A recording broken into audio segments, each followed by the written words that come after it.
Stephen Douglas, good morning Stephen, welcome to the live stream mate, great to have you with us, and welcome on board everyone. Just getting the live stream all set up at Air France A220 just taxiing along there.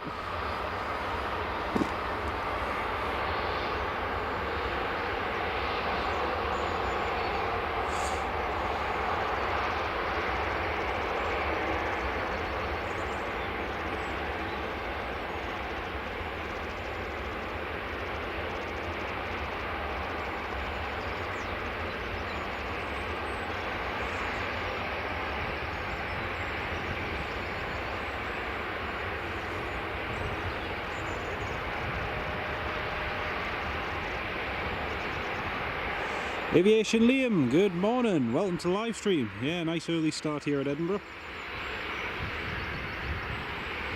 It's should be a good day.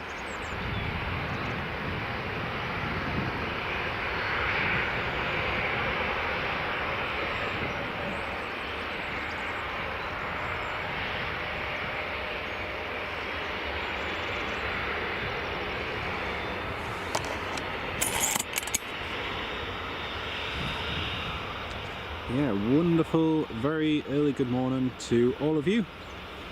Welcome to the live stream. You're only awake because you're on holiday time from a trip to Menorca. Oh, nice one mate, nice one.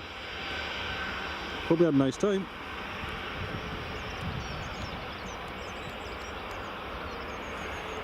Hope you had a lovely time. Neil Russell Hubbard, good morning Neil, welcome to the live stream mate. So we've got a Ryanair, a Jet2 and Air France C series all heading out. We've also got a couple of Jet2 A321 Neos heading out shortly. So plenty of early morning action. We also just had a Ryanair 737 take off from the Bravo intersection, which is quite nice. You don't get that all the time, but it was nice to see. So our first departure for the live stream that we're just about to see is Ryanair, just lining up now. But I hope the audio and video is working okay for everybody. There's the Lufthansa Airbus A321 just pushing back from stand.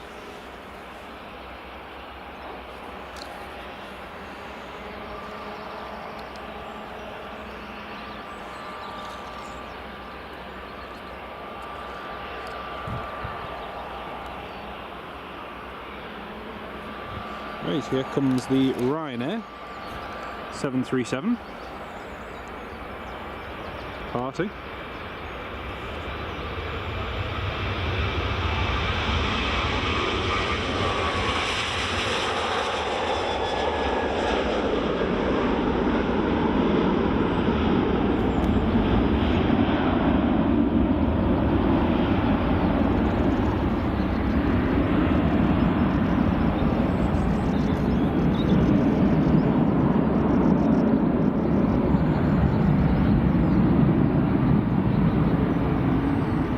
Also folks, we're going to have the Hainan Airlines A330 from Beijing landing soon, so that'll be coming in shortly, and that'll be a very nice one to see.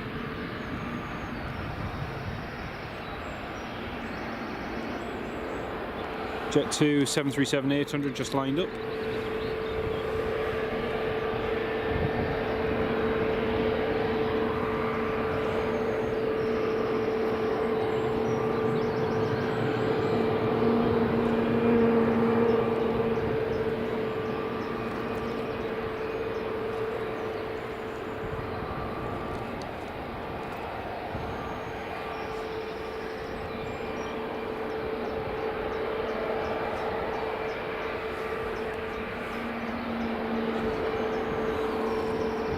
Jet2, clear for take.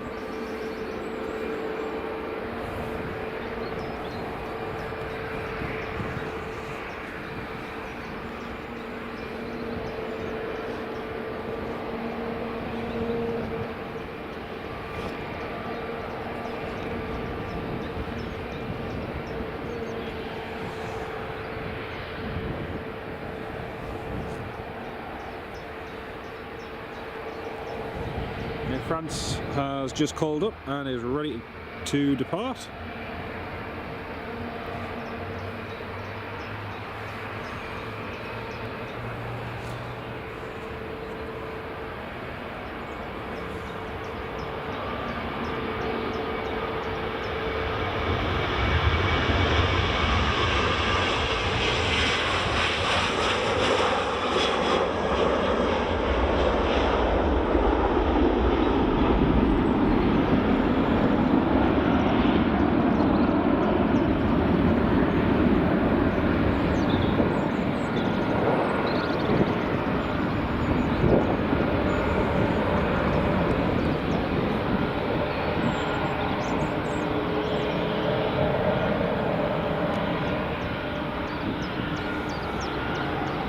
EasyJet A320neo just taxiing along there now.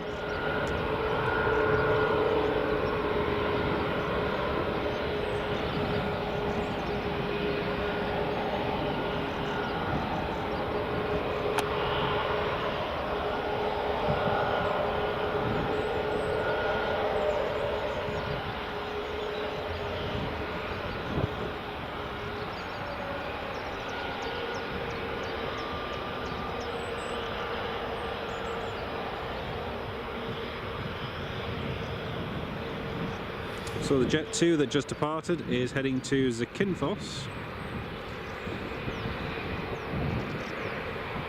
Next up is Air France Airbus A220 C Series, heading to Paris Charles de Gaulle. Foxtrot Hotel Zulu Uniform Yankee. That's just about to depart now.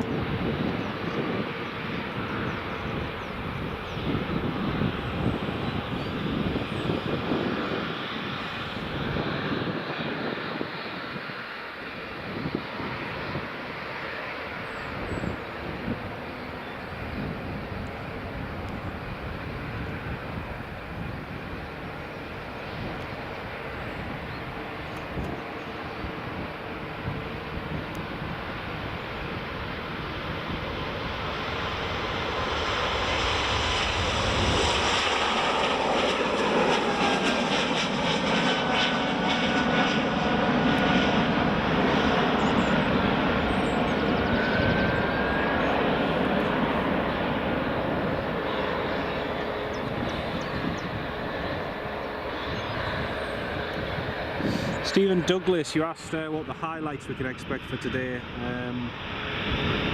So we've got all of the transatlantic movements coming, and we also are heading over to Glasgow later for the Global Airlines Airbus A380 Saturday later on, which will be good.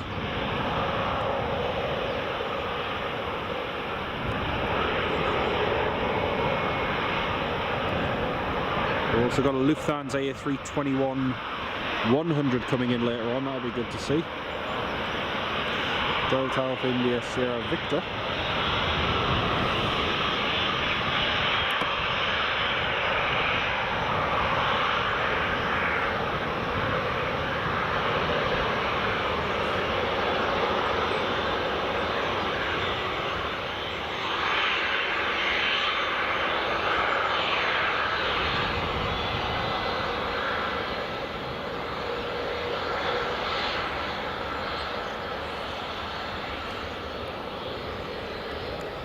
KLM clear for takeoff, and then we have the EasyJet and everything else just heading along there.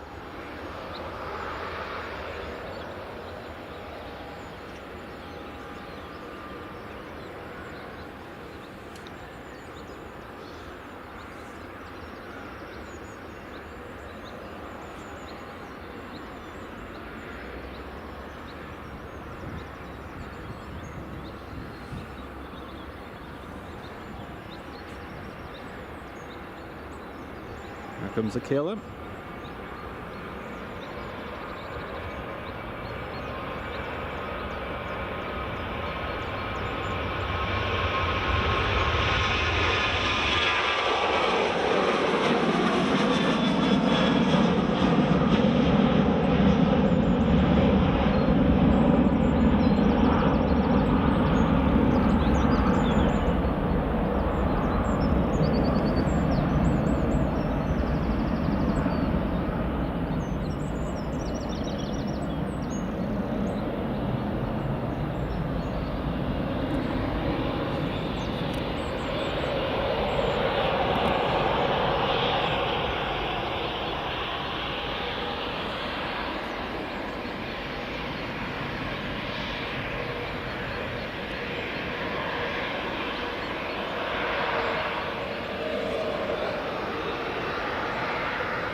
EasyJet clear for takeoff, and Lufthansa cleared to line up and wait runway 06.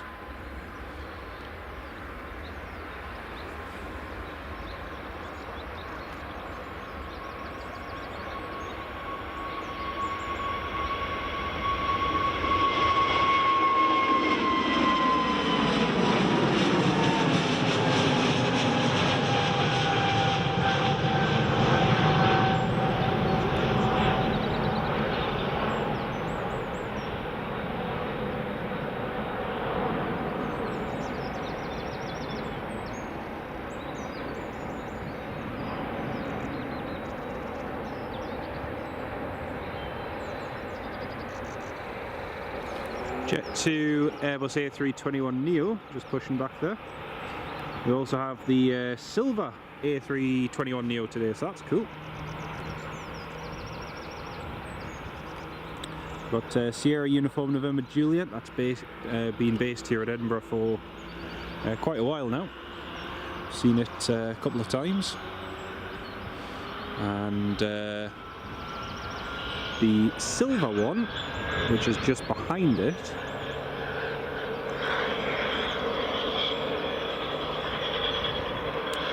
is Golf Sierra Uniform November Oscar, which was delivered in October to Jet 2. Right, the Lufthansa has just been cleared for takeoff. You can see that there's 10 of you all tuned in this morning at this time of morning. It's lovely to have you all on the live stream, everyone. Right, Lufthansa is next to depart. Jet 2 is just lining up behind.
Jet 2 A321neo. It's always amazed me with the Neos and the Maxes how much longer it takes them to get their engines started. in the time that the Jet 2 has pushed back and started its engines, an older Airbus A320-214 of EasyJet has already pushed back and taxied in the same time that the Jet 2 has just pushed back. So it does take a little bit longer.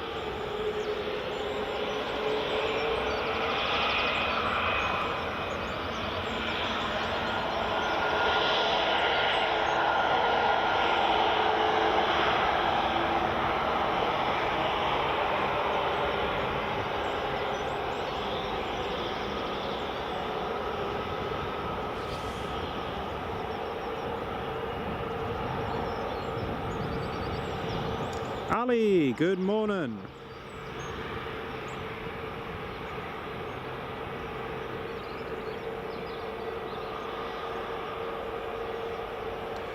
Great to have you on the live stream and welcome on board.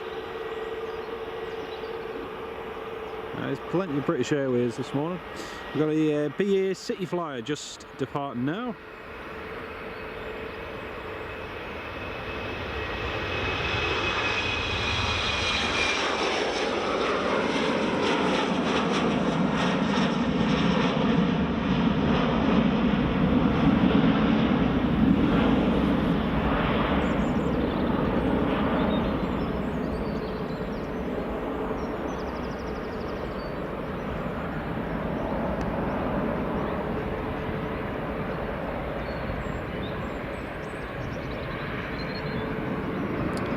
The EasyJet just approaching the holding point of runway 06, and Jet 2 737-800 has just pushed back there, almost ready to go.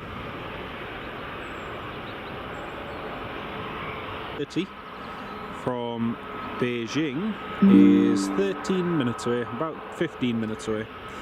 Delta 767-300 is about 15 minutes away as well. All approaching quite quickly. Oh, excuse me.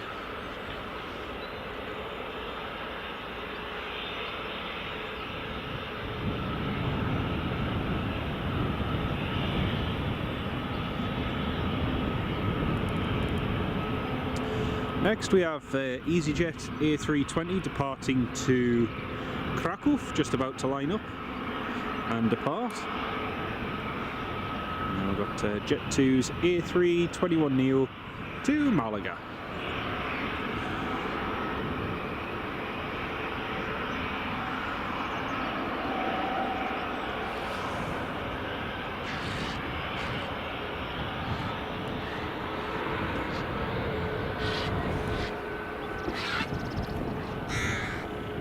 I just saw a crow chasing a heron. Huh. No, I never.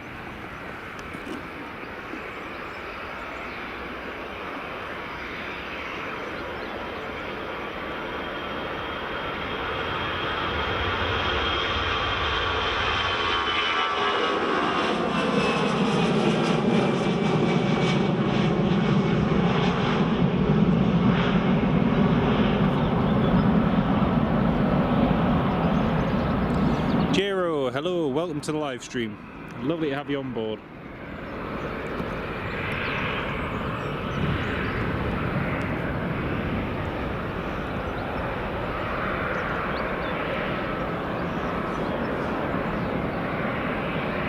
Jet 2 Holidays just taxiing out now.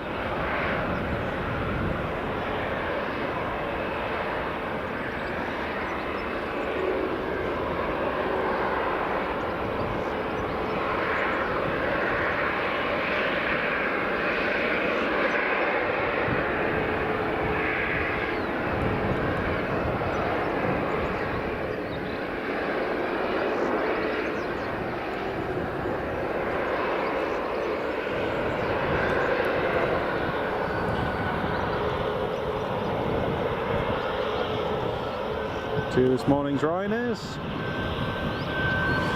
Golf Romeo Uniform Kilo November, Rook N, and then we have another 737 MAX just taxiing behind.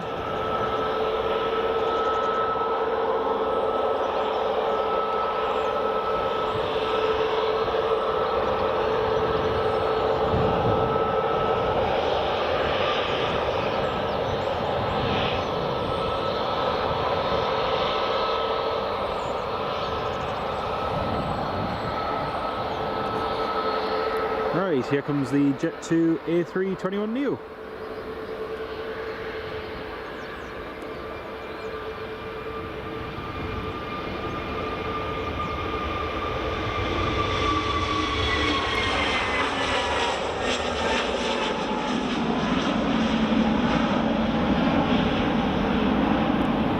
Heading to Malaga.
Jet2 737-800 is just lining up now.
The Ryanair has just been cleared to lie up and wait.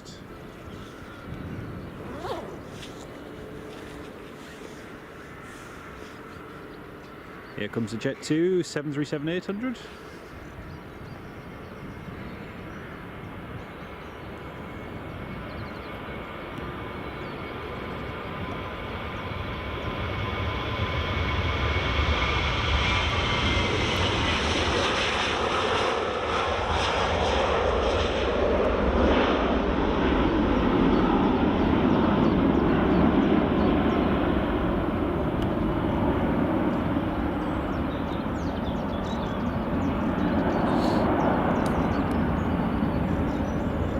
Clouds just starting to break a little bit over toward the east. It is a little bit chilly this morning with that easterly breeze actually.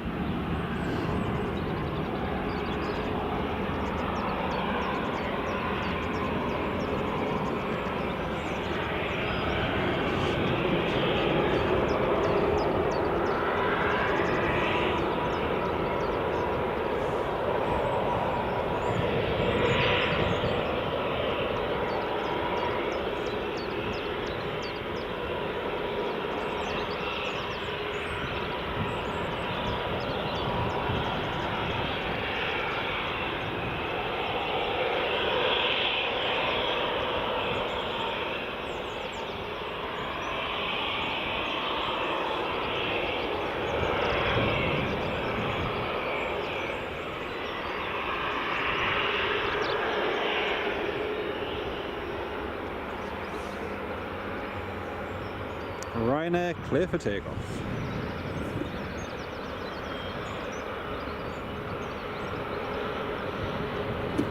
Another Ryanair 737 just pushed back over there.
Right, Ryanair 737 MAX is now departing.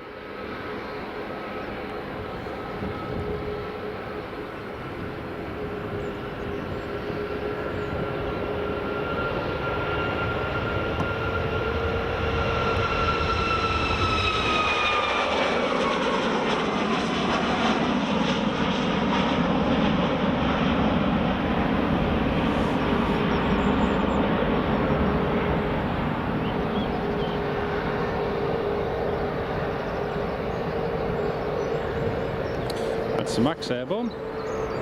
Next up we've got the other MAX just taxiing out now.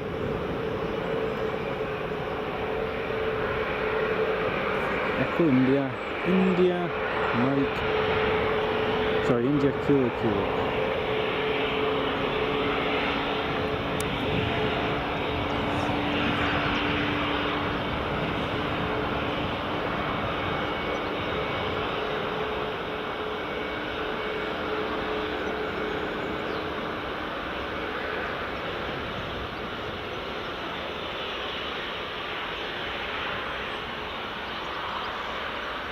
EasyJet's just been cleared for takeoff as well, one of the A320s, and the Jet 2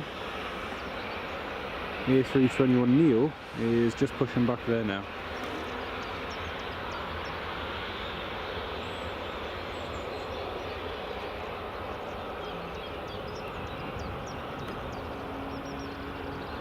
Jisuno.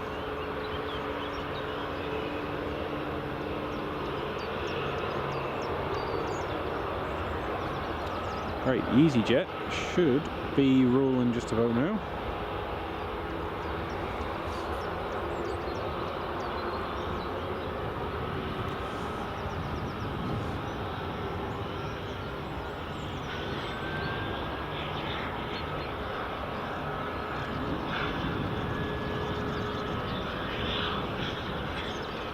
Come on, mate. You alright? Aye, Sunu.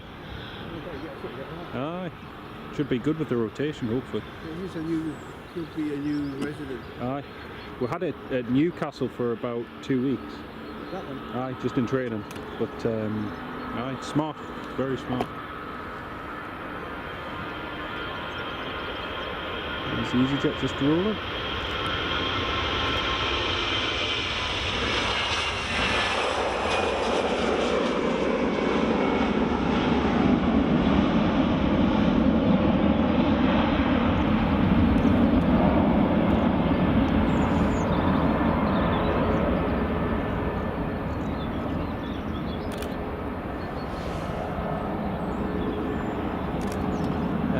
MAX pushing back as well, folks, just off the other stand.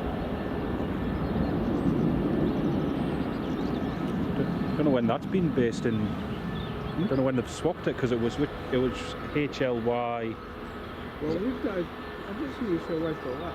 Aye. HLYJ. HLYF or something like that. Can't remember. We've had Sun J and another one. Aye. But they were both in the other colours. Aye. They were both in the holidays. Got them both the other morning. So as soon as I saw that just now, I thought, oh, Aye. new resident. I was unlucky yesterday. There was a. I like flexi-jets, so VistaJets. Right, yeah. And one came in at, well, Sherry Lynn at 11:03. So I missed that, because that's at the end of church. I didn't realise he was leaving at 12. Because I was looking for the wee circle. Yeah. The ones that. And it wasn't, it was just a VistaJet. And I missed the VistaJet and it left. Cool. Whereas the last 3 times, the last 3 nights, it's been overnighting in different cities like America and wherever it's been. But here it was only for an hour.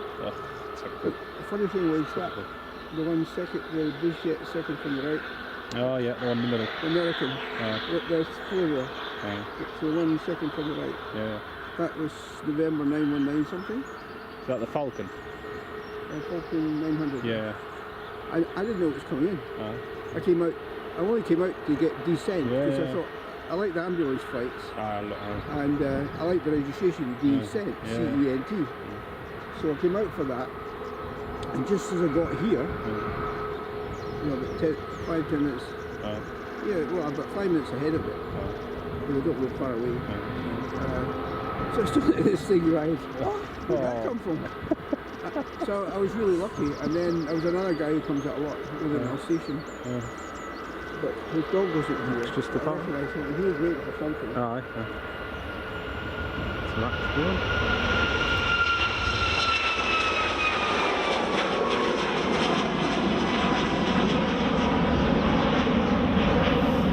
So Hainan clear to land.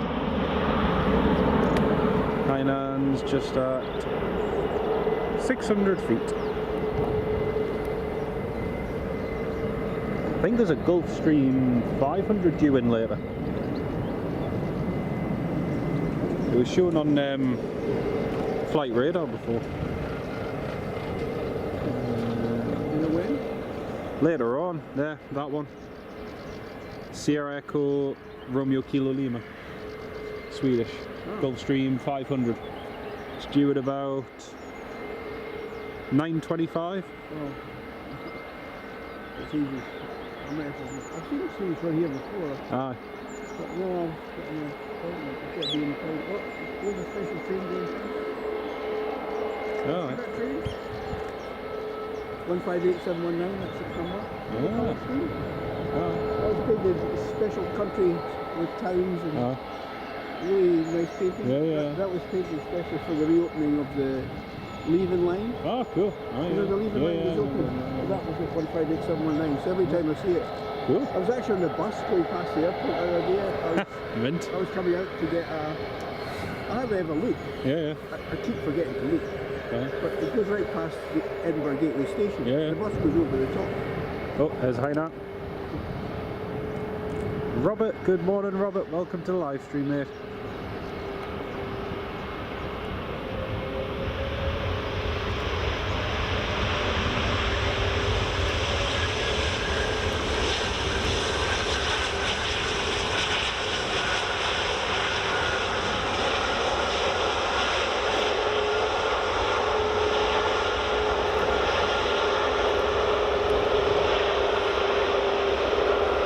I thought he was going to make Charlie there for a second.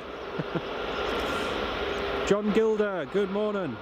Off to the golf course in 30 minutes. Yeah, doing well, thanks, mate. Lovely to have you on board.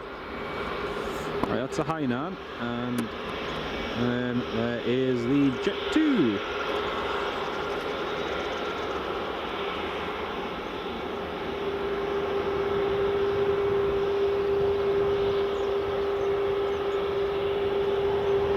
Robert D using that new emoji.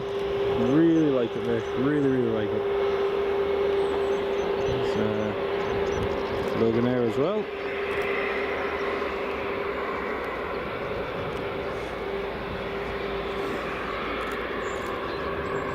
The Hainan. Alpha 18.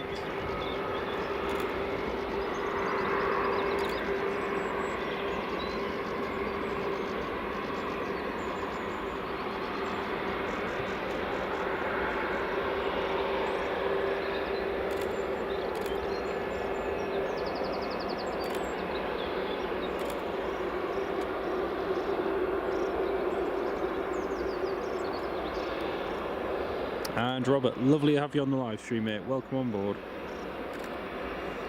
Can't remember if I said that already, but hey, welcome.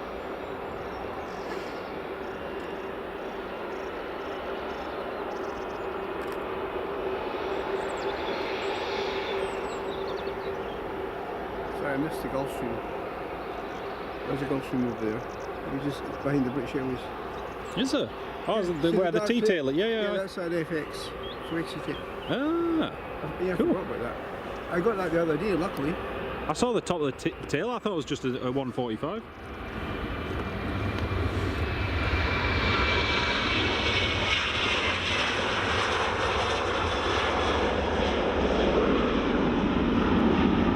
E1020. Very good. I think it was the last time I was here. It was either the Flying Scotsman or Scots Guardsman. One of them was going up north, up toward. I can't remember. Someone in the live chat said, but I missed it. This was a few. Well, it was probably 2 months ago. So, a train. Aye. Yeah, steam train.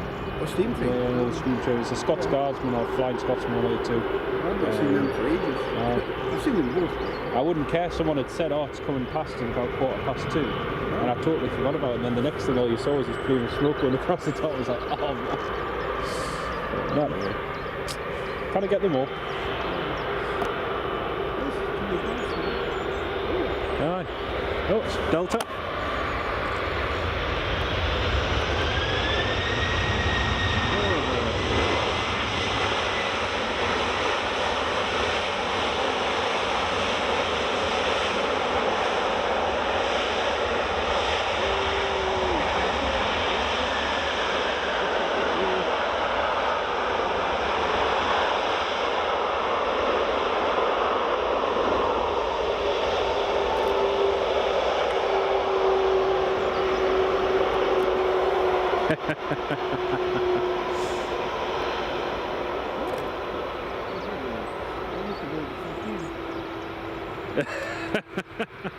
I love the sound on frequency when the pilot gets the instruction to hold Alpha 1 and 2. They've put full reverse just to make the exit, and then you can hear the stress on frequency, like hold Alpha 1 2 Delta. Oh dear. Hainan's going that stand.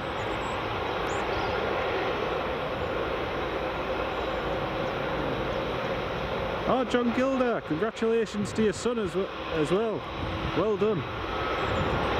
It's really well done, mate. So we've got the Delta and the Hainan queuing. That's a great place for Hainan to stop. Aye. You can't get much better shot than that.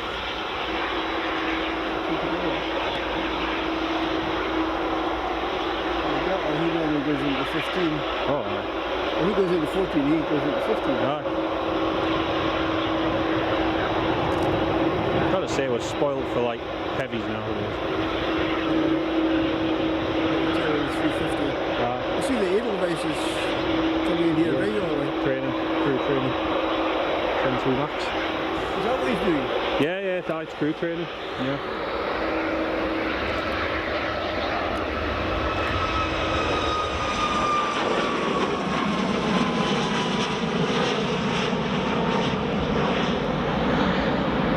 It's quite funny because Edinburgh Airport put on their social media, they put Edelweiss using the Airbus A350 on the Zurich route due to demand.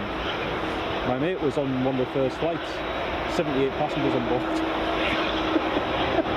It's not even half a 320. Well, I heard it was very expensive to do the flight. Yeah, it is. The cheapest way to do it is if you do a return leg, then you've got to go to Zurich for about 2 or 3 days and then come back. So that seems to be the cheapest way to do it. To be honest, it's almost as cheap to go with Qatar to Doha as it is to go with Zurich. So it's yeah. I was gonna. Let's have a look what we've got coming in. I can't see Sano, so it must have been the runway. Oh yeah, Jet 2's lined up. Why not? Because I got you home for break. I'm trying to catch the 740 bus. Ah, you got plenty of time. I'm going across to Glasgow later for the 380 coming in tonight. Oh yeah. I spent 3 days here last week. Did you? Nice. Photographing the 380. Yeah. You know the Global. Aye. Yeah. Photographed them arriving on Tuesday and leaving on Thursday. Mint. And in between I went across to get them with the Emirates. So you got the two aircraft in the same picture. Nice. Did you get the Milan livery one? The what? The Milan livery.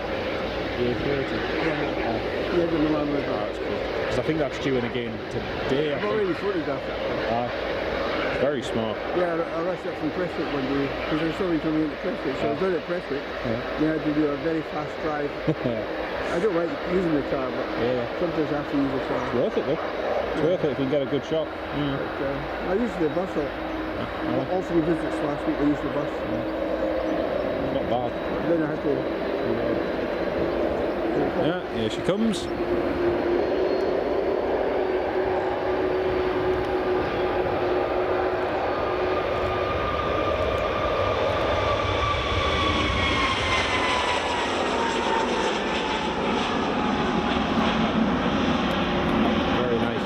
Enjoy. Catch you in a bit. That's the Delta 767 just taxiing in.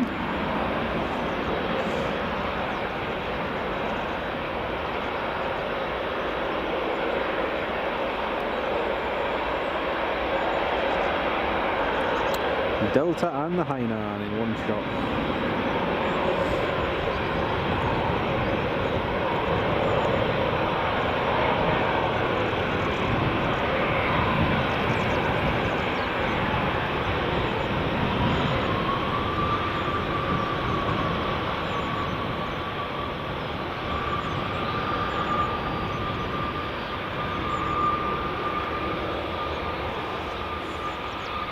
That was a nice takeoff shot of the Jet 2. That's cool.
Carol, welcome to the live stream.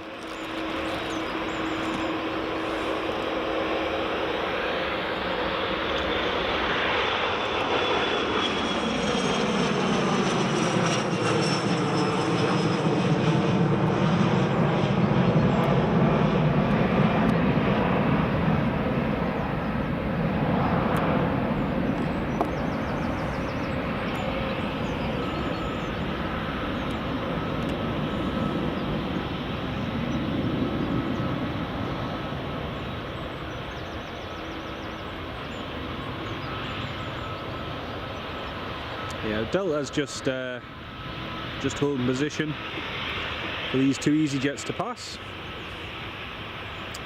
and then once they passed, it should taxi into its stand.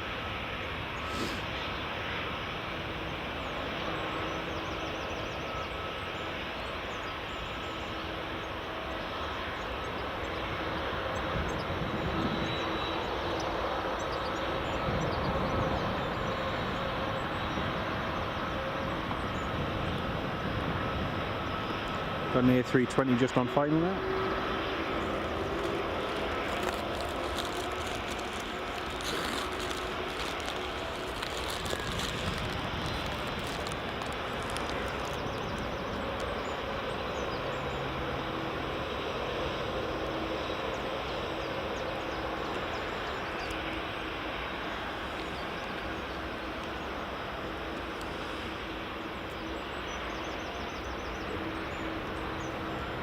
The Delta has just landed from New York, so the Delta's actually just landed.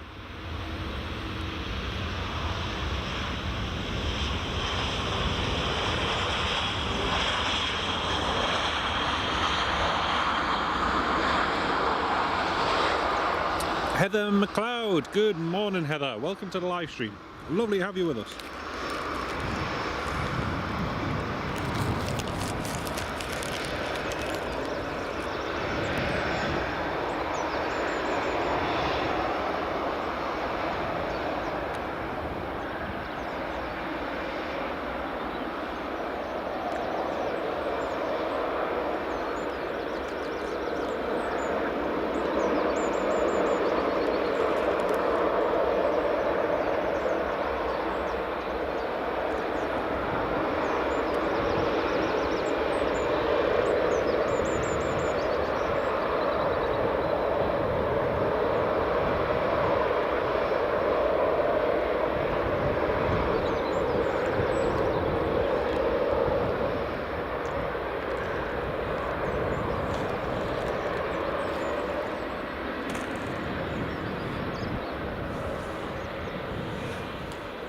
Alright, here goes our first EasyJet departure.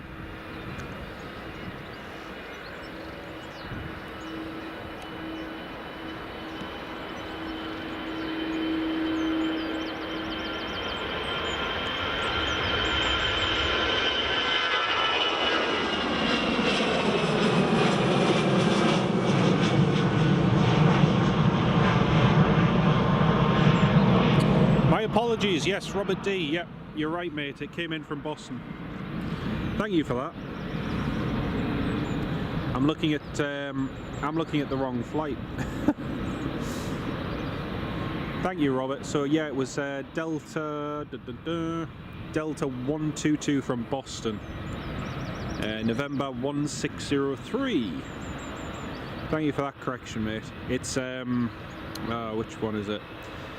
I was looking at the other one, Delta 208, which is due in at 9 o'clock.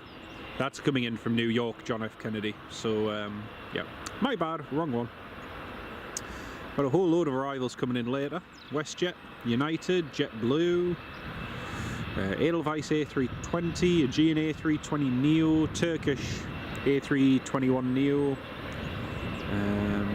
Yeah, lots and lots of movements today. Got British Airways A320 just on final approach now.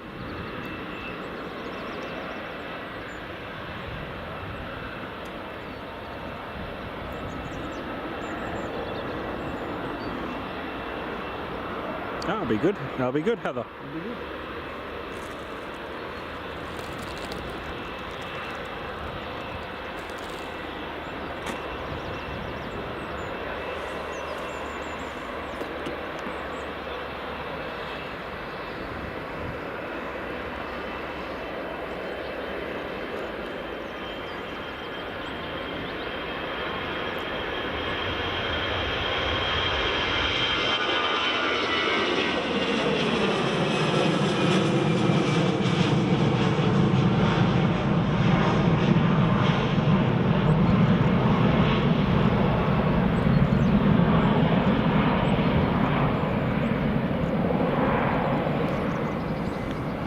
EasyJet Airborne.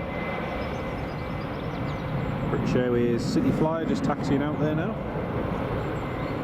And the Embraer 190s heading down to London City.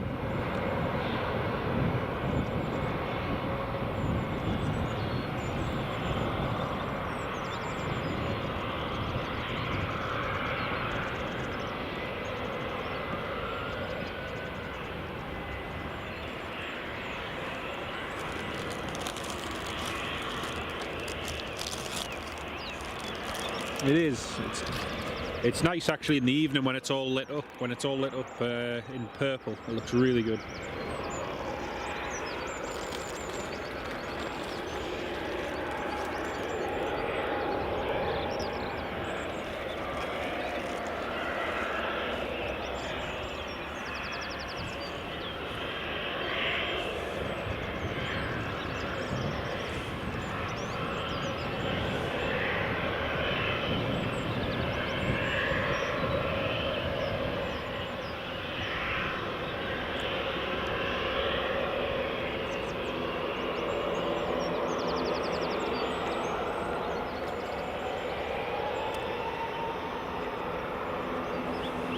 Robert, both of the Finnair flights are cancelled today, unfortunately.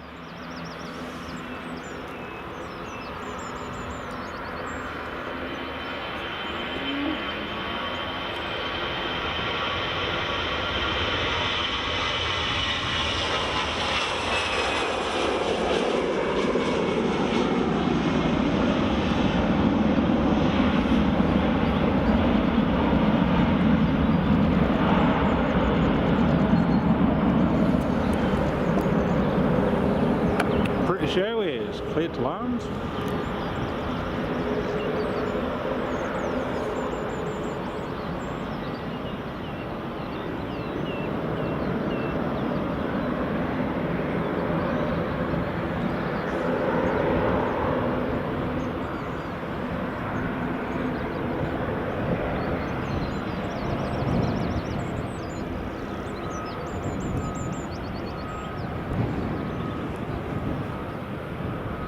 Some of the airport fire vehicles just doing a little bit of training over there.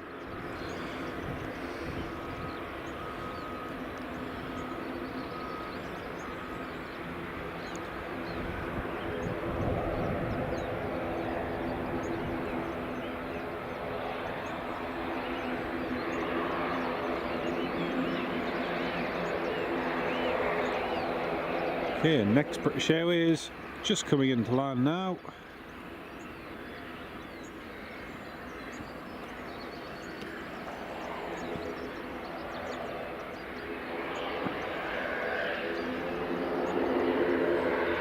The Loganair ATR just taxiing to the runway.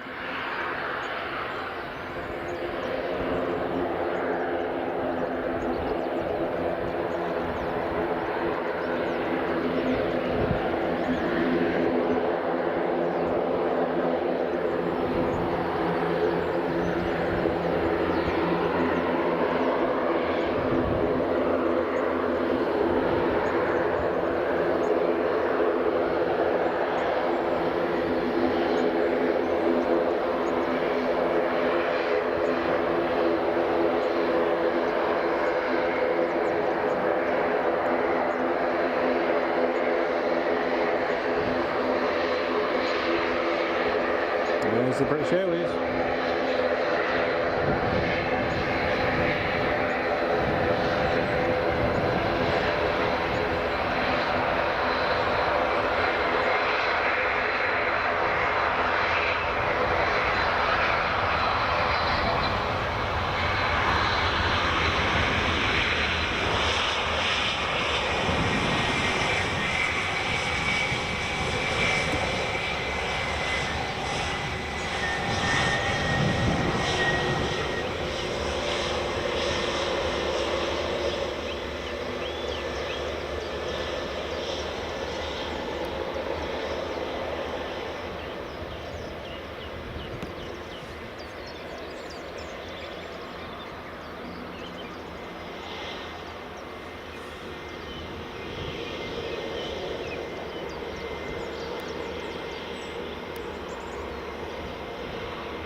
Got that feeling that it's going to rain at the moment.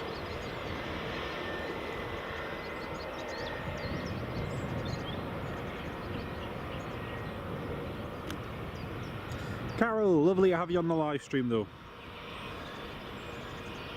Yeah, best to get that sleep if it's early in the morning, but lovely to have you tune in for a little bit. Alright, next British Airways is just departing.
Right, our next movement is just coming into line now.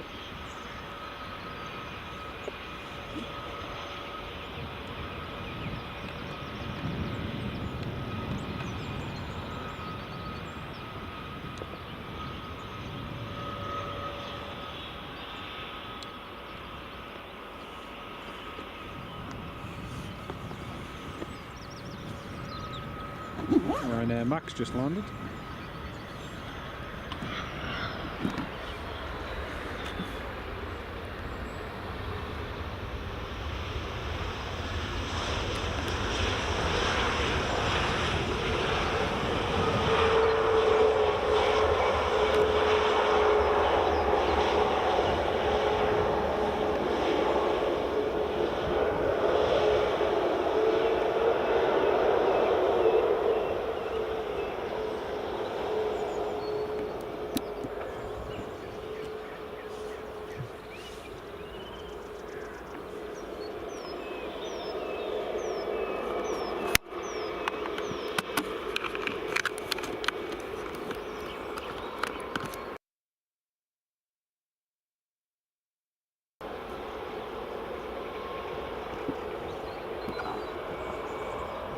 British Airways City Flyer Embraer 190 is just taken off now.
Chinese passengers just deboarding.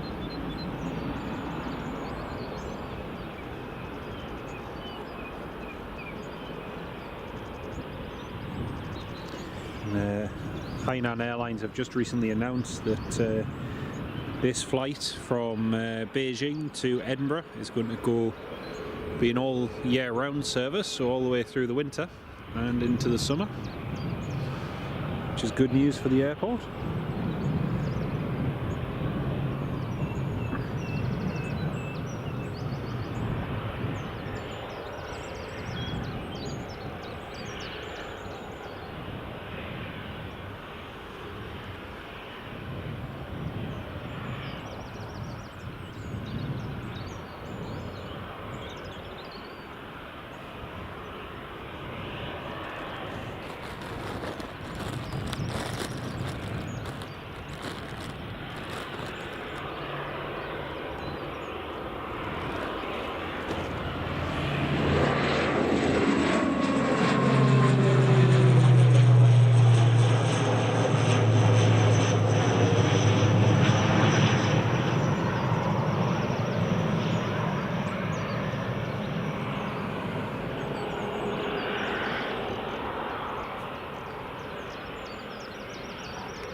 One very full flight, by the looks of it.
We'll have a quick look on Flight Radar 24, folks, just see what's coming and going.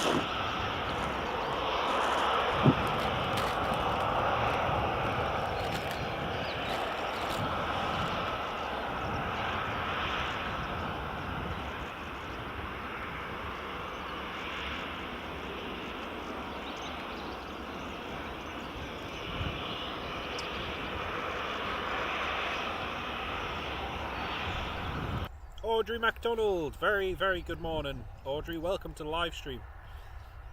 Lovely to have you with us. I hope you're keeping well. Right, let's have a look at Flight Radar. Let's see what we've got coming in. So, at the moment we've just got a little gap in the movement.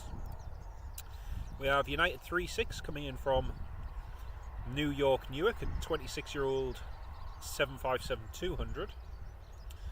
Then we've got an Aer Lingus ATR coming in from Belfast. I think that's going to be coming in behind the United. Another Aer Lingus from Dublin. EasyJet from Gatwick. EasyJet Europe from Paris Charles de Gaulle. Then we've got a Ryanair coming in from Sofia from Bulgaria.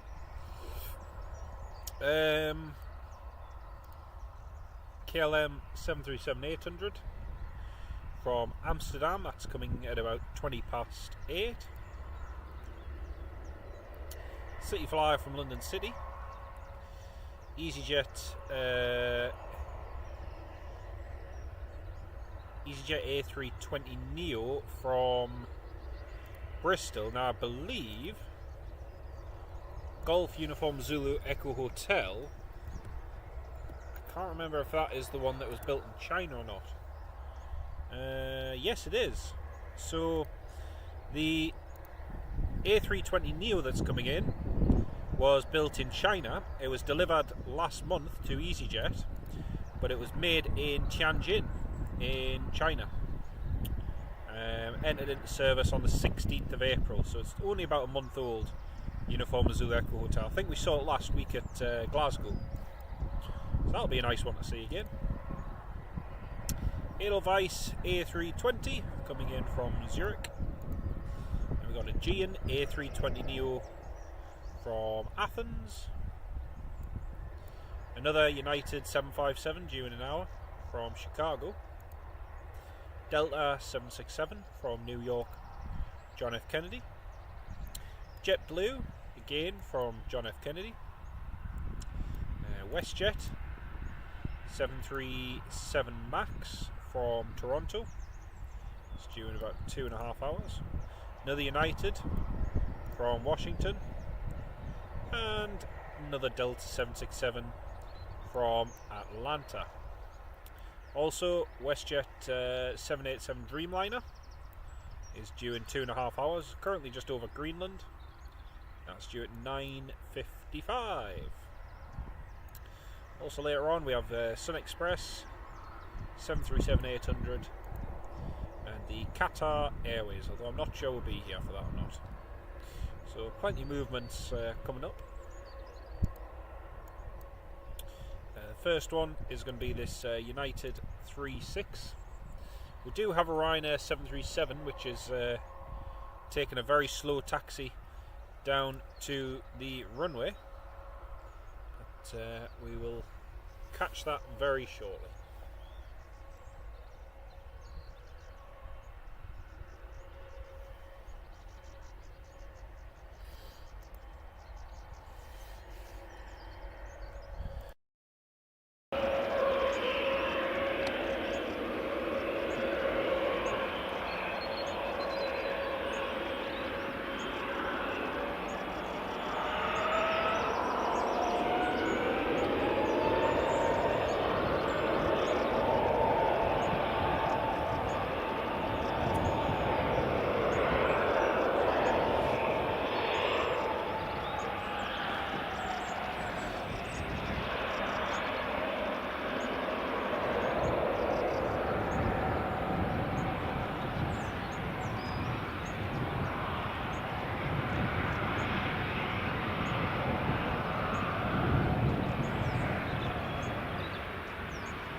Right, next we have Ryanair's 737, just about to depart.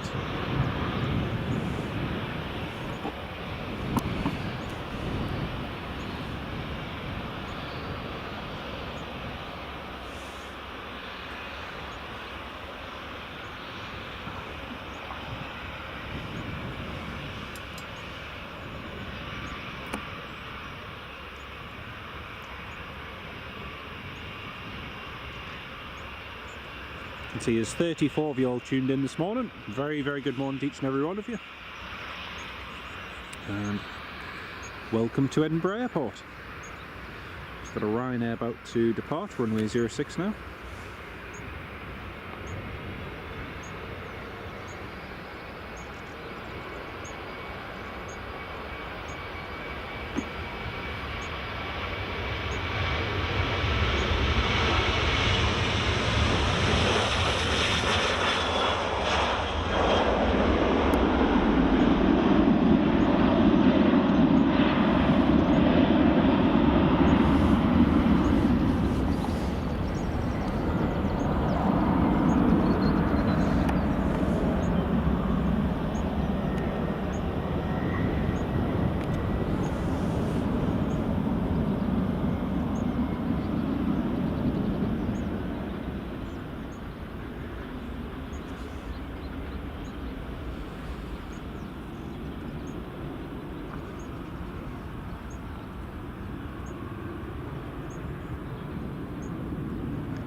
Hey, Loganair's taking an intersection. Loganair's lining up via Bravo. Got the United 757 on final.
United 37, cleared to land, runway 06.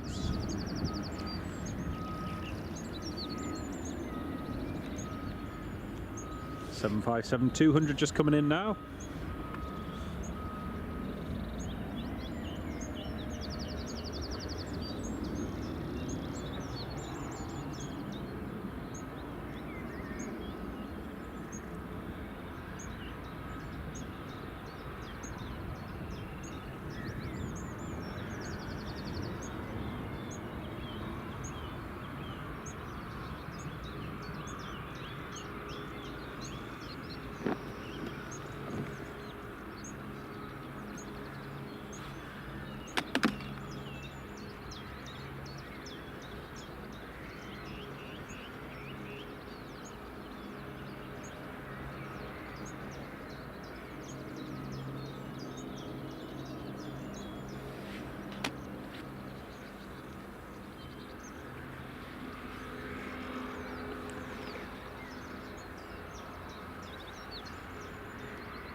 So United landed.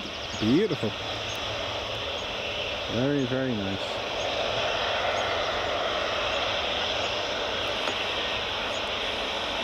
Senseless! Hello mate, very well thanks. How are you doing? Great to have you on the live stream, mate.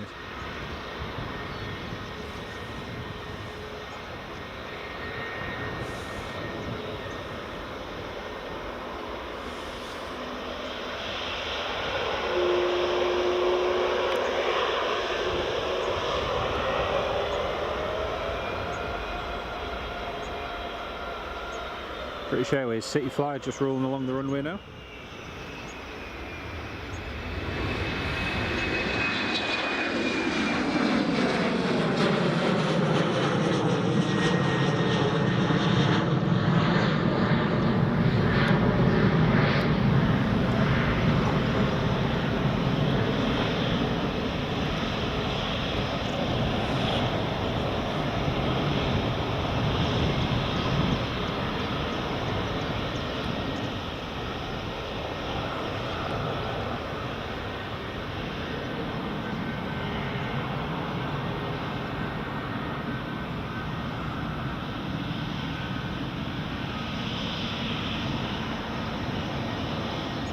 Excellent, pleased to hear it, mate. Great to have you on board the live stream with us.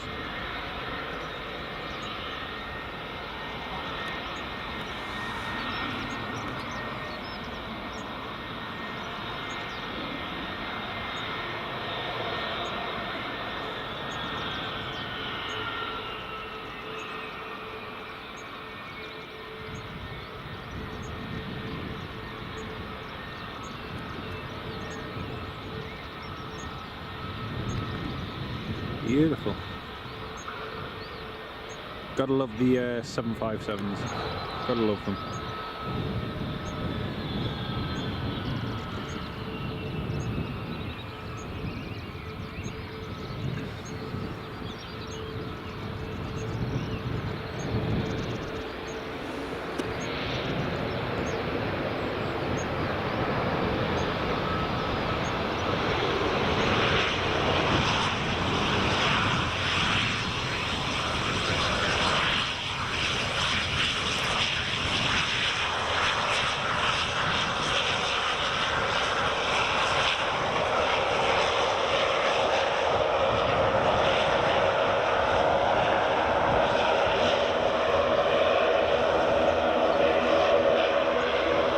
Oh, the Spitfire's broken, is it? Oh dear, that's not good.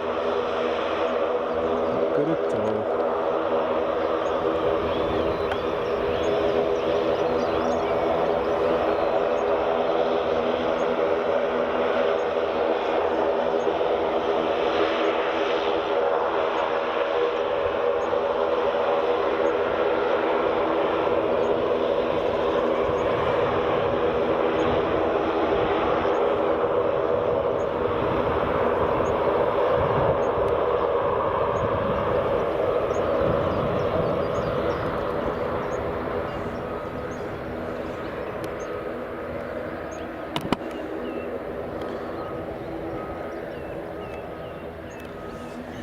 Right, next departure's just going out now.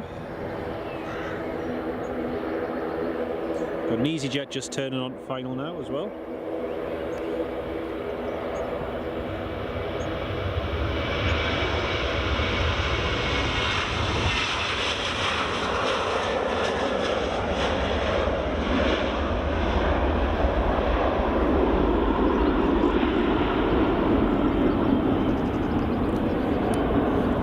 Ryanair's taking intersection departure. Senseless, no, I haven't seen it this time, but I've seen them many times over the years in different places, so they're not really top of my list to see, if I'm honest, as I've seen them so many times before. So yeah, Ryanair is taking an intersection, Ryanair Max. It should be good.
Max just taxiing out.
So we've got EasyJet, oh sorry, that Max is being towed along. How can you tell the difference between a 737 Max and a 738? Pretty easily, to be honest. Just look at the engines there. The engines on the Max are totally different. The cowl at the back, the way the engine cell is shaped is different. And it's obviously bigger than the 737, the normal 800 CFM56 engine. Same with the Neo. Likes of this one, you can see that it's a normal Airbus A320 just from its engines and the buckets. Even just the size difference and everything, it looks completely different to a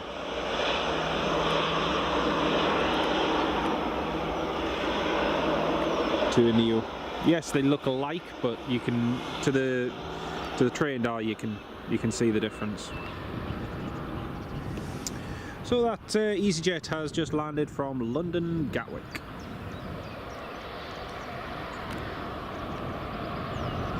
Echo India Kilo Mike.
So we'll just have another quick look on Flight Radar 24. So we've got that EasyJet that's just landed from London Gatwick, Ryanair that departed to Barcelona. Got another EasyJet inbound from Paris Charles de Gaulle, and the Ryanair from Sofia, and the Aer Lingus from Dublin. so we've got those due in soon.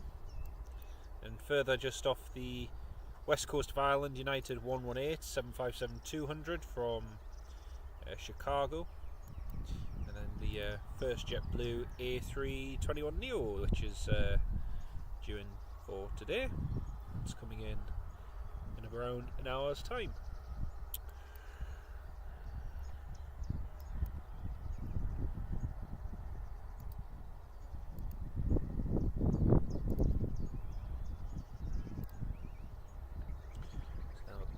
On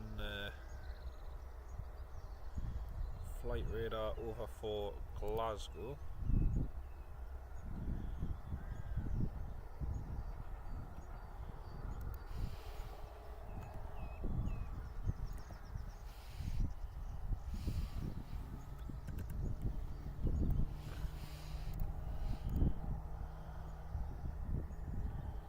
Five hours and 15 minutes until the A380 takes off. Pretty good.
EasyJet has just been cleared to land.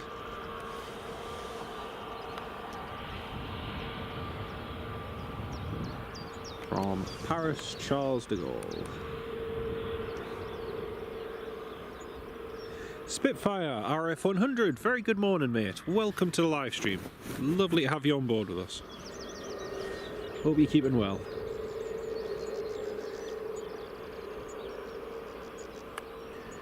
There's EasyJet A320neo just taxiing.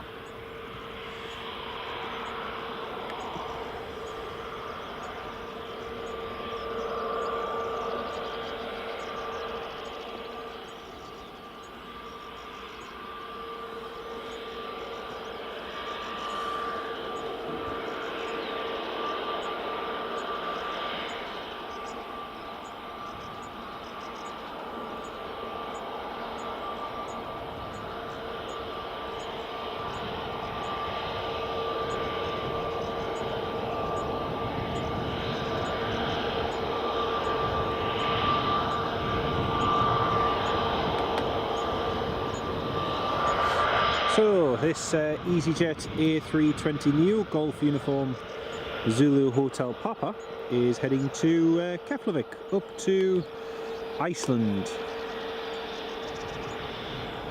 Nice hop over there.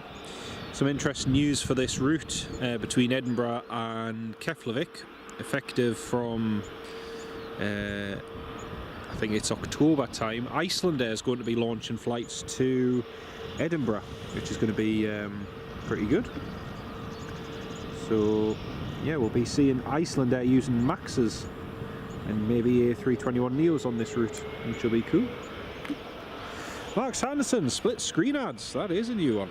That is a new one.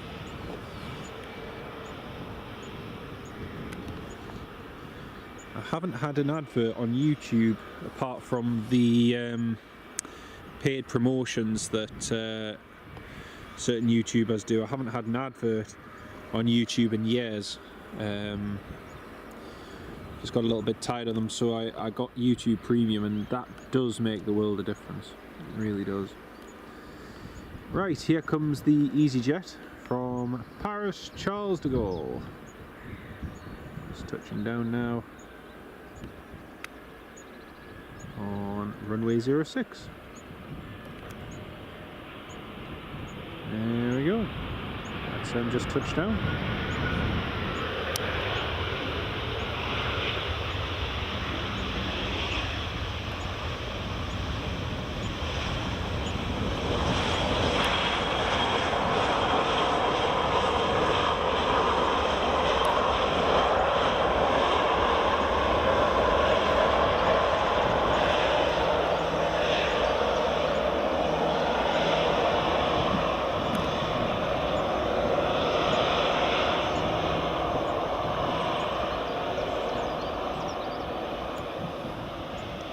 EasyJet to Keflavik is taking an intersection departure. He's taking Bravo, so he mustn't have that many passengers on board.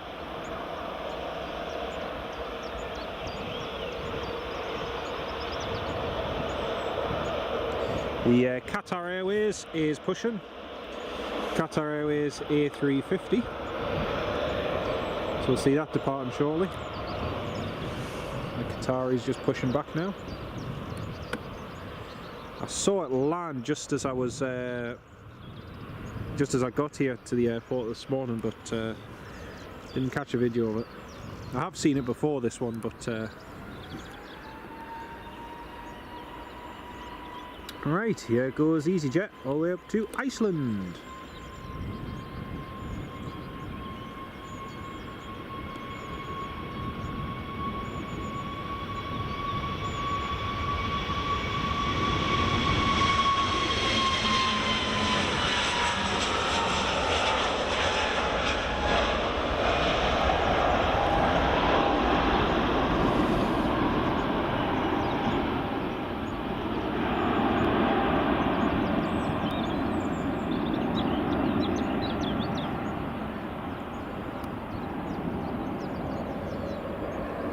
I don't know how light or how many passengers are on board that EasyJet, but it's incredibly light. It's rocketing up. It's I would suggest it doesn't have many passengers on, given how quickly it's climbing. Got a Ryanair from Sofia just inbound now. It's just on the approach to runway 06.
Right, here comes the Ryanair from Sofia. Just about to land.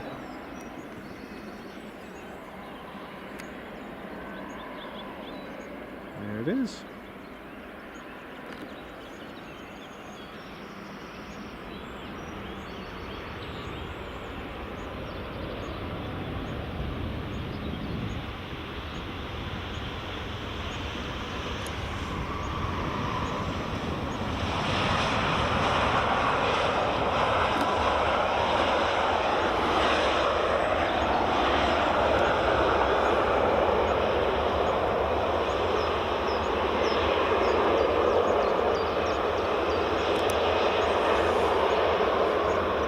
Qatar Airways is just taxiing out now.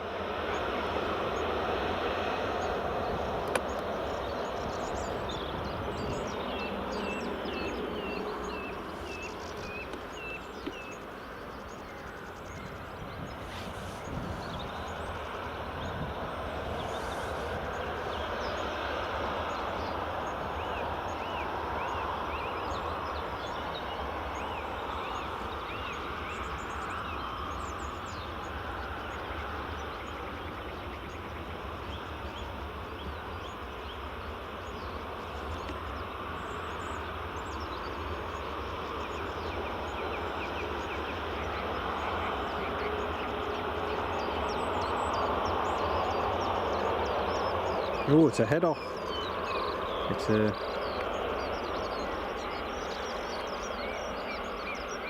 I was going to say it's a standoff between the Ryanair and the Qatar.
Ken Alloway, good morning mate, how are you doing?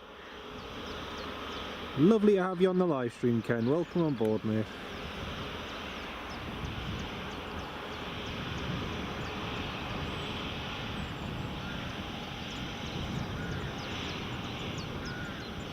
See Qatar Airways just taxiing there.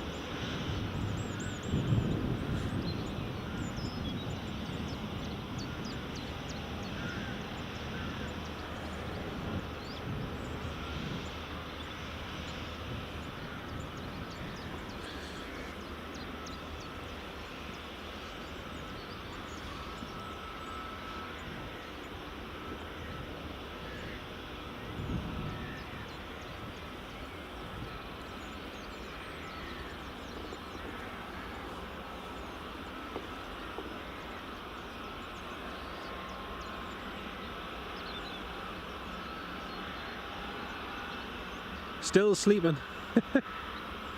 I wish I was. Oh man.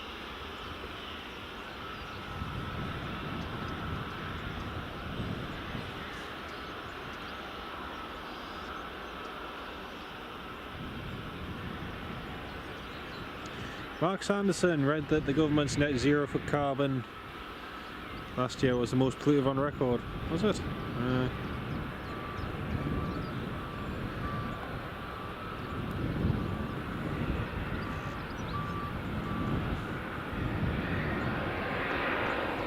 Oh, BizJet.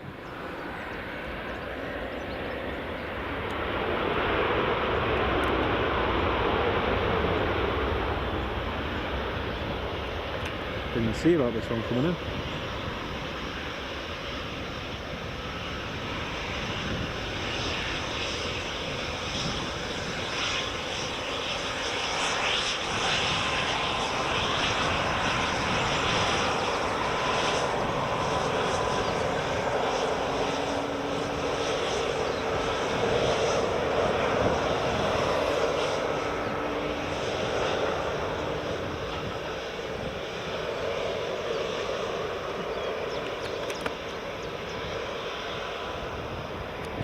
Smart BizJet.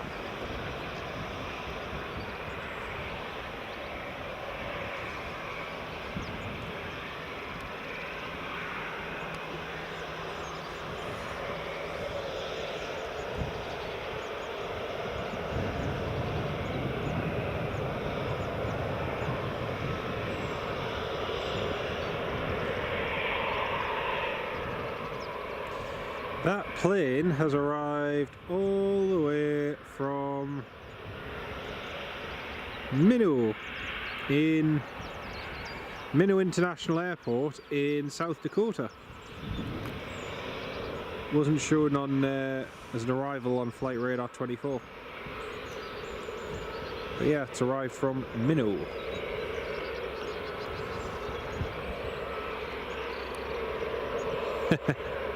Mark Sanderson, I'll be honest with you, mate. You know, the whole smell of Jet A1 fuel, you cannot beat the smell of it. It is very nice. The only thing I will say, and this is something I've noticed over the last few years, you know, especially with newer engine technology, your 737 Maxes, the A320neos and everything.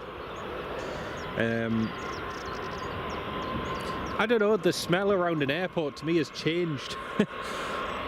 It smells less pollutant than it ever has, depending on what's taking off a landing, but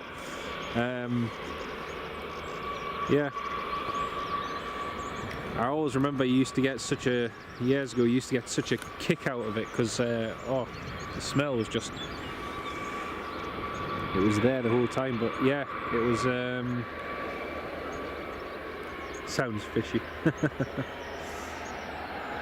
Whereas nowadays, I think with everything becoming more and more fuel efficient, and you know, you watch these big aircraft take off and you don't even see anything coming out of the back of it, and it's impressive, really. It's impressive.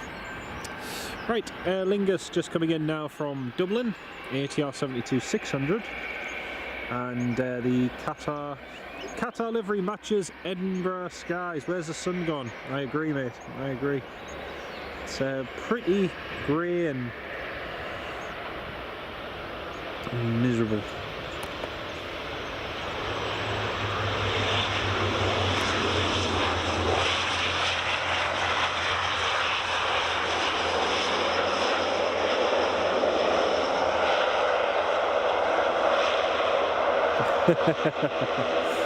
Clickbait. I love that. I love that. You had me hook, line and sinker there. Right, Qatar Airways A350 is just lining up now. Got a Ryanair taxiing heading out to Palermo.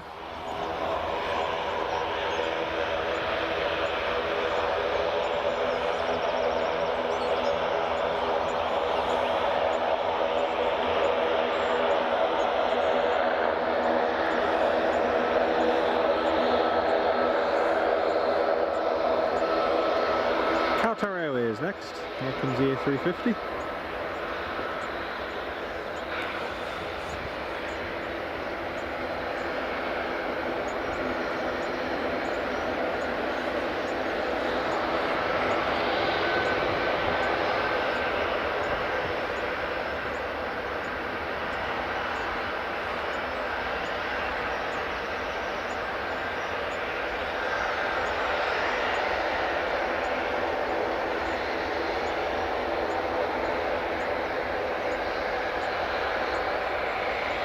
think with all these fish jokes, you're going to have to change your tuna. There goes the A350.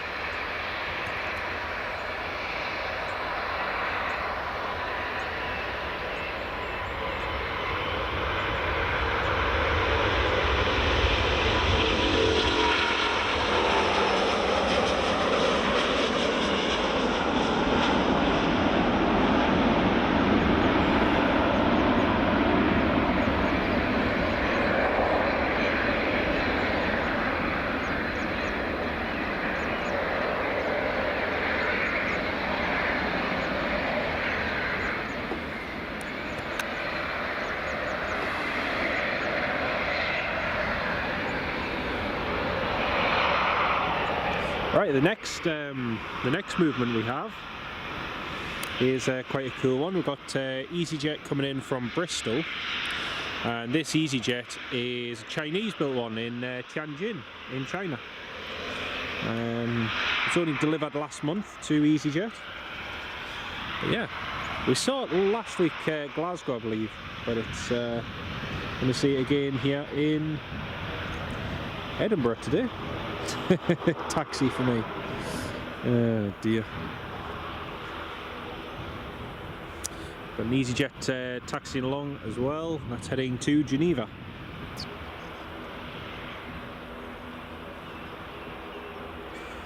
Yeah, you cannot beat the A350. It's such an amazing plane. Whichever livery you see it in, it's just looks so good.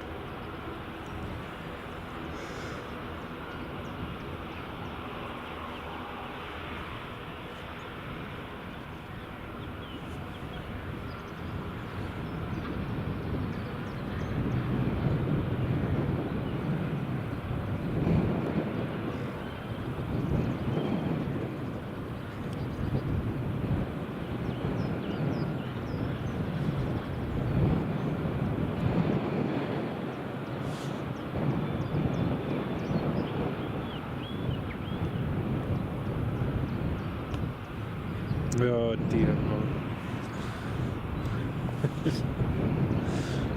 Birdseye.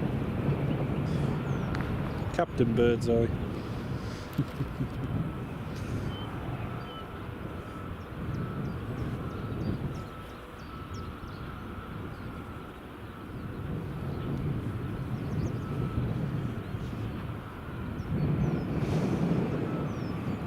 Right, let's pan over to the 06 then.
Here we go, a Chinese Airbus.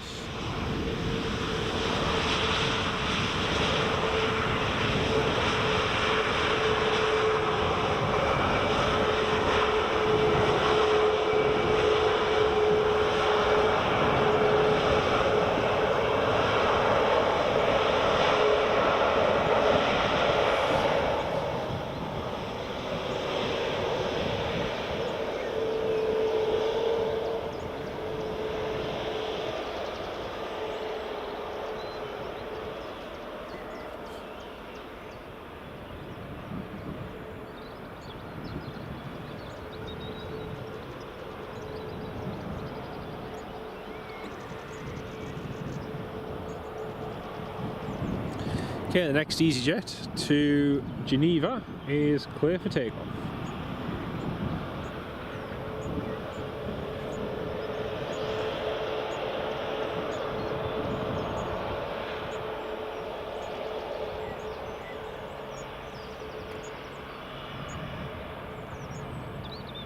Yeah, brand new, Ken. It was actually delivered to EasyJet on April the 15th or 16th. So yeah, it is very new, very new. Here comes the next EasyJet.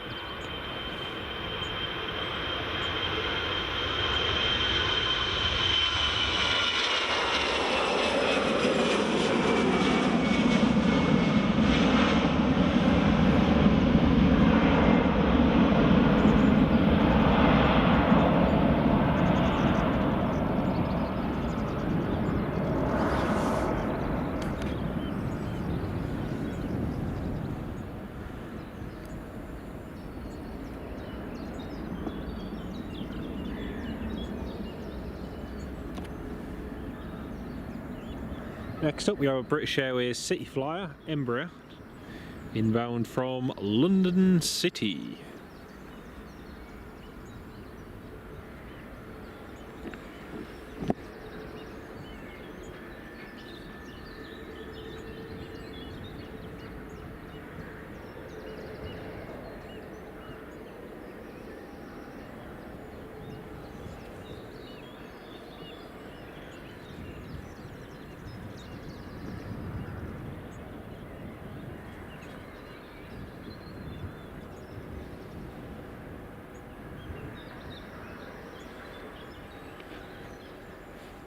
And it's 8 o'clock in the morning, folks, and we've been live for 2 hours already. 2 hours. Actually, it's nearly 8:15, isn't it? Yeah, it's nearly 8:15.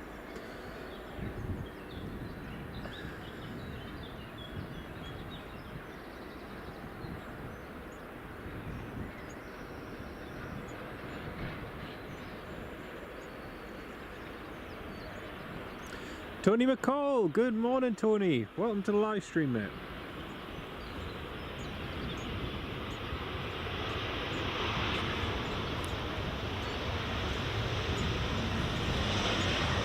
Ken Holloway, I left the house at about 4:15, about 4:15 this morning.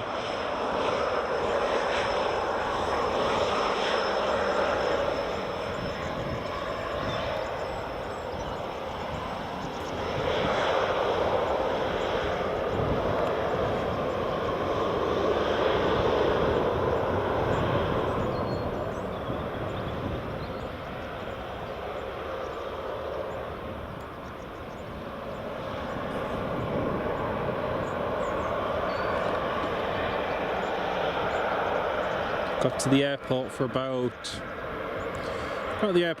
10 to 6, so it wasn't too bad.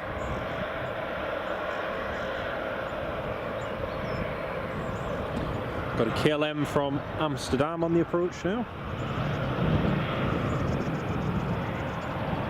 737-800.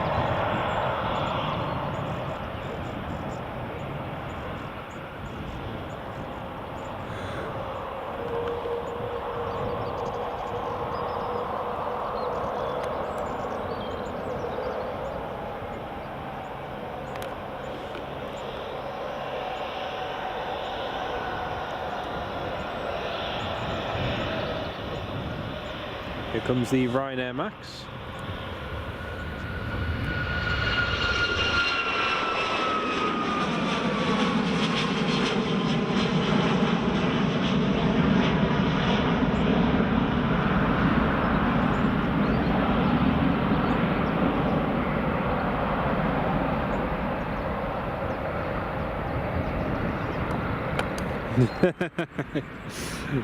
Richard Bradley, hello mate. Great to have you on the live stream. Lovely to have you with us, mate. Yeah, we've got an action-packed day, so we're going to be live here at Edinburgh for most of this morning, and then head over to Glasgow. We'll get the Global Airlines A380 landing this evening. So yeah, we're going to have an action-packed day. Should be good.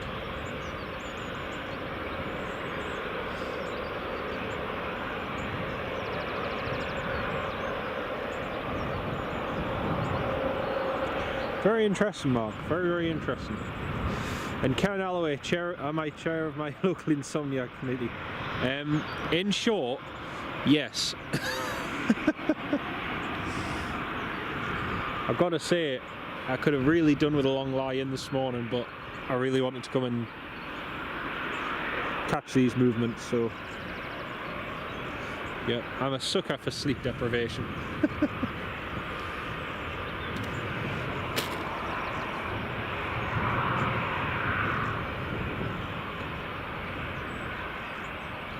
KLM just coming in now.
Ken Alloway, no, I didn't actually catch it on video, but I did see it, yes.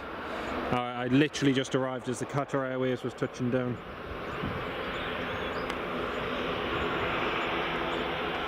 Don't forget, folks, as well, we've got new emojis that are exclusive for you dear channel members, and I'll give you a clue as to what they are. The first one is right there, which is the Hainan, and then just over to the right hand side we have United. So we've got Hainan and United for the stream.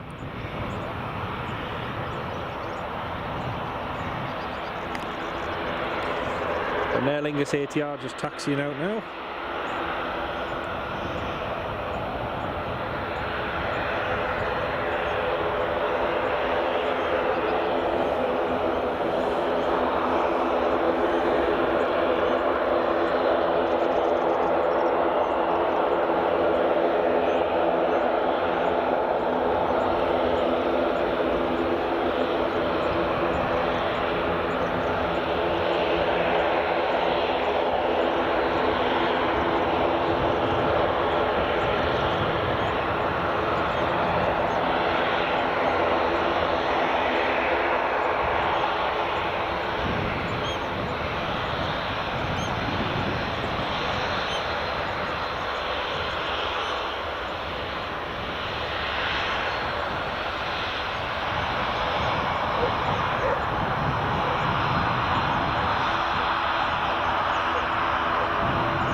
Having a quick sit down and break whilst there's a little gap in the movements.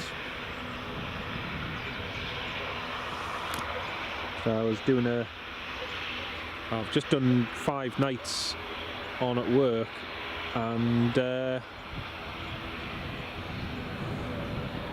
about 3.5 hours sleep, and then yeah, back to normal again.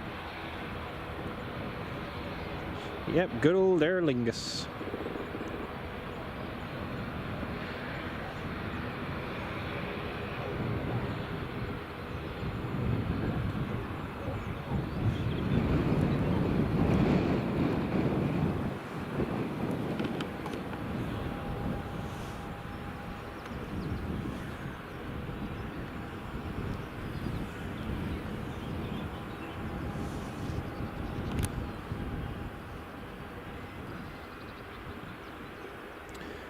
Jet 2 just calling tower up. Just to say that they're ready to go.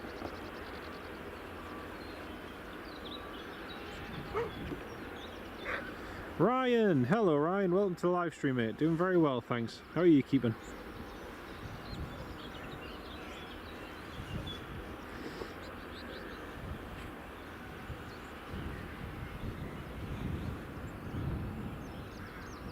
Ooh.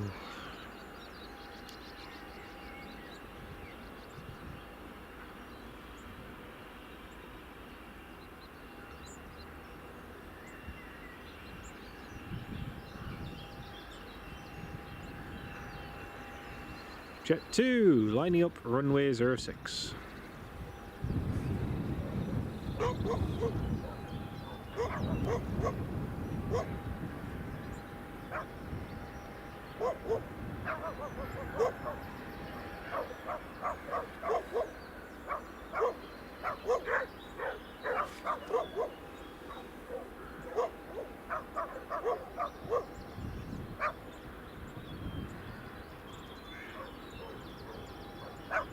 Here goes the Jet 2. Jet 2 off to Bergen, Ken. I expect it'll be up quite early then.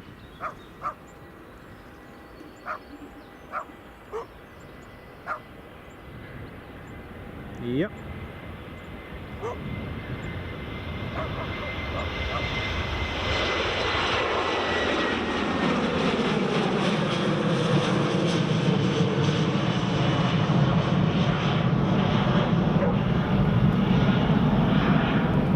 Sorry for the dog noise of them barking in the background. They all get walked along by the river and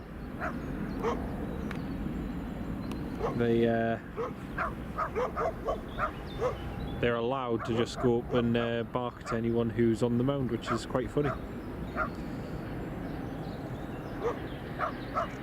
Right, next up is the Aer Lingus.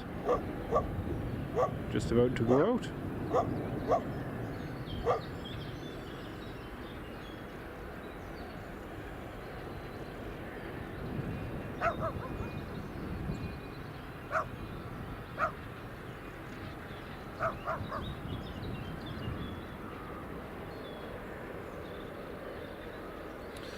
Once this Aer Lingus has departed, I'm just going to have a quick sit down and break again. Just, we've got another small gap between this departing and the British Airways from Heathrow coming in, so just trying to make the most of the gaps. I have not sat down a lot at all in the last day or so, yeah.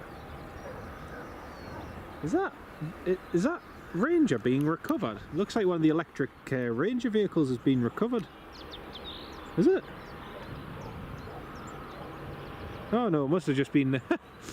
looked like their electric Ranger vehicle's been recovered on the back of a truck.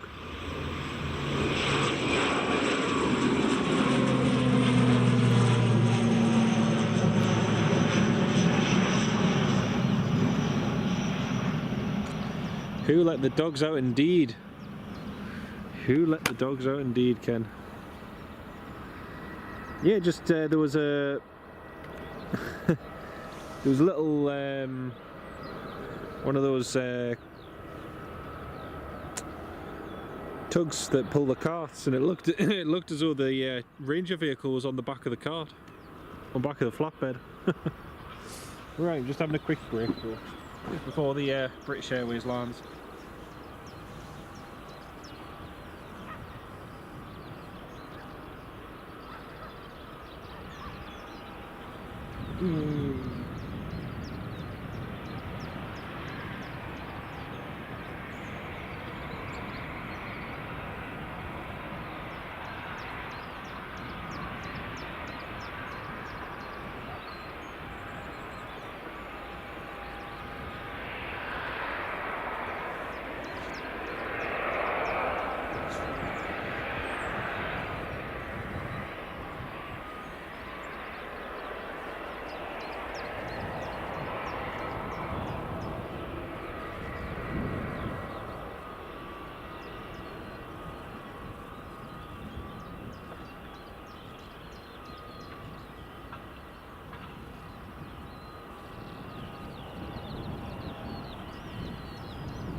Right, British Airways just coming in now from London Heathrow. Toon Crier, good morning mate, welcome to the live stream. How are you doing? Richard Bradley, yeah, I'm very tired. Like I say, I finished work at 10 o'clock last night, got home, my lovely wife had made me some supper, so I had that, packed up the rest of my stuff, and by the time I got to bed and all sorted, it was about 12ish, about 5 to 10 to 12.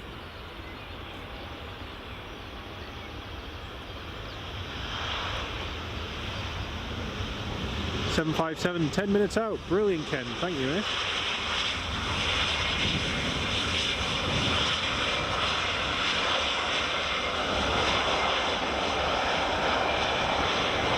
We've got a Aer Lingus A321neo coming in later as well. One of the XLRs. That'll be cool to see. It was just flying from the United States to Dublin before, and then it's going to be flying Dublin to here. It'll be the first time I've seen an XLR, I think.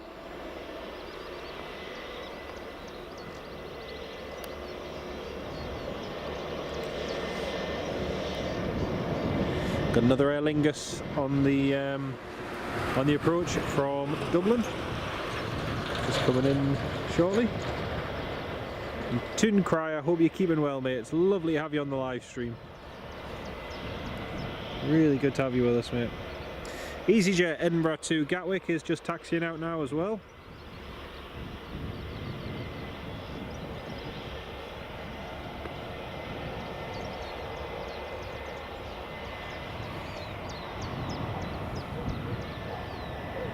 Also got a Loganair from Kirkwall just turning in on to the approach as well, one of the ATRs.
It is, sadly, Ken, yeah, it is.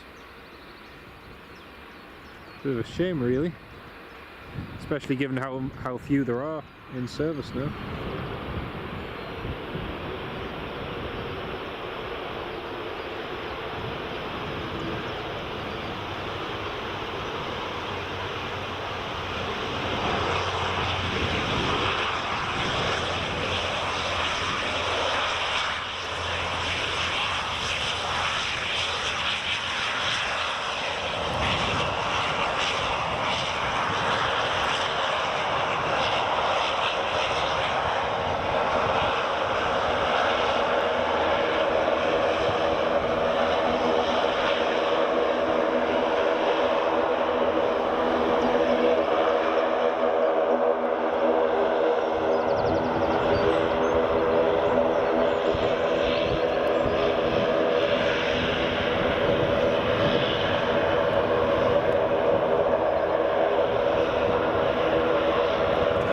EasyJet is just going. Ken, yeah, they're just using any spares from different airlines and all sorts to keep the A319s going. Sometimes the the tail or the spare part might be blank. I think they've had a couple of Wizz Air parts on some of their Airbuses recently as well, so just using what they can really.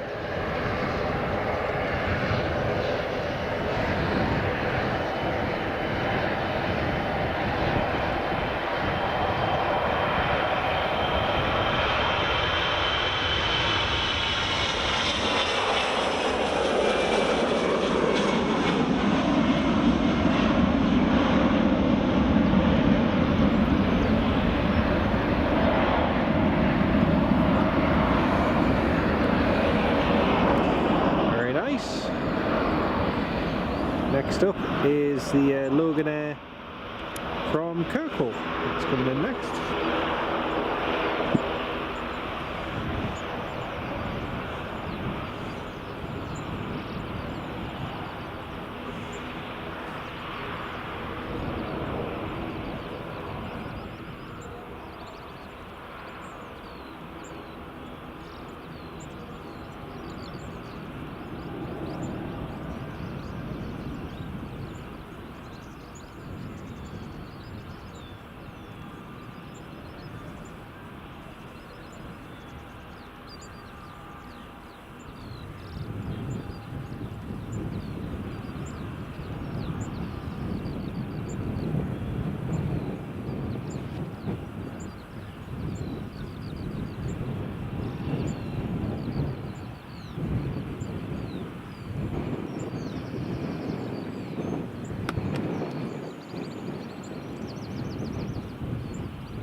Right, so next arrival is just about to touch down, which is Loganair from Kirkwall, followed very closely by the United 757.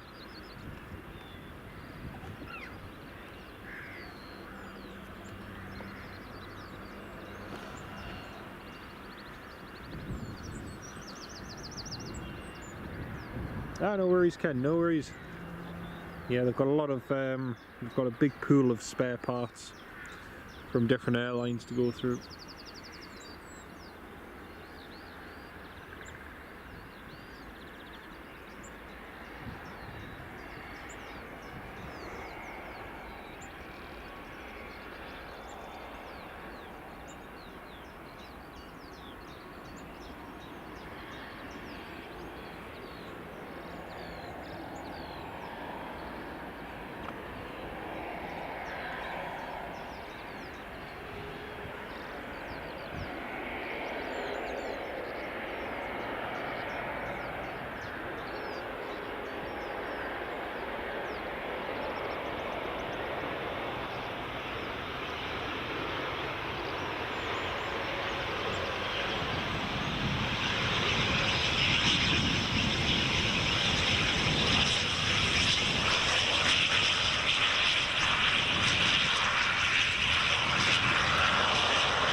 we go, that is the United from Chicago, just cleared to land.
There we go, that's the United 757 landed. 30-year-old 757, it is a beauty indeed, Ken, it is. Can't beat the 757s, looks so good.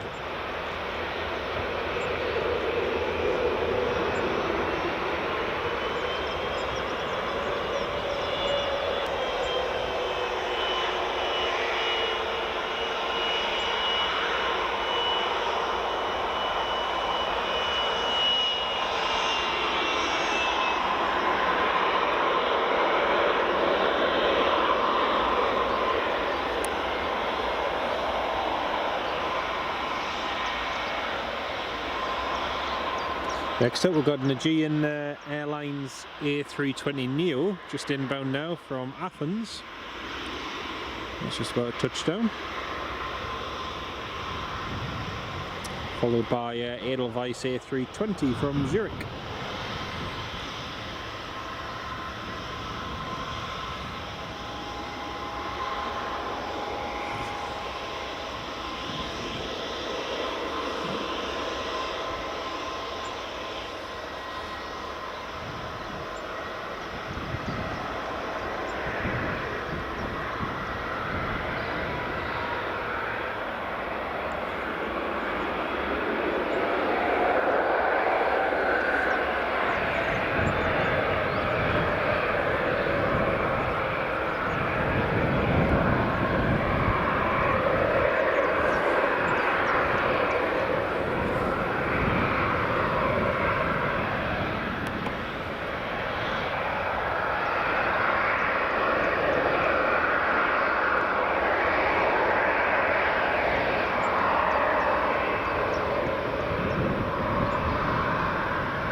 Well, that's the 757 on stand. Next up, Aegean Airlines A320neo from Greece.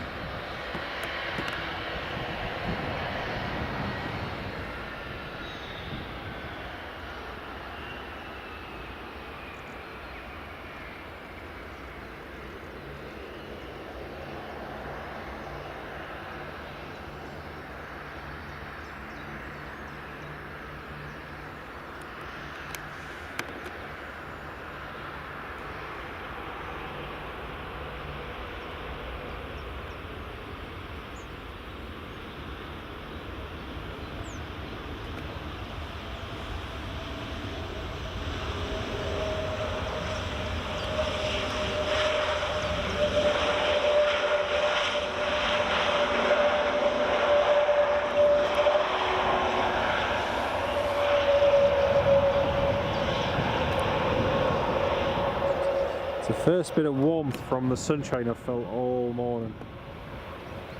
Quite nice actually.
Right, Edelweiss A320 is just coming in to land now, and is just about to come in onto runway 06.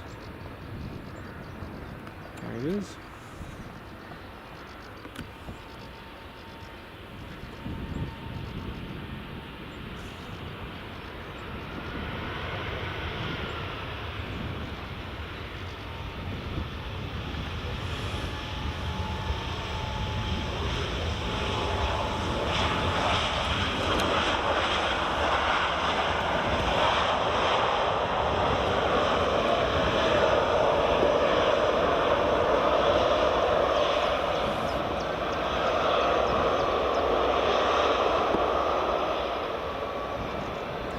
Nine years this September since United Airlines departed Newcastle for the last time. It is a shame, Mark, but it's not surprising. You know, I think there might be an opportunity in the future with another carrier with maybe slightly less passengers, though, where the route might actually work. But we'll see. Ken Alloway, next in Edelweiss. Yep, that's it there, mate. Single. No, not today. I'm too tired to sing. Oh, man.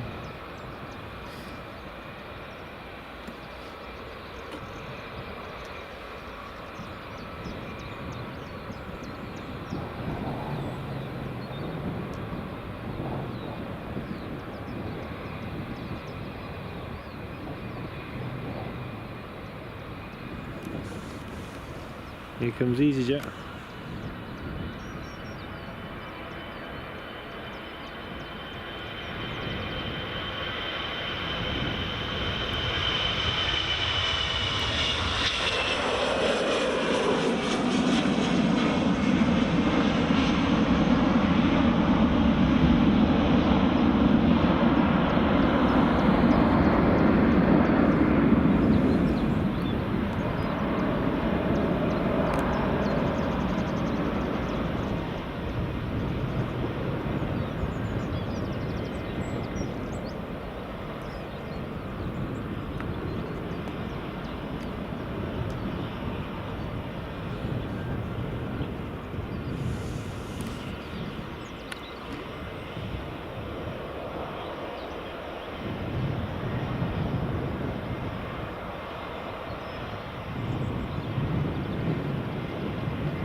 Next up, we've got Belfast to Edinburgh flight just coming into land.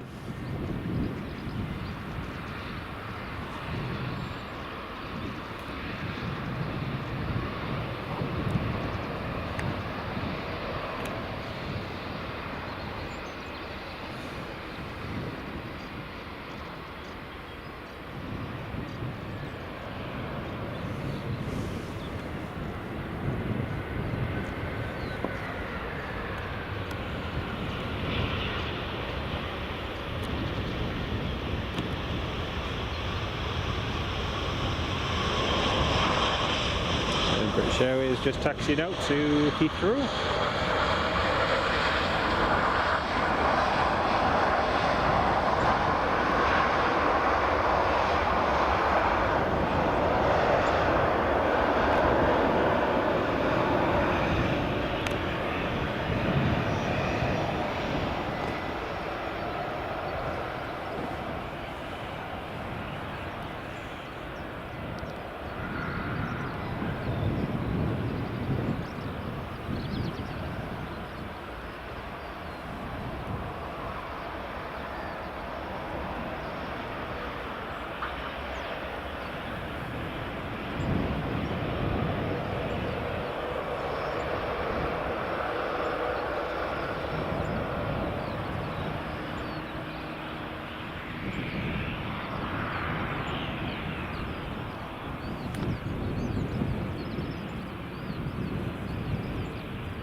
Hello mate. Oh, lovely to have you on board, mate. Nice to start with a live stream, absolutely. Got another Ryanair just coming in now from Porto. British Airways and Aer Lingus just taxiing out.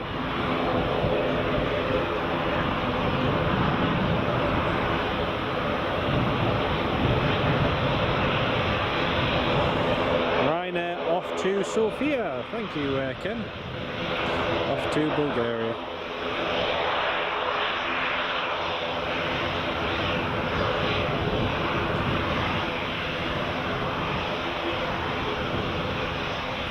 Delta to Boston is shown on flight radar. And the beacon light is on. So it looks like the Delta's just about to push back.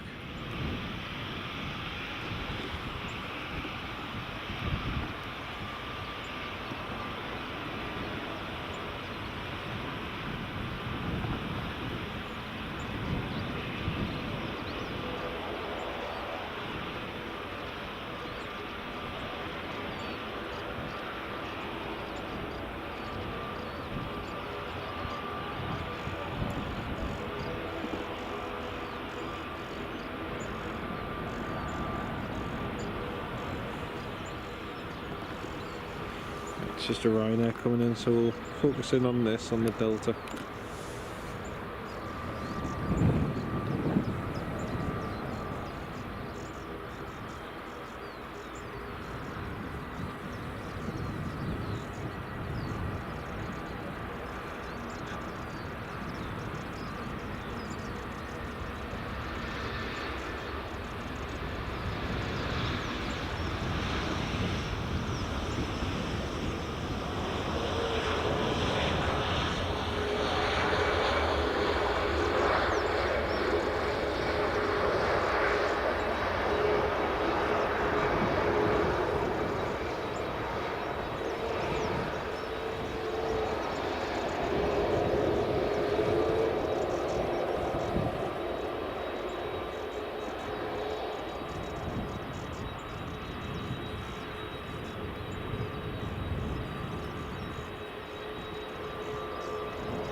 Just had a cloud of dust and hay off the tractor as he's cutting the grass going past. Right, next up, Delta 767 just taxiing along.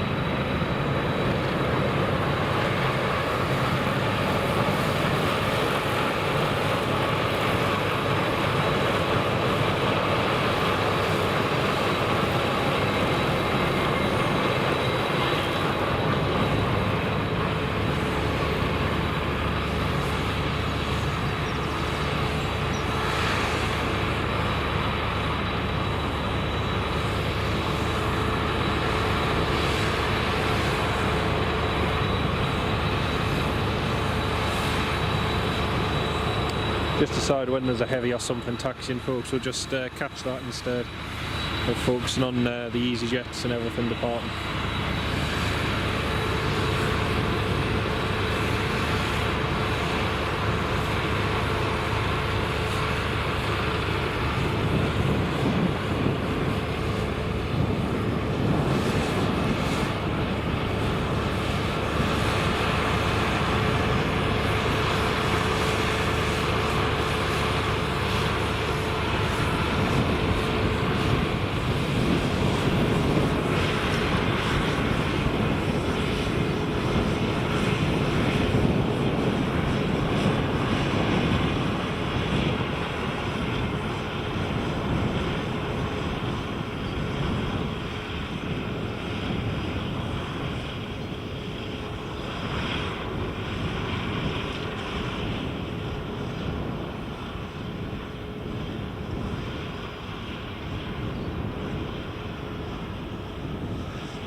Can't beat the 767, mate. Trying to beat it at all. It's a great one to see.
EasyJet just departing.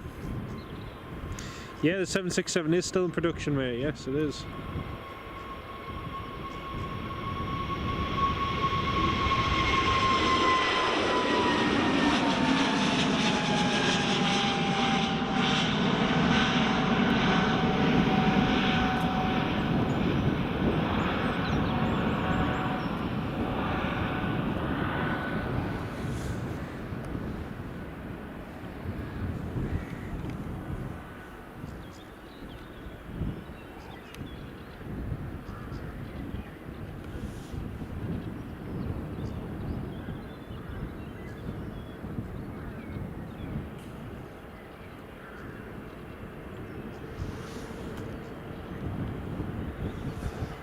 EasyJet.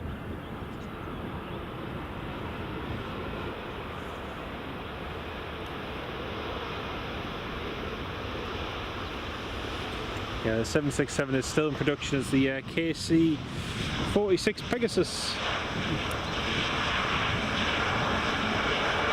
It's very, very popular.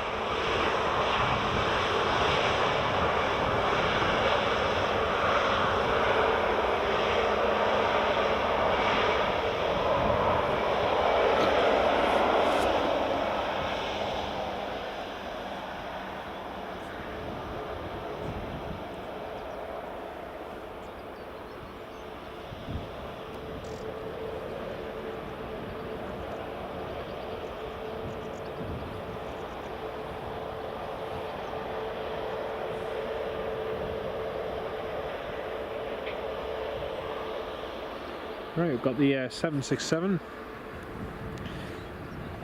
cooled and short, and we've got the Embraer just lined up ready to depart.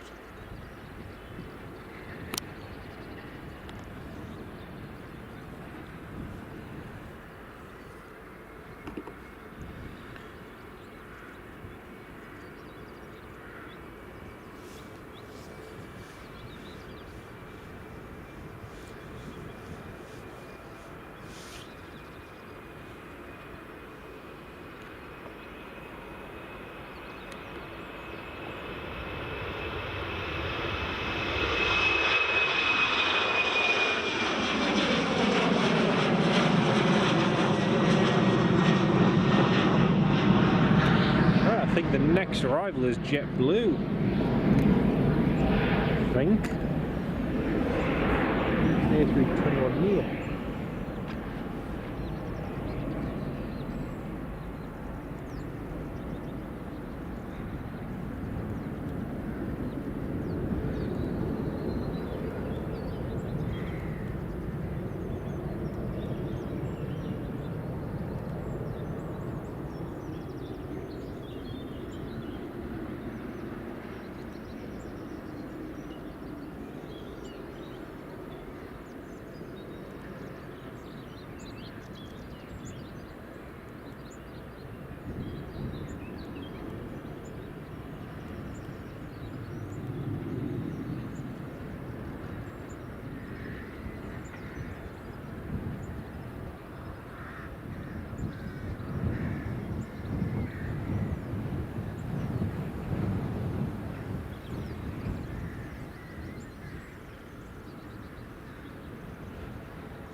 Right, JetBlue's on final, and then after that we're going to have one Delta 767 departing and then another Delta 767 landing. So this one about to depart is going to Boston.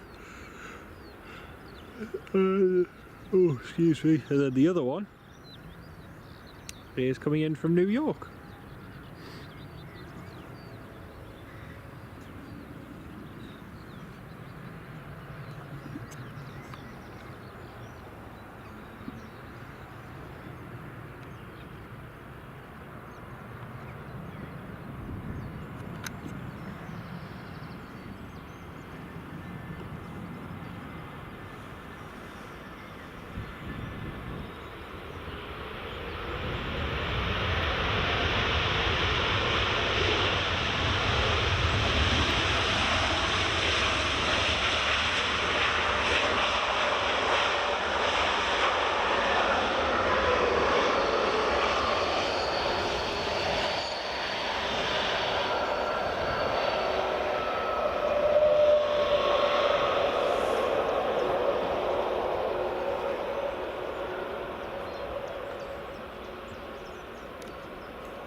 Oh, the 763 is off to Atlanta.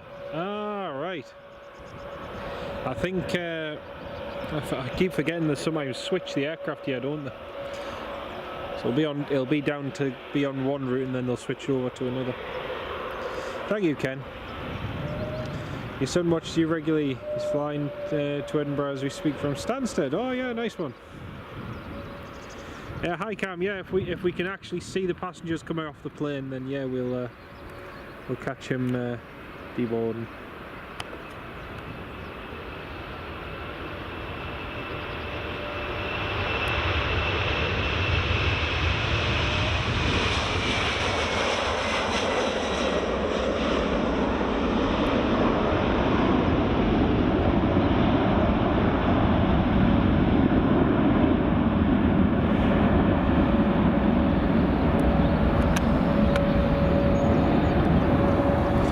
I don't know if you want hi Cam, if you let your son know as soon as they've landed, if by any chance we can see them deboarding, which I don't think we will, might be able to give them a wave.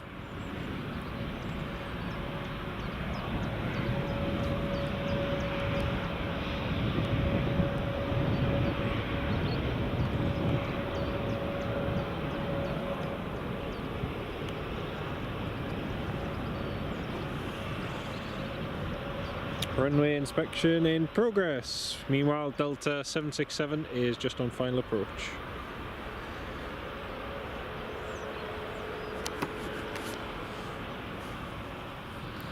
Just need to quickly wipe some dust off the lens. There we go.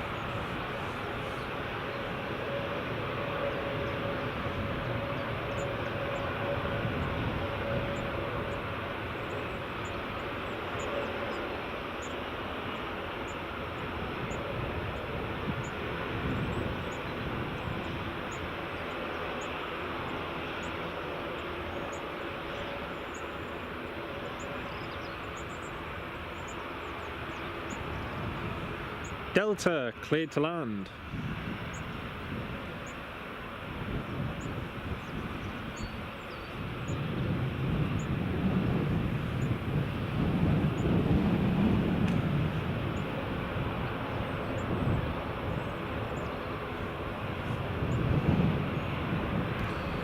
Right, let's pan back over to the other side. And in just a second we'll see the Delta 767 landing. Now the last Delta 767 land managed to make it off at Charlie. Let's see if they can do the same.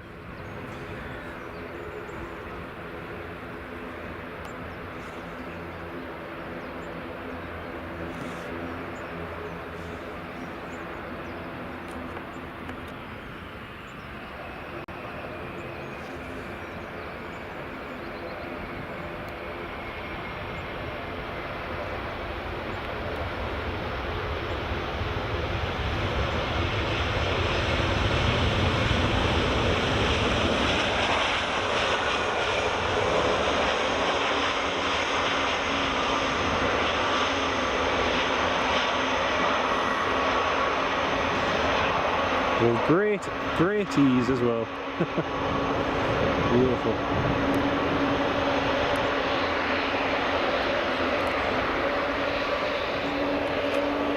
Do you know what's quite funny though, is you can tell these Delta boys and girls are used to flying into Edinburgh. It's quite funny actually. Just the performance of getting straight off at Charlie.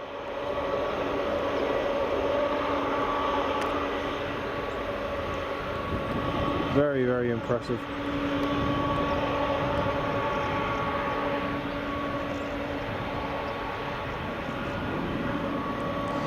Got an EasyJet just coming in behind.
Gonna have the Delta and the JetBlue taxiing in on the into stand at the same time.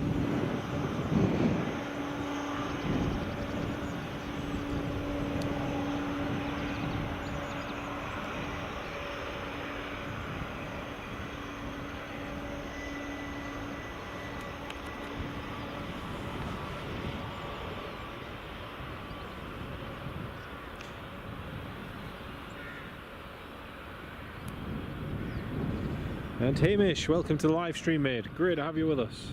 Hope you're keeping well.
GRW, welcome to live stream. Good morning from Dallas, Texas. Welcome.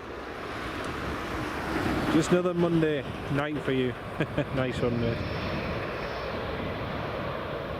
Great to have you on the live stream.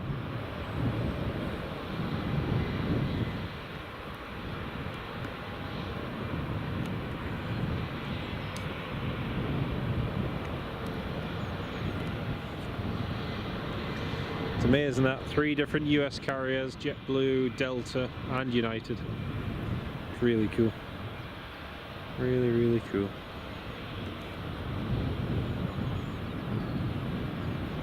Got a BizJet coming in from Sweden in just a second.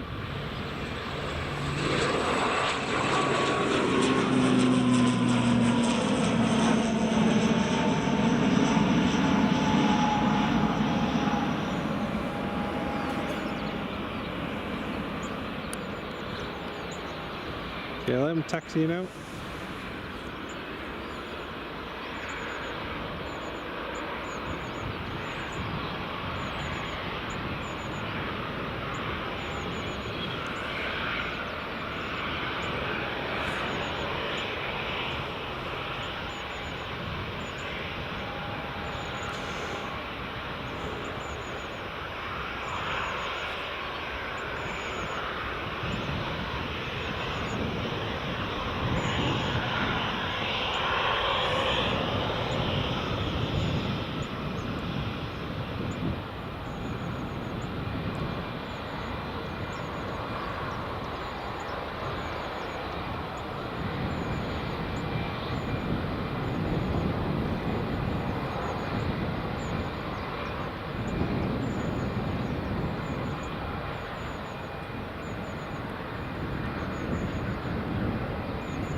British Airways A319 just taxiing out now.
It's a smart one. Yes, Ken, Gulfstream 550 inbound from Ängelholm in Sweden.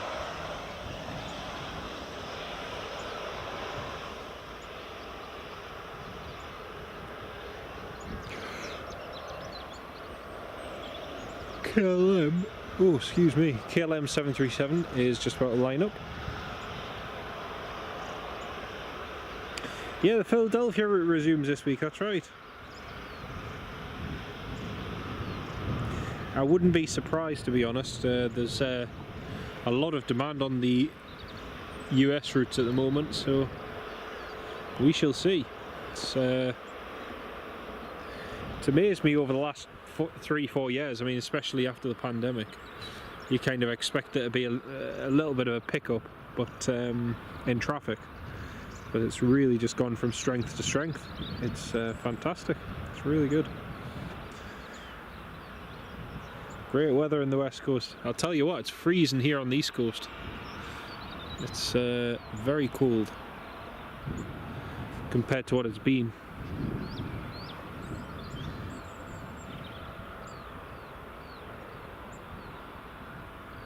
KLM 737-800 is just about to depart now, heading to Amsterdam.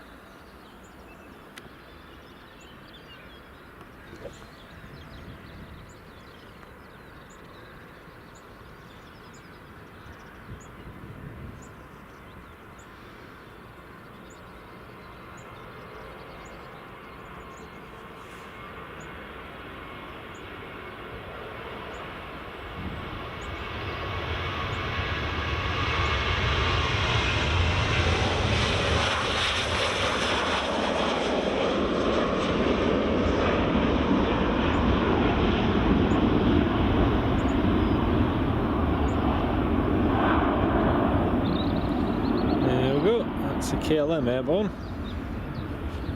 Next up, British Airways. Tim Waters, good morning Tim, how are you doing mate? Great to have you on the live stream.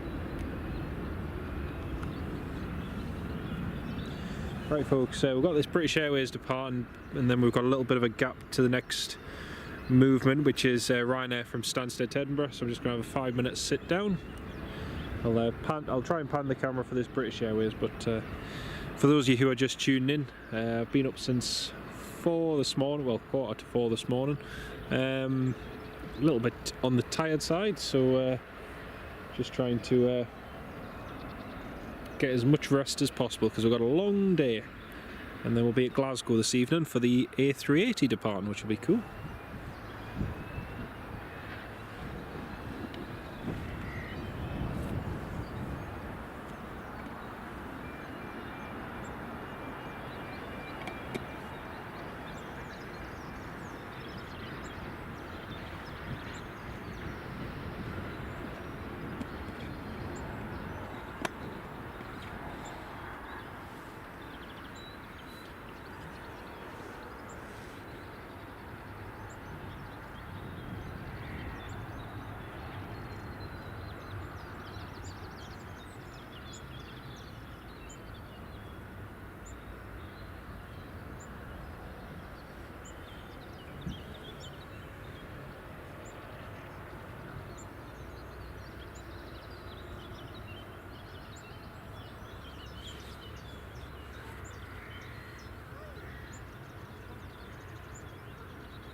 Oh, that's his flight coming in now, hi Cam, brilliant.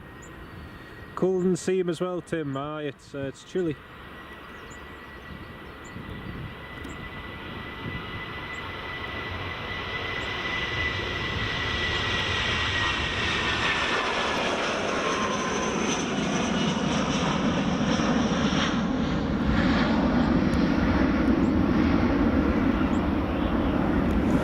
United 757 just pushing back now.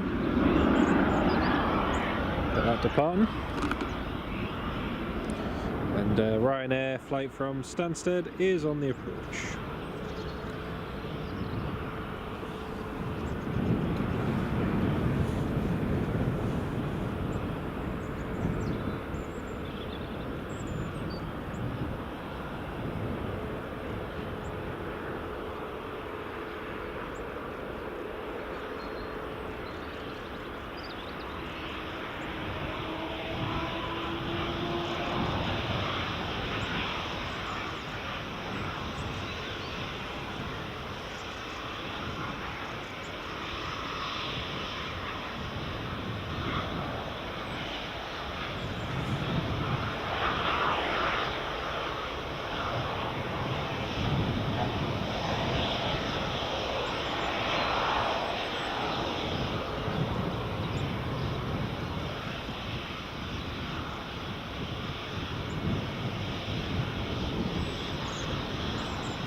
Scott. Hello Scott, welcome to the live stream, mate. There's the Ryanair high cam coming in from Stanstead.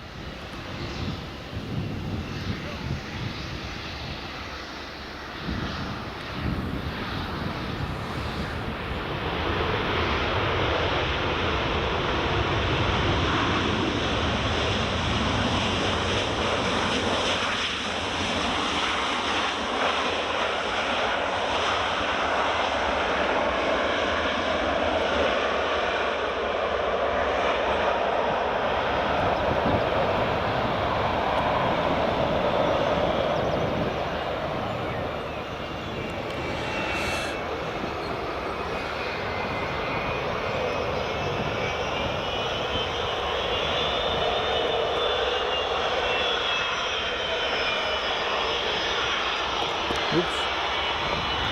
Yeah, it's 757.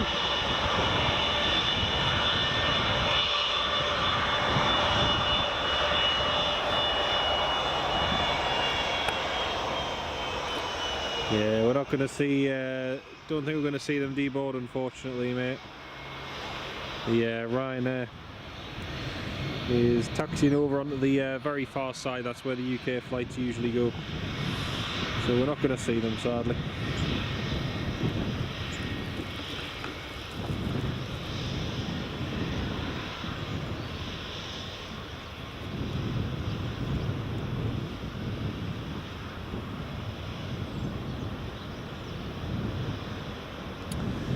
And Robert Hadfield, Bob, good morning, mate. Welcome to live stream. How are you doing?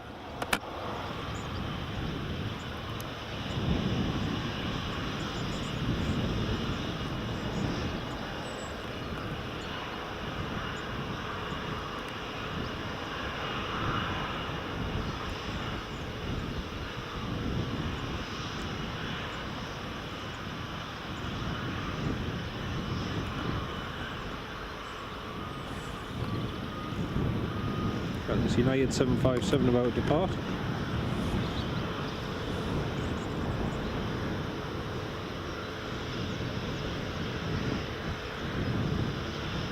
And AJ, hello, welcome to the live stream.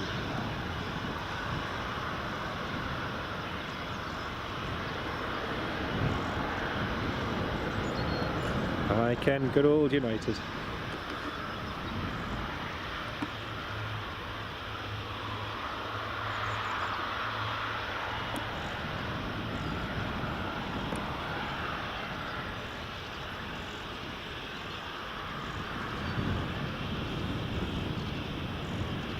United 37 just called up, we're ready on reaching.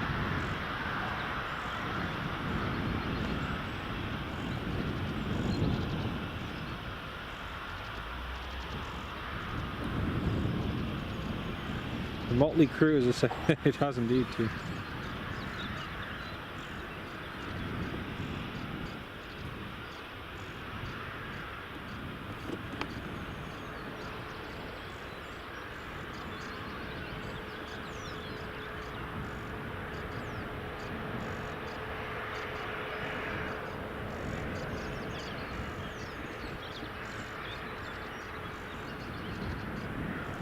You just woke up, not had a cup of tea, so very grumpy. A little bit more tired than that, Bob. Just a little bit more tired. But, not too bad. You alright?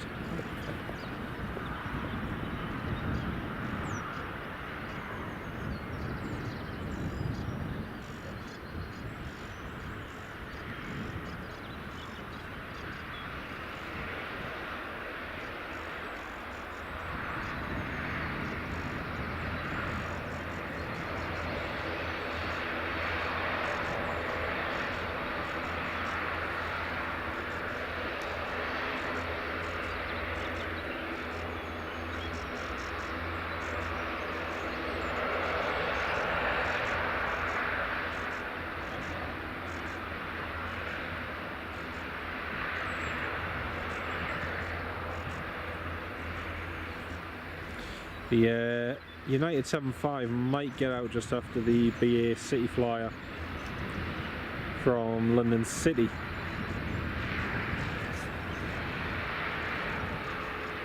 Nothing changes. Oh dear.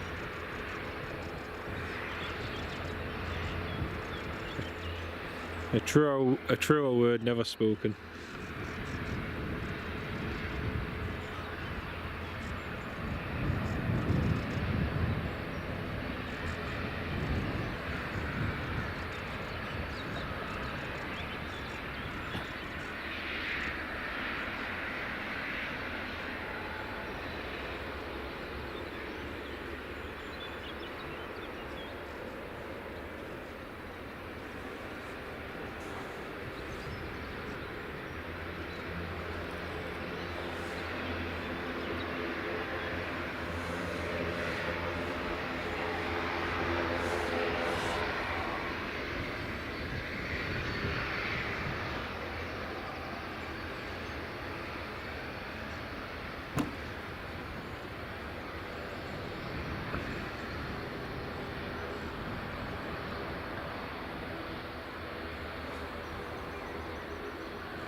United cleared to line up and wait, runway 06.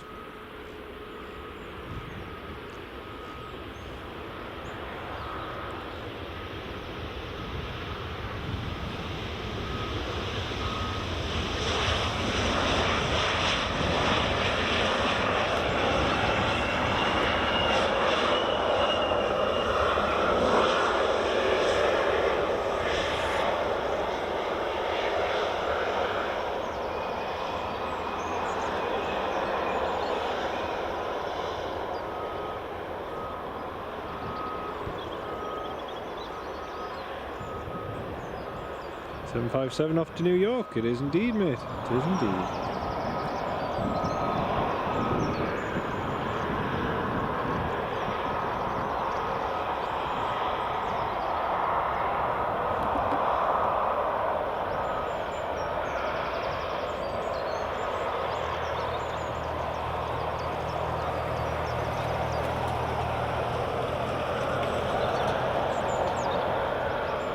Actually, Bob, if you tune in later on tonight, Bob, when we go to Glasgow for the A380 later on, you'll see some Totters later on, so stay tuned.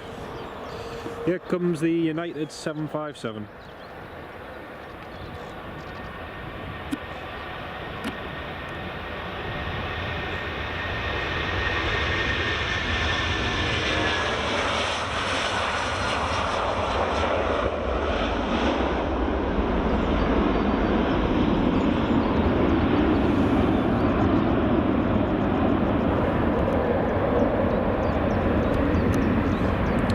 Be heading for the A380 at about should be catching about 7 o'clock, but yeah, should catch a couple of twin otters either side.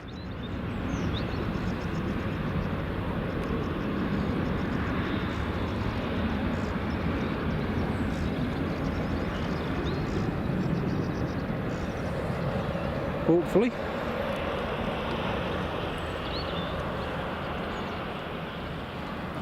Hamish McCaw, I'm afraid my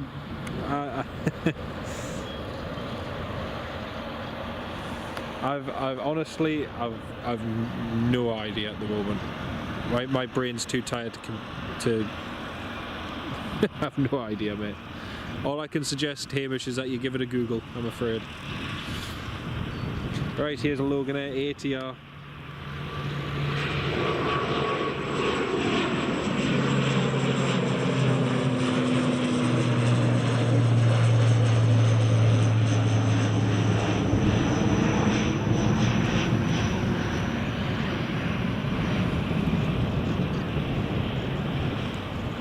There's a tractor. Megan, you know what? I was just watching this tractor, thinking of you. There you go. There's a tractor for you, and a John Deere, no less.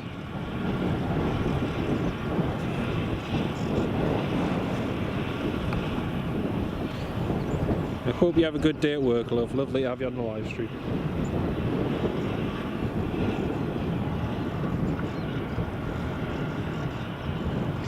Turkish A321 Neo.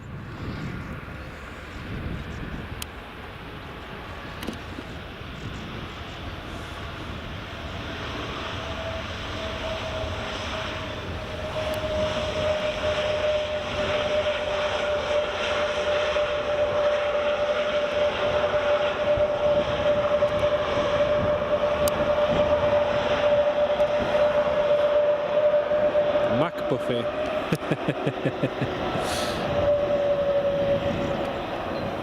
Yeah, the only thing you get at a Mac buffet is fast food.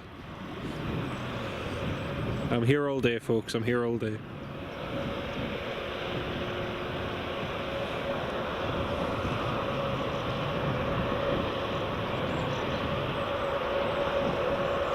Any Massies? Yeah, there was. Actually, I can't remember if it was a Massey or a Class.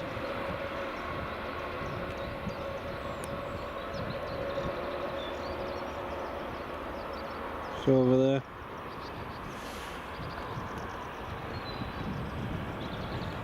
Yeah.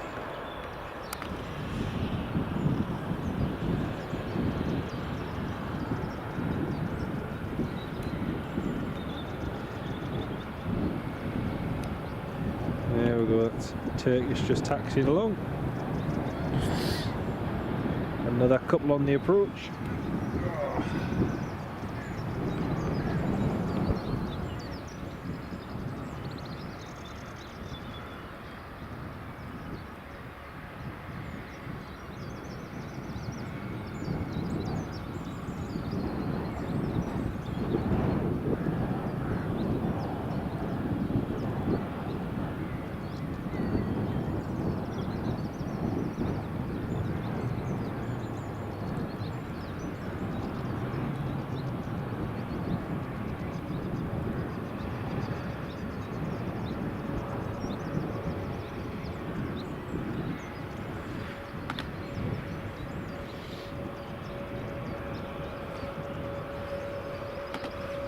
Alright, Viewling is just on file now.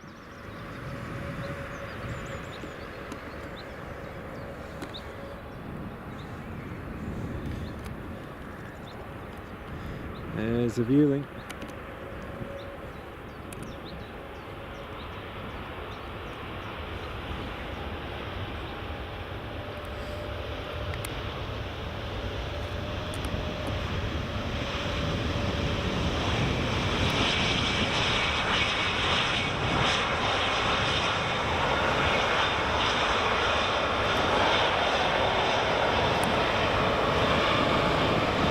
Kind of.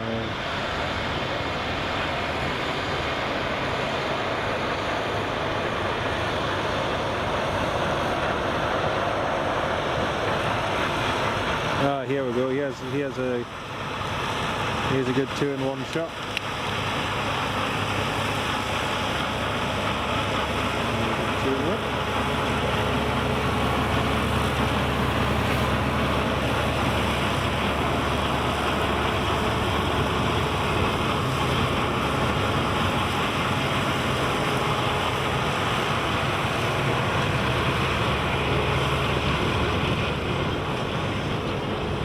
Hamish, I'm not sure if you heard me before, but at the moment I'd struggled to tell you how to press the record button on my camcorder.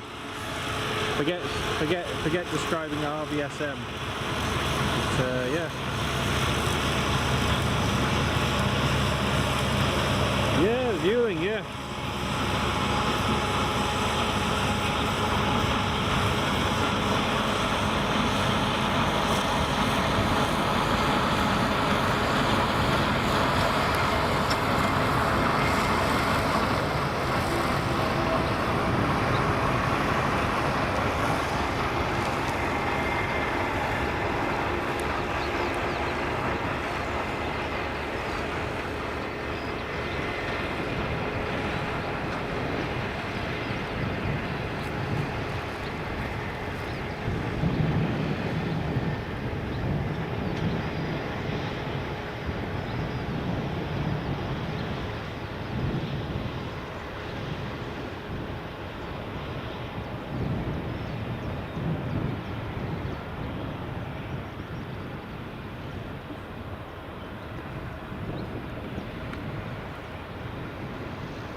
It's a bit weird with the single yellow dot. We flew, me and Megan flew with Viewling in December from Alicante up to Barcelona. It was a lovely flight. They've got a really nice onboard selection of snacks and all sorts, which is nice.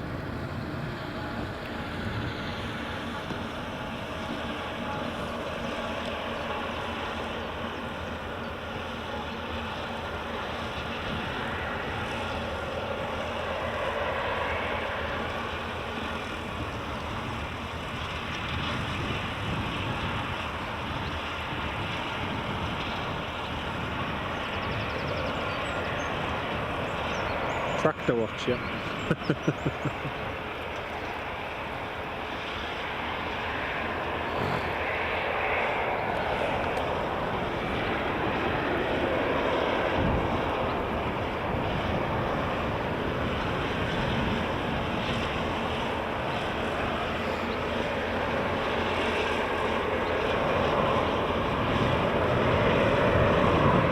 Yeah, catch you shortly, Bob. Take care, mate. Catch you in a bit.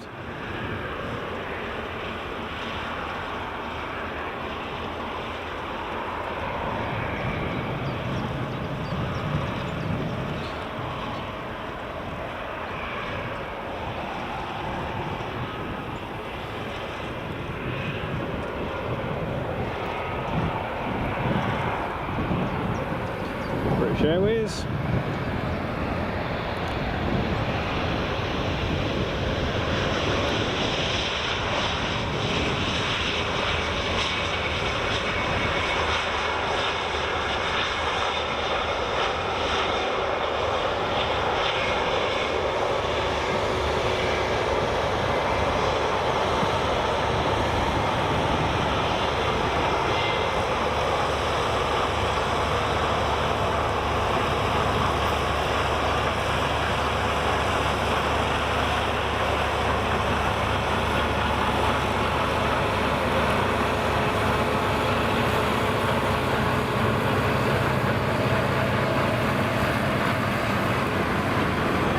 Yeah, Bob, I did, yes. Yeah, mate.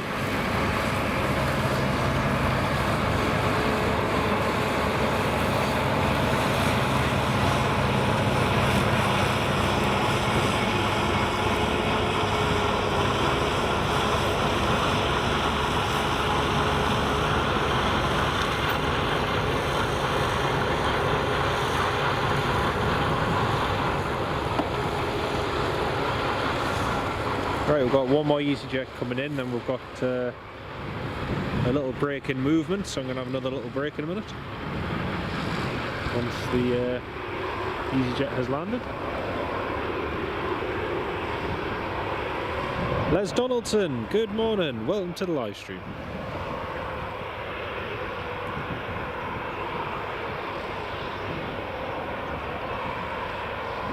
The Edelweiss A320 pushback, and BA is just taxiing in past the Hainan.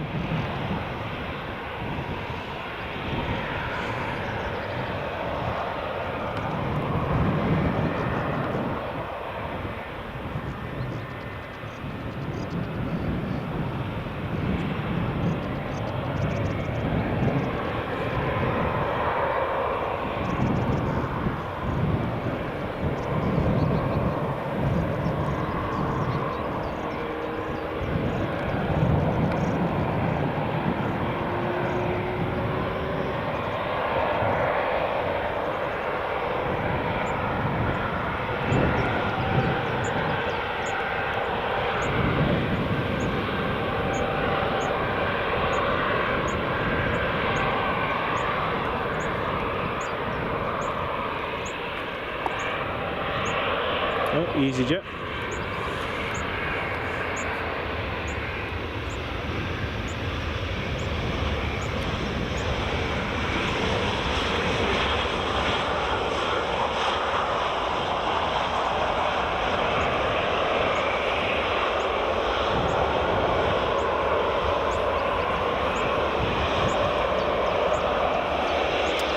Is the Osprey that came in yesterday still there? I don't know, mate. I didn't know about an Osprey being on the ground here.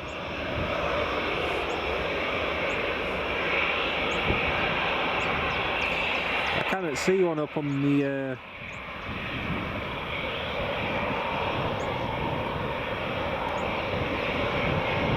Yeah, I cannot see one on the north side, so... I don't know. No idea. Christina, morning. Welcome to the live stream. Great to have you with us.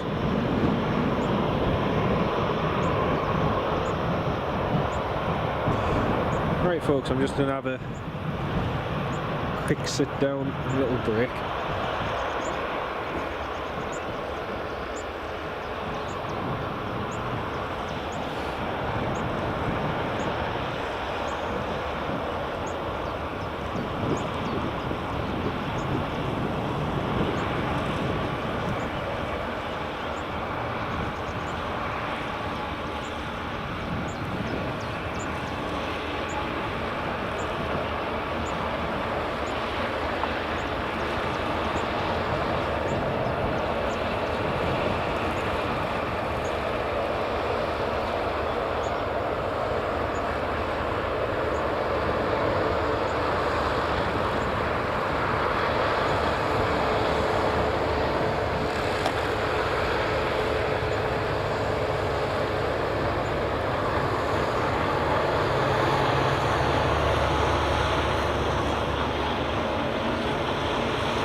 Just noticed there's a Challenger just coming into land.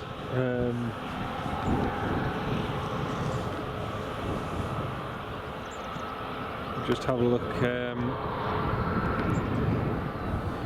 Going to your garden to catch a WestJet 78 going over. Brilliant. Yeah, there's a little Challenger just called up and been cleared to land. I don't know what it is. It's shown as private on the on Flight Radar 24.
There it is.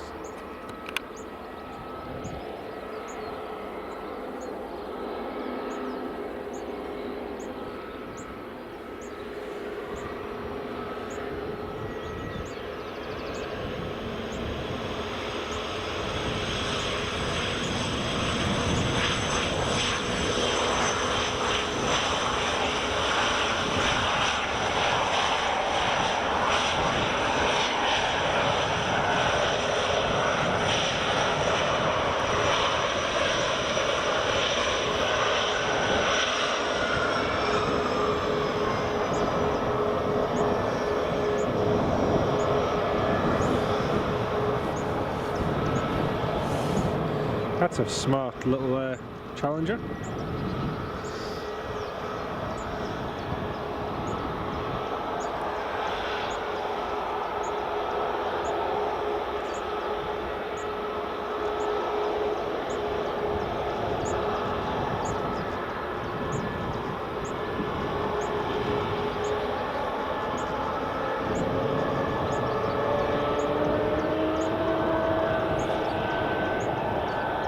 Challenger 604, Ken. Thank you, mate. Very smart. Very, very smart. Edelweiss is just lining up.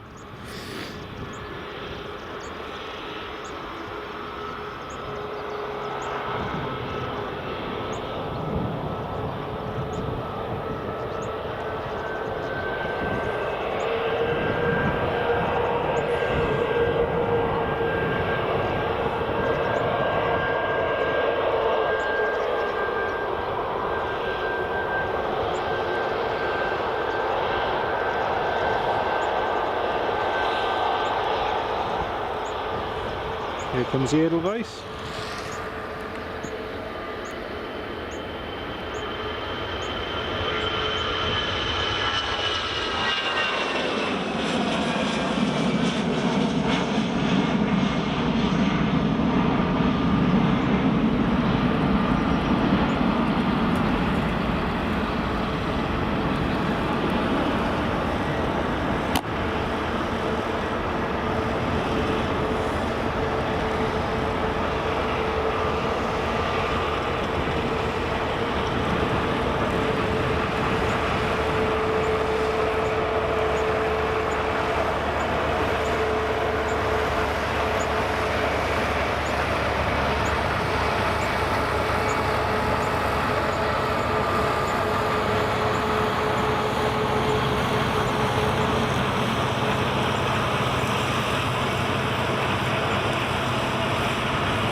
Ryanair's just taxiing to Holding Point Bravo.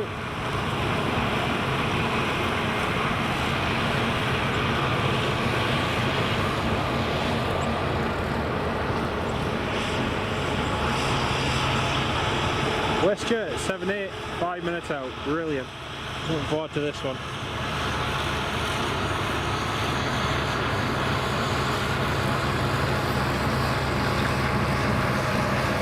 Sorry, it's the EasyJet that's cleared for takeoff from Bravo. EasyJet is stalking the Ryanair and the EasyJet's just been cleared for takeoff from Bravo.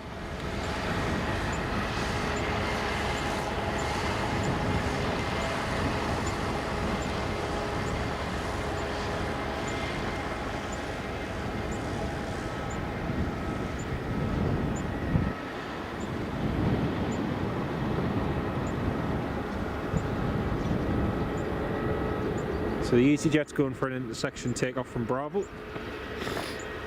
Excuse me.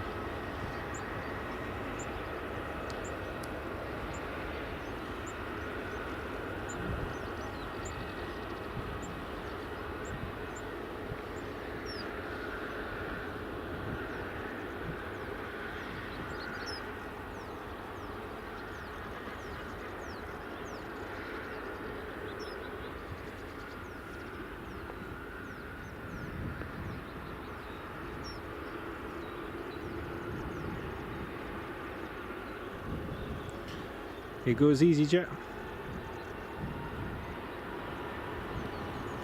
Full power.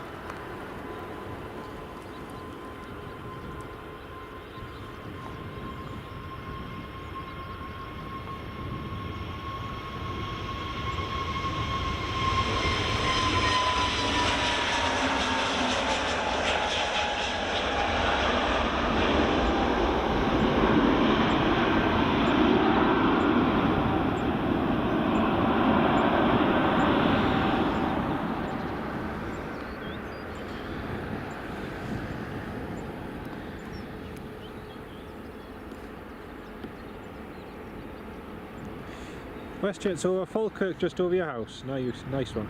Neil Stanstead jumped in the queue, yeah. He reported fully ready, and I think the tower was trying to get the Ryanair out from Bravo, but they wanted full length. So the EasyJet got straight out, so good for them.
Here comes Ryanair.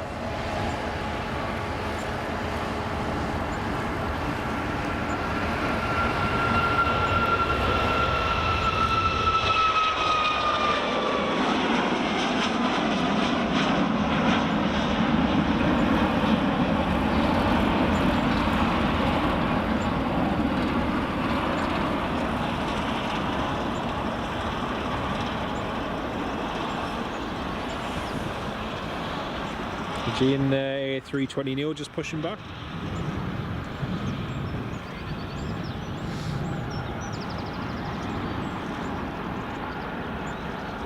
WestJet cleared to land.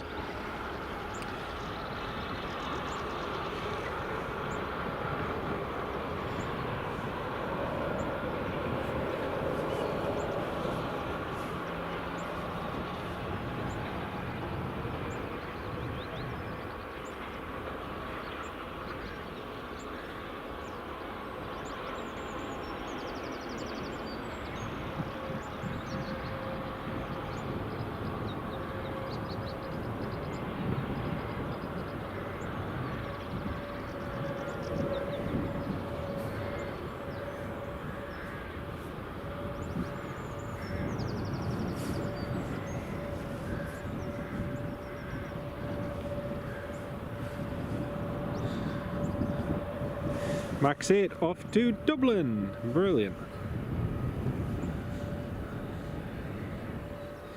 EasyJet's just pulling into the loop there at the end.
Aye, the Westie 789 inbound from Calgary.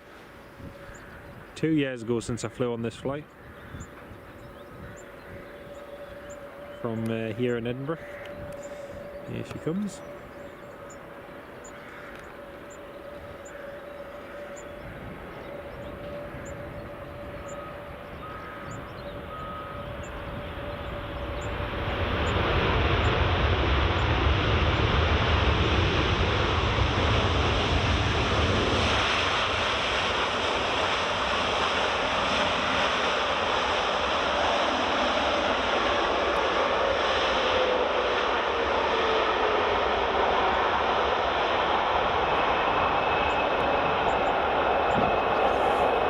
Nearly made it far, Charlie. Nearly. You could tell they were just thinking about it at the last second there. Oh, might just make Charlie, and then no, carry on.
You can see there's 100 of you all tuned in at the moment. A very, very good morning to each and every one of you from Edinburgh Airport.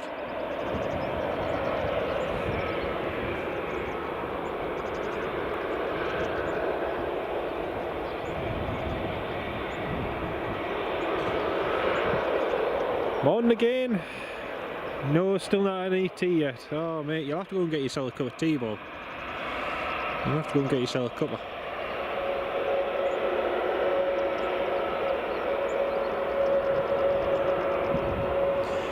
So WestJet's taxiing. We've got EasyJet A320 and Aegean A320 Neo taxiing.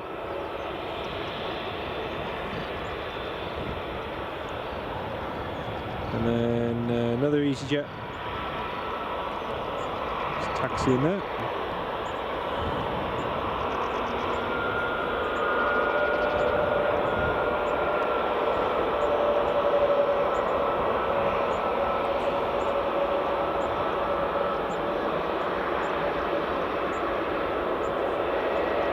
That's the Aegean just taxiing past where the WestJet is.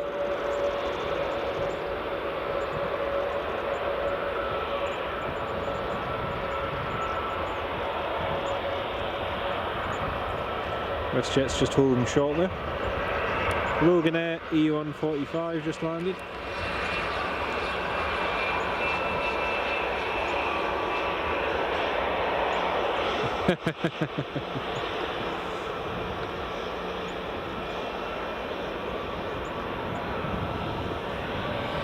I think I know what the recipient's name. Sir Robert Hadfield, Earl of Grey. The parcel will just be sent to 2 Brood, as it once brewed. Oh dear.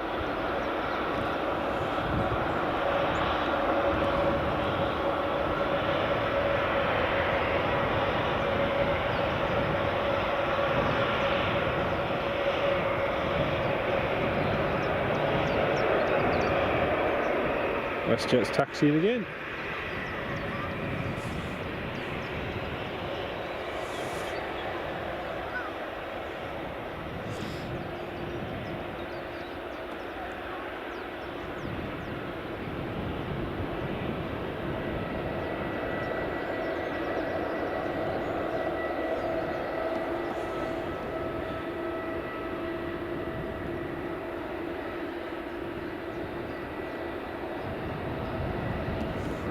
Pan back to the WestJet.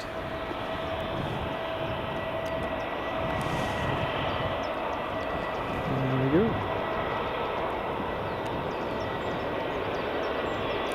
Yeah, I'm coming to the conclusion, Ken, that instead of sleep I need help.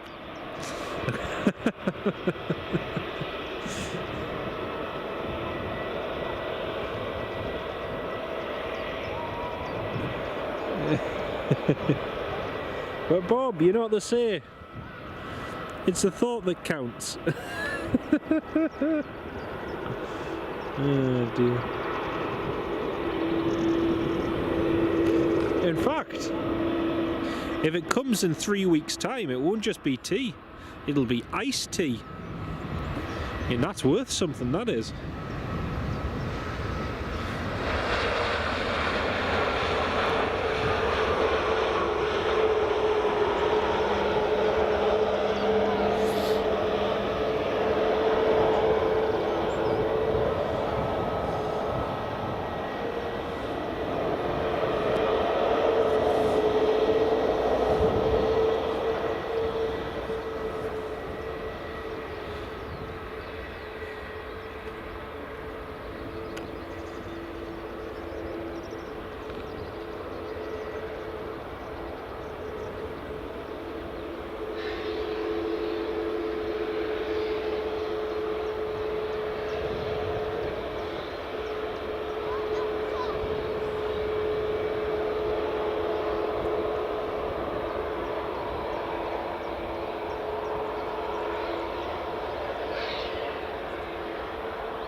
Comes EasyJet.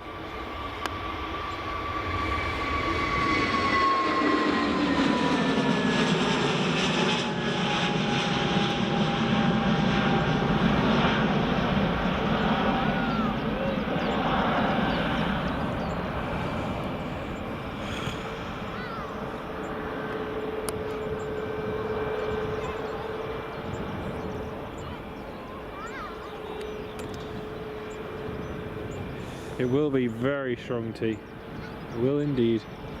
Echo India Hotel Echo Tango.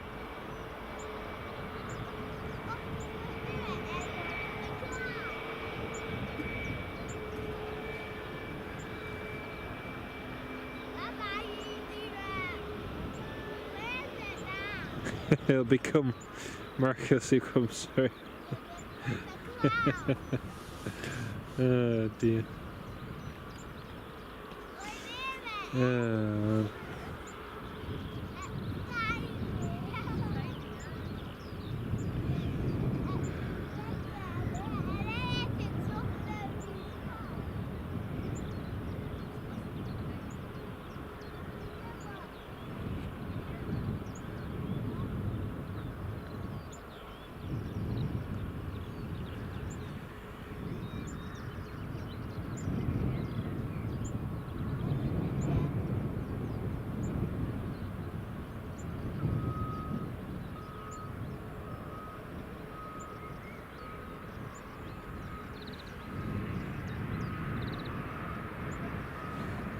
Oh, Loganair's just landed.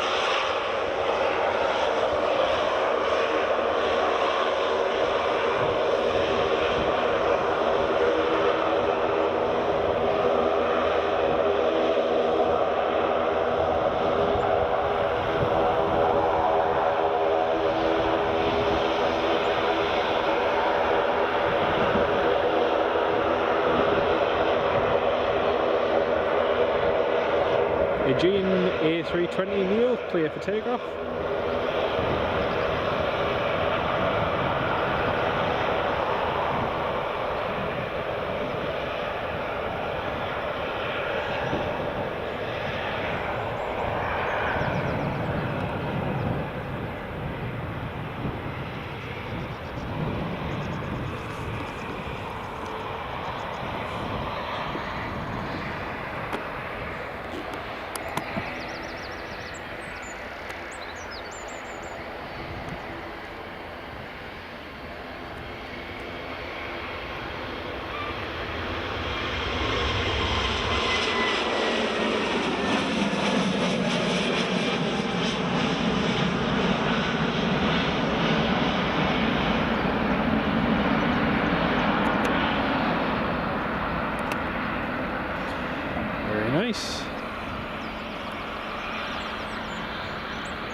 EasyJet just lining up to depart.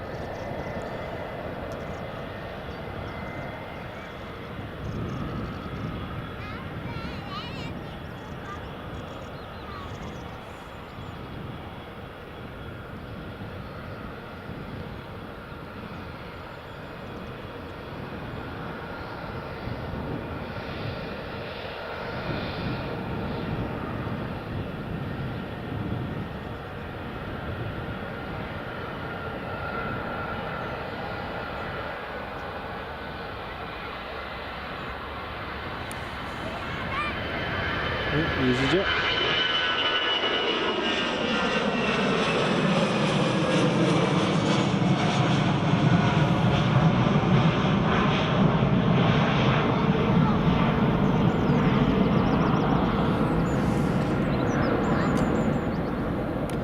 Ryanair mixing in with the big boys, yes.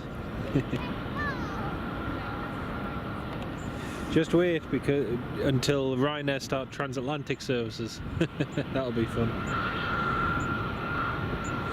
Right folks, I'm just having a quick look at the arrivals and departures list, because we're not going to be live for that much longer, in all honesty. Just I am very tired and I'd like to try and get some rest before we do our stream tonight. So I'm just having a look at what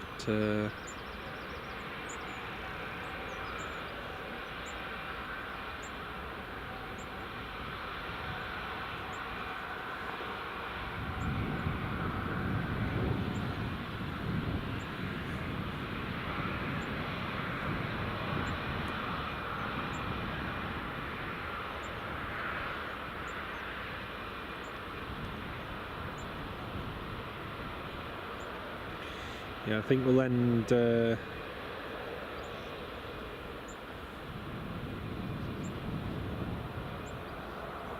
have a look. See what's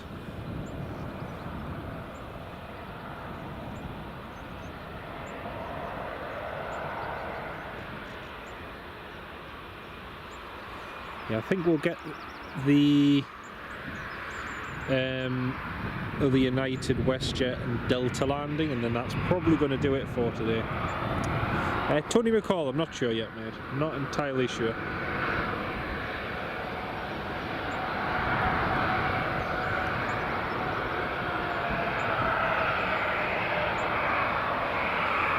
But yeah, we'll probably get those few movements and then call it a day.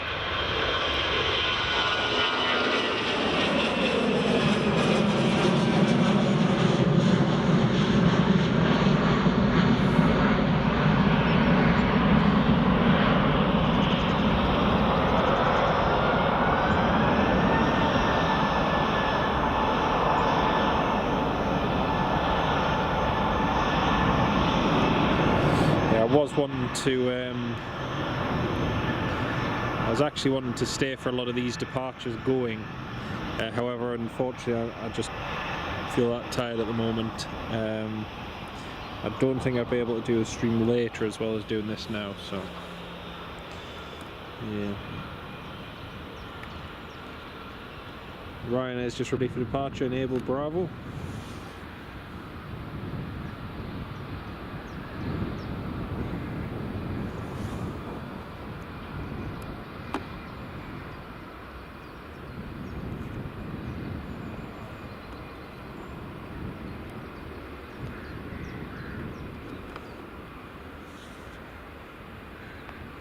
Ryanair, clear for takeoff.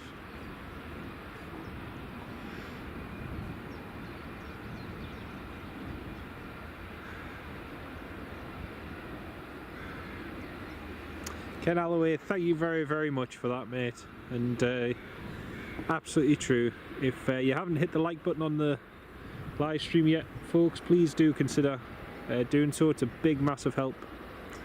And really does support the channel, and a massive, massive shout out and thanks to each and every one of you, dear channel members and supporters. really cannot thank you enough for all of your support, and it really, you know, I say it time and time again, it makes such a huge difference to the channel, so thank you so much. So Ryanair just lining up now via Bravo 1.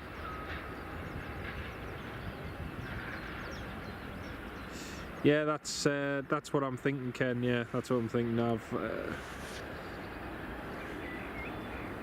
kind of had it in my head about getting everything departing, but then I'm just thinking about it time-wise. You know, the time I get across there and get a couple hours sleep and so on, and then have to drive 3 hours back home tonight. So yeah, well, hopefully it's only 2.5 hours if the traffic's good. Right, here goes the Ryanair.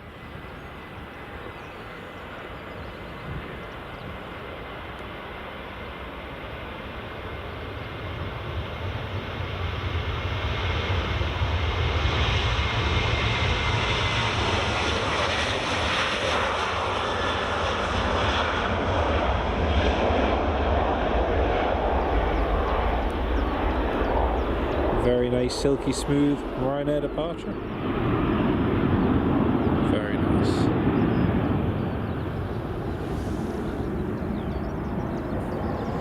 Ryanair off to Bournemouth. Me and Megan did that flight, not last year, the year before.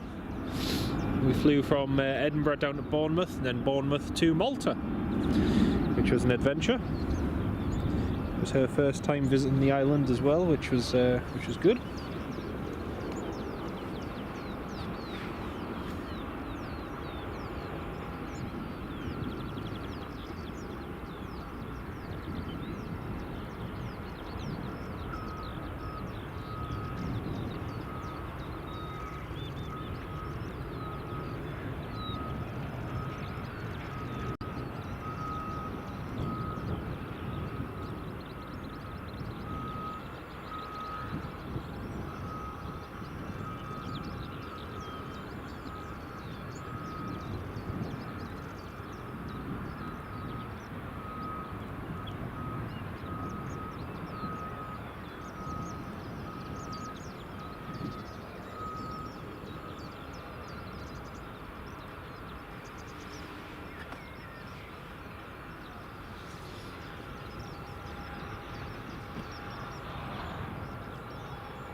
Right folks, we've got the WestJet coming in now, WestJet 737 from Toronto.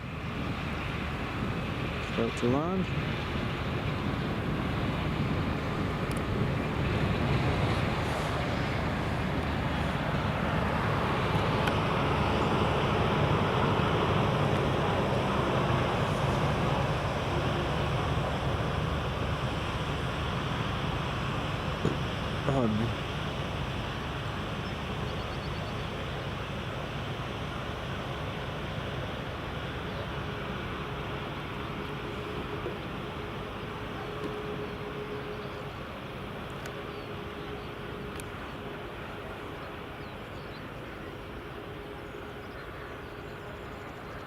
So yeah, WestJet is just coming in now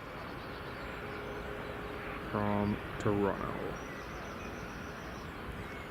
There she is.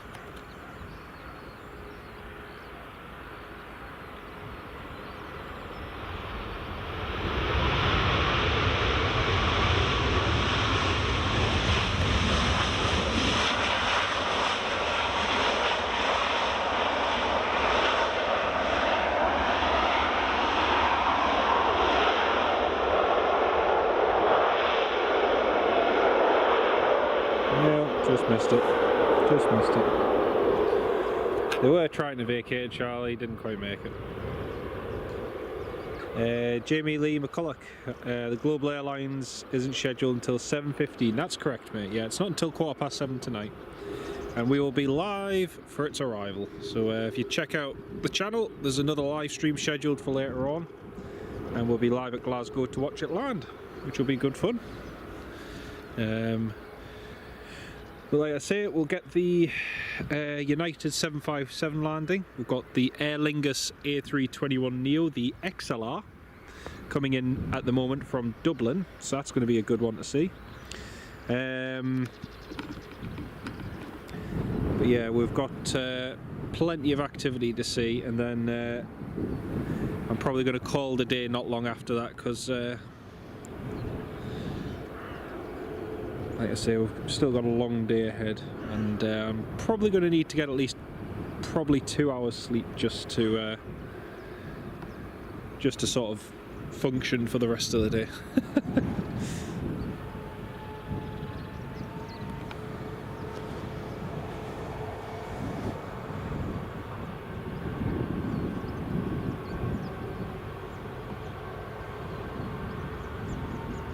The baby WestJet.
.757 from Washington DC is 2 minutes out. Thank you, Ken.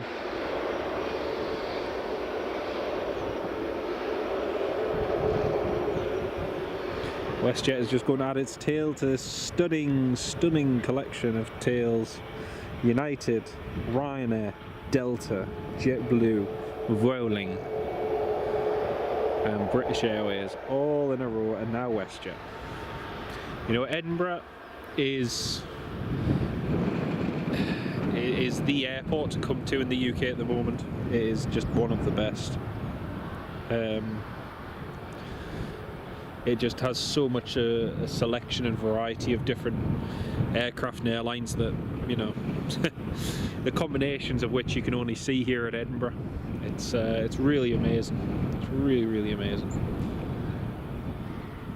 I think Edinburgh and Dublin are probably two of the only places where you get this kind of mix. It's really unique. I remember coming here, you know, not all that long ago as well, folks,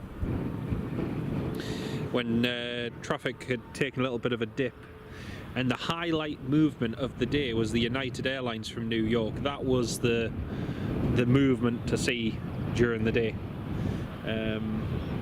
You'd come in the morning, get it, and then that was it in terms of transatlantic movements. And now the airport's just booming again. It's absolutely booming. It's just, they are so good. So good. I was just watching some of my footage the other day from like 2008 through to 2012, and coming here with my dad, and you know, you look at the sort of movements that you'd sort of stick around for, and you'd wait for the United 757 to come in, and now you get one after another, and plus 767s and all sorts. Graham Bennett, I couldn't agree with you more. It's a terrible airport to travel through as a passenger. That is the one downside. It's gone from being one of the best airports to travel through to one of the worst. I completely agree with you there, mate. Even at 5 o'clock this morning, the traffic going into the airport was terrible. It's absolutely terrible. Infrastructure around the airport's atrocious. The capacity to handle all those passengers is completely inadequate. It was funny because when we did our little trip to Stockholm the other week, we flew from, oh, there's 75.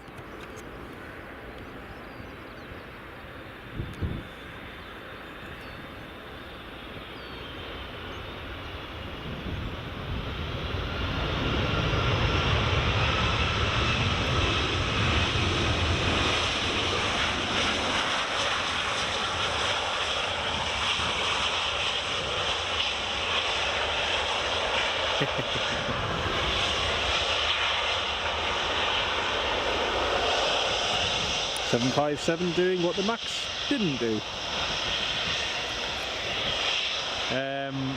Yeah, I mean, it was funny because flying through Stockholm, security and everything, virtually nobody there. Going through Amsterdam, yeah, it was busy, but I've seen it busier. Flew in Newcastle, dead quiet. Gdansk was nice and smooth, very quiet. Got to Edinburgh, flew from Edinburgh to Shetland with my dear wife, and it was, yeah, just took an age for check-in. I've never waited so long for check-in at Edinburgh Airport, and it's not even peak summer yet. And going through security on a Sunday, this was a Sunday as well, it was absolutely bustling. It was crazy.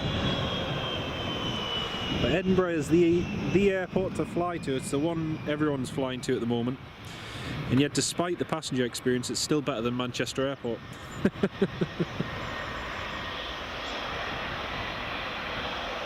Yeah, it's got great routes and everything, but it's just lacking in a few areas. You know, it needs another terminal in reality. Another terminal, another pier, just to spread people out better. But at the moment, that's not possible. But yeah, I still maintain that despite the increase in the number of airlines and everything, Edinburgh is still 10 times better than Manchester. That I will stand by, having flown through the two this year. 29-year-old 757 Ken, cheers mate. You travelled Qatar to Auckland, nice one. Jamie McCulloch, the flight number is Q4381. It is, thanks mate.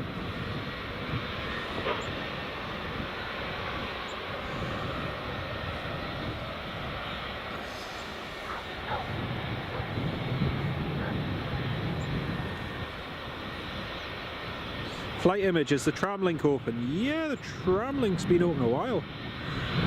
Unless they've closed it recently for maintenance or something that I don't know of, but yeah, I've used the tram link a few times getting in and out of Edinburgh, which is handy, but it's yeah.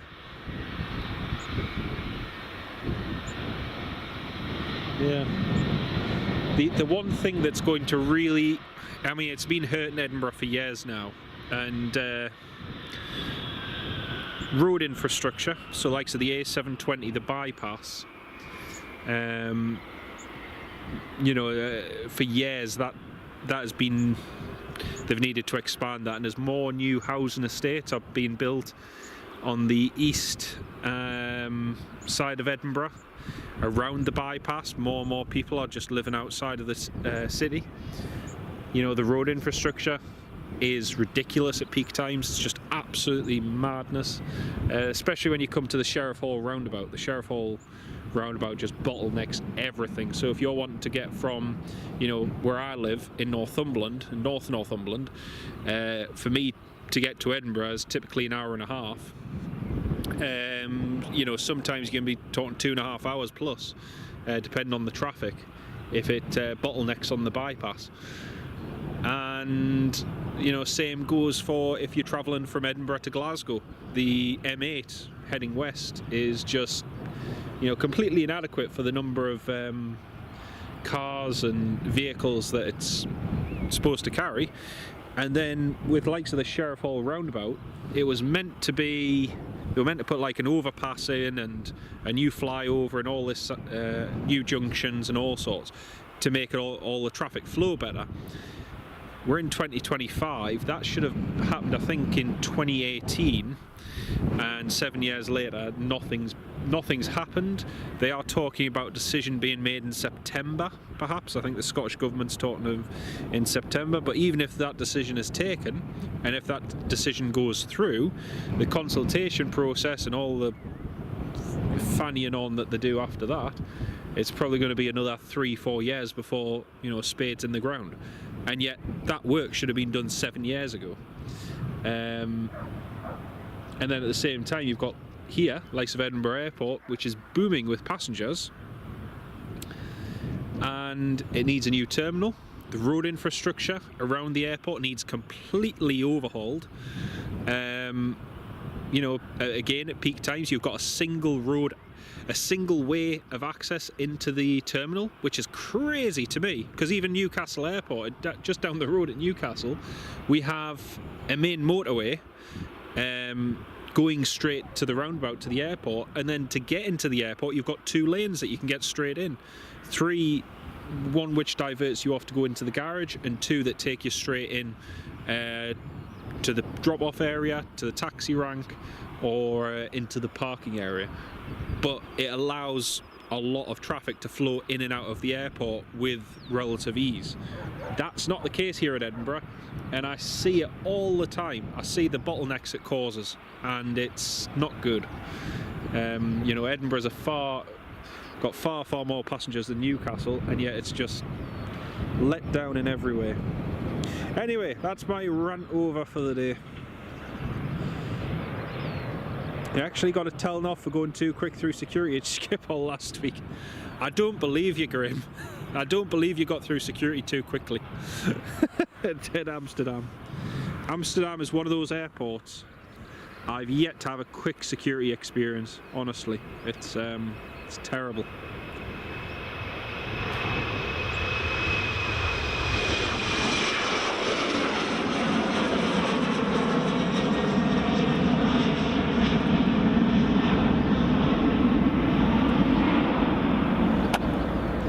Amsterdam is one of, in terms of European countries that I've flown to, and bearing in mind I first visited Amsterdam for the very first time ever in September last year. I'd never been to Amsterdam before other than driving past it and flying over it a couple of times. Yeah, the security experience was just the worst in Europe, I would say, I've ever experienced. It was very, very, very bad. But And even when I flew with business class with KLM the other week, it was so busy, so busy.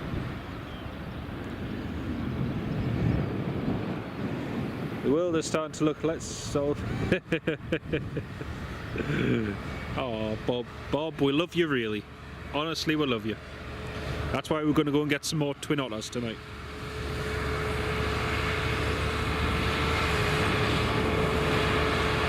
Ken Alloway, yeah, that's absolutely true, mate. That is absolutely true. But again, you know, that's not going to change. This whole thing about, oh well, you know, people should just rely on public transport more and this, that and the other, you know, that doesn't always work. You know, we live in a totally different time and society is totally different.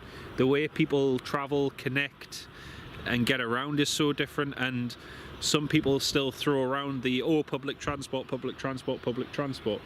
You know, the transport system is what an effective public transport system is one that incorporates everything, that's not just solely reliant on rail, bus, whatever. It has to have cars at the heart of it. And every single time someone stands on their pulpit and says, oh, you know, cars, emissions, blah blah blah, you know, they're ignoring the fact that, as you have just pointed out, car ownership has exploded. And I mean, for instance, even in our household, you know, we each have a car for work, because on a day like today it's necessary. I'm, say, up here at the airport and going to Glasgow later, and my good lady's away at her job today. So, you know, we couldn't, where we live, you could never ever rely on a bus, because there is no bus going north. The only bus you have is going from to and from into Alnwick, and then maybe one a day going up to Edinburgh. Then you try factoring in rail, and rail is so pricey that, you know, it's cheaper to put fuel in the car to drive up the road than it is to get a rail ticket. So, and more convenient as well, because you're not having to stick to a timetable dictated by the train company. So there's just so many things that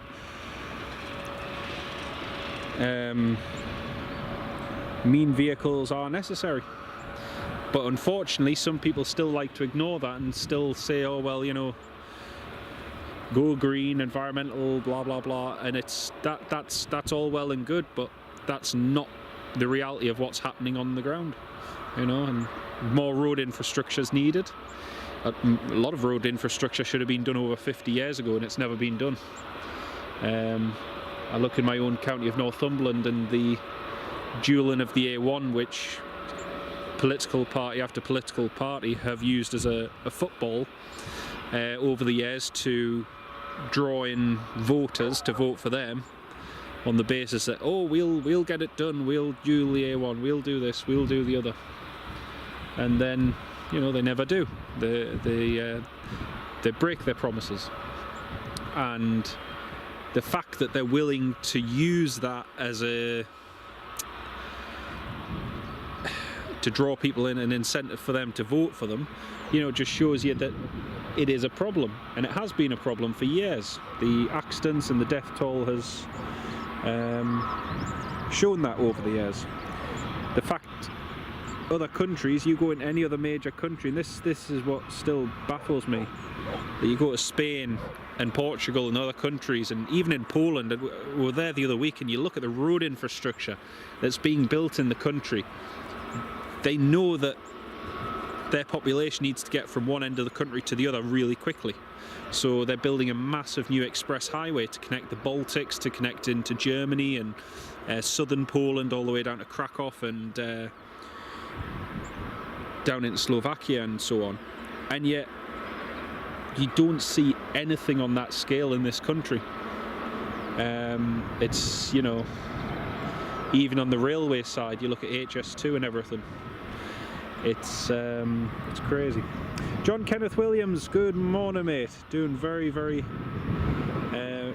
well, thank you, mate. Doing very well. Ken Alloway, I'm the same, mate. I always have been, always will be. I still maintain that I get about 810 miles out of a full tank of fuel on my car, and you know, I've yet to find an electrical equivalent that doesn't require me to sit there for hours and recharge. But hey, Air France A2 28 minutes out, brilliant. Graham, it has to have end user convenience at the heart of it. Transit in the UK just doesn't. It doesn't, you're right, mate. You're absolutely right. And as things become more centralised around the big towns and big cities, you know, the infrastructure just doesn't catch up. The road infrastructure doesn't catch up. You know, we're still using the same road infrastructure that we have done for years without planning that ahead, instead just building new housing estates and all sorts, and it's crazy. It's crazy.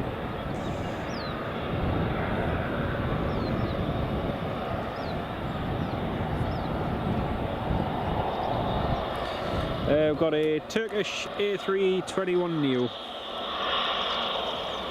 It's taxiing. Turkey.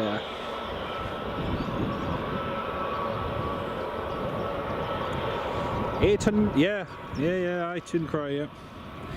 So, likes of this morning, in fact, it was quite funny the other day. So, the other day when I went across to Glasgow for the Global Airlines A380, because the traffic was so bad, it took me nearly an extra hour just to get from my house to Glasgow.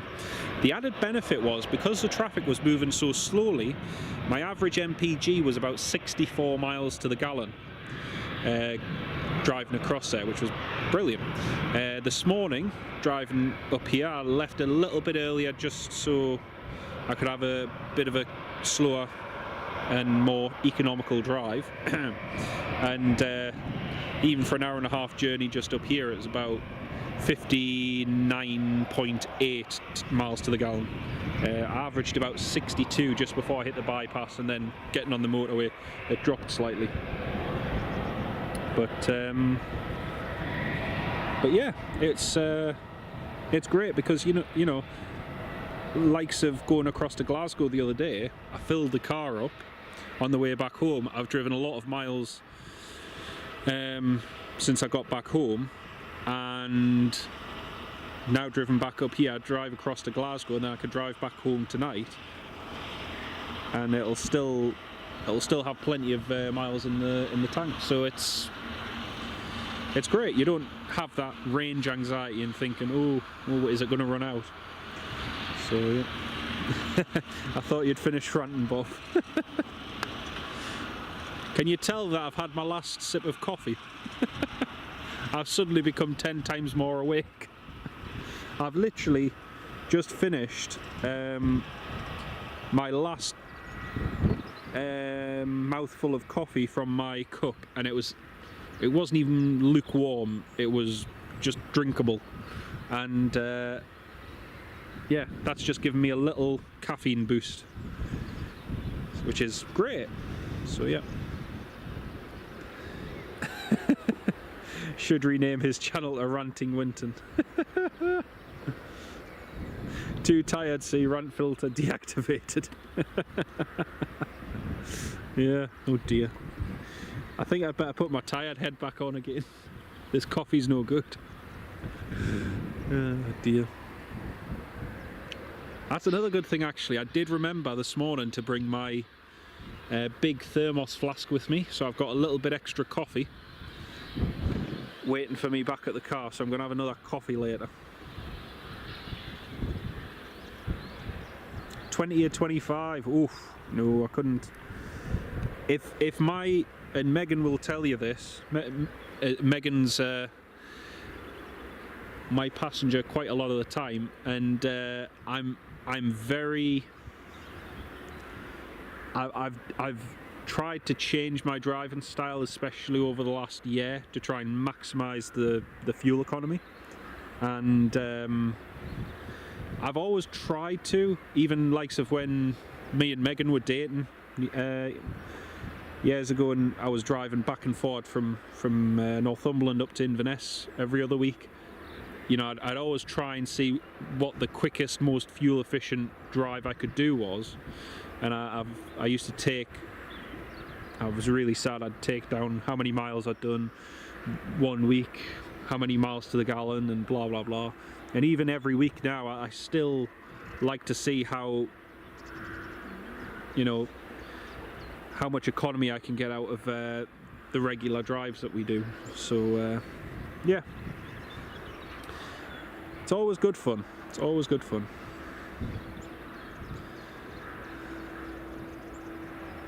In fact, there was a day going down to Morpeth last week, and I was averaging about 65 to 66 to the gallon. That's with a 2-litre diesel engine as well.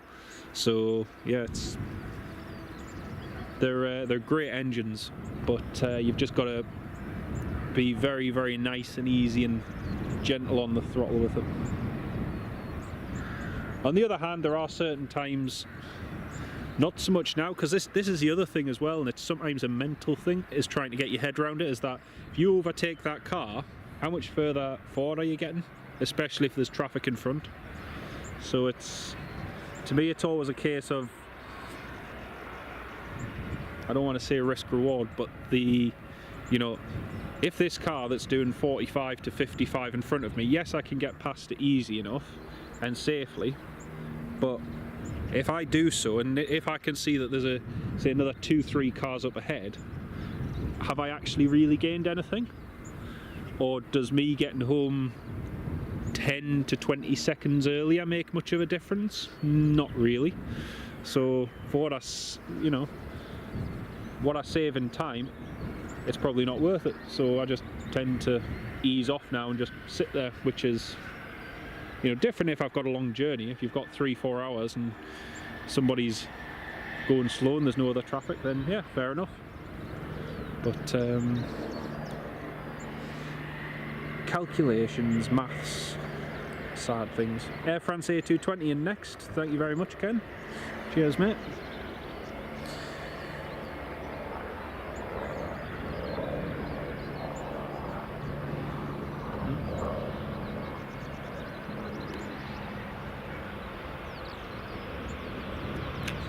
Beautiful.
Yes, there is. Yeah, they're busy cutting the grass at the moment.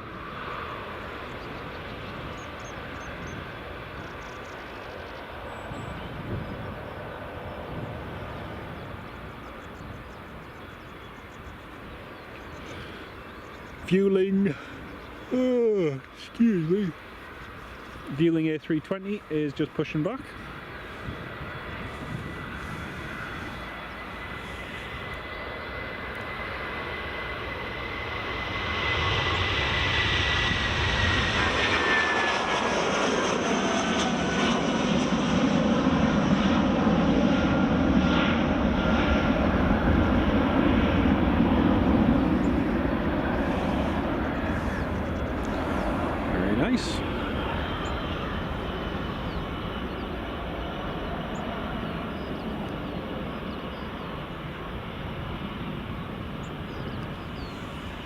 EasyJet on final, thank you very much, cheers. There's about 115 of you all tuned in this morning. It's lovely to have you all on board. And if you are new to the channel, it's lovely to have you with us. I was just saying to everybody earlier, We will be live later on tonight from Glasgow Airport for the arrival of Global Airlines Airbus A380 from New York. We caught the first departure the other day, and we'll catch the arrival later on, so stay tuned for that.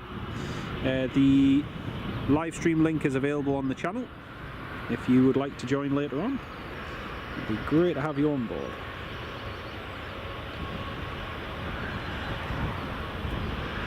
EasyJet from Prague, thank you, Ken.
What our next arrival, yes, is going to be the Aer Lingus A321neo. It's the XLR version, the extra long range version, and that's just on final now from Dublin.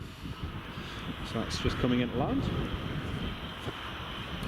This is one of the new birds. Ken Alloway, lots of negative reviews. Yeah, I've watched I think every video so far.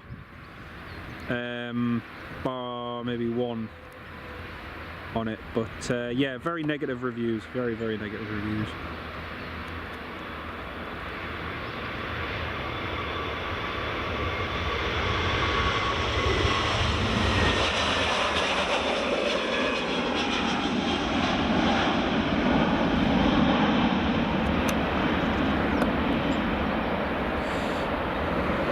I think, to be honest with you, to have such a group of YouTubers, particularly likes of, you know, Noel Phillips and Josh Cahill, you know, they are renowned for being very professional flight reviewers and not sparing criticism. And to be perfectly honest, you know, it's not like they were gifted free tickets or anything. They were promised an experience by the airline. The experience was very lacking in many areas. Simon Calder as well, who many of you will know, an aviation journalist. He writes for The Independent in the UK on aviation and so on. And, you know, he had some very good commendation for the airline in what they've achieved, but at the same time he also had a lot of negatives and pointers to point out, so yeah, not all good. But yeah, I think the top and bottom of it is they have a lot to work on, and I think the whole thing with High Fly operating their flights, you know, it's the most commercial, it's the most sensible thing commercially to do, because you know, High Fly has all that experience with the A380.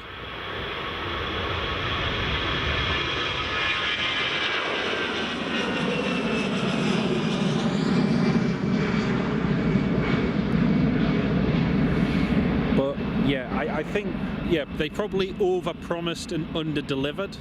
They'd have been far better being honest about the first flights and saying, listen, this is a scaled-down product. These are going to be a series of tester flights, just to get a feel for, you know, what we can do and improve on that.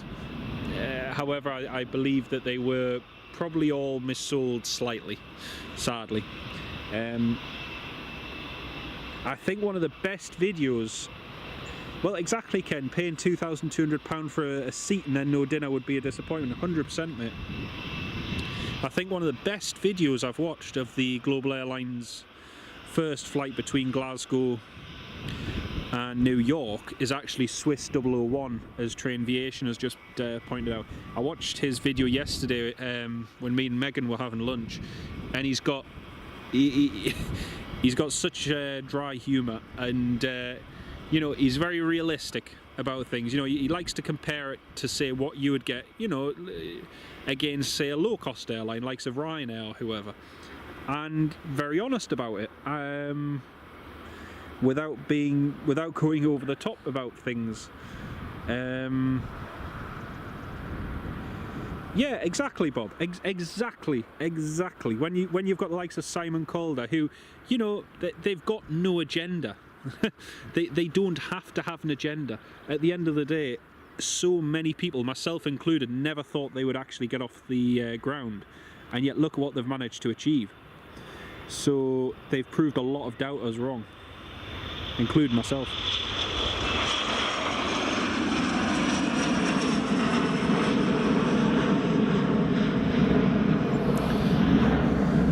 I remember when the seeds of this were first being planted during the pandemic, and you know, you see so many startups and failures of ones who try to give it a go, and you know, credit where credit's due, they own the aircraft, and they've actually sold seats on a flight to JFK, and they've used Hi-Fly, one of the only operators in Europe that has experience using the A380, that has the necessary certification to fly that type, and the pilots, etc. And a lot of people commented and said, oh well, it was Hi-Fly's fault, their service was terrible, cabin crew weren't up to standard, blah blah blah. But that's what you get with Hi-Fly. They're a charter stand-in, essentially. You know, that's just what they do. Hey, there's the Aer Lingus. Beautiful.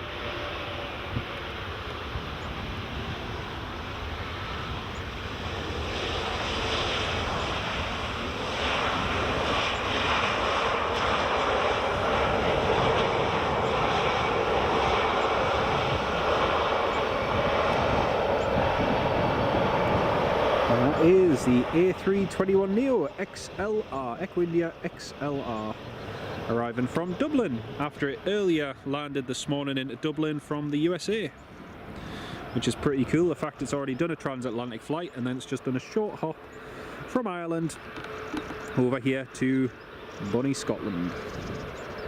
That's it vacated.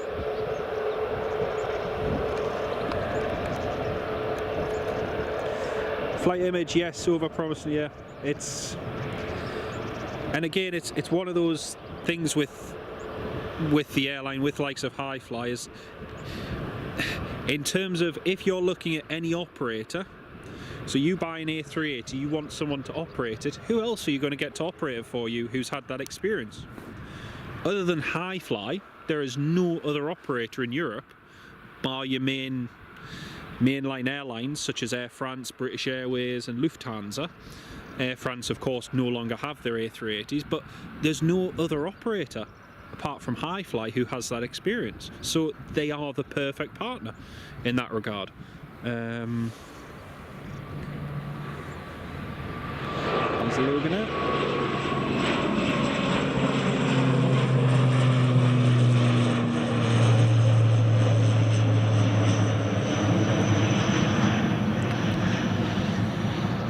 But yeah, everybody keeps saying, oh, they should have chose a different airline and chose a different partner and this, that and the other. There was a, I'm not going to say who, there was a CEO of a particular airline who said, oh yeah, we'd offered our services, sort of thing.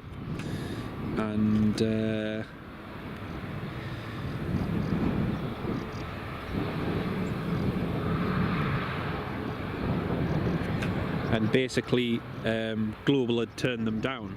Well, the whole reason the whole reason they probably turned them down is because the airline in question has never operated an A380, has never had any experience in that market, and I think the biggest aircraft this particular airline had ever sort of chartered was an Embraer 190. So, you know, you're not going to go to a company that's, you know, the biggest plane they've ever operated on a charter flight was an Embraer 190 to operate an A380, are you? So it's just common sense. Viewling due out now. That'll be all the plastic Irish. Oh dear. Yeah, exactly. That's all they've done. Yep, same with Instagram, same with everything. But that's just the way they're operating, and you know, whether people like it or not, it's kind of working. It's worked so far. Paintwork is awful, yeah, but I think it's, you know, credit where credit's due. James Asquith, he's had a vision on what he'd like to do. He's clearly got some financial backing. He's got the backing of some very well respected figures in the airline industry, some of whom have been involved with some very prestigious airlines, and if they are willing to put their weight behind it and say, okay, you know, we'll give it a go sort of thing, then that's worth something. And I think that's where it's got to be looked at, and how they develop from here is the key. If it's going to be something that is going to be an actual running business, then things need to change, but that all has to happen soon.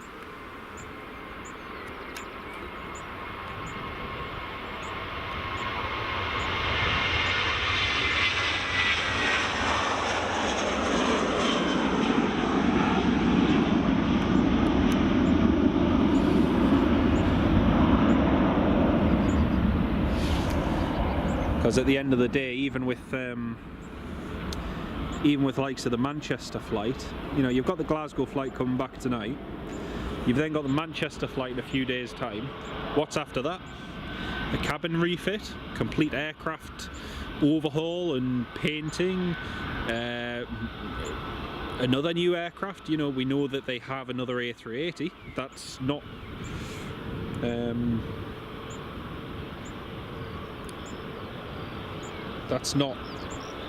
news really, but you know, what's the end goal? What's the game plan?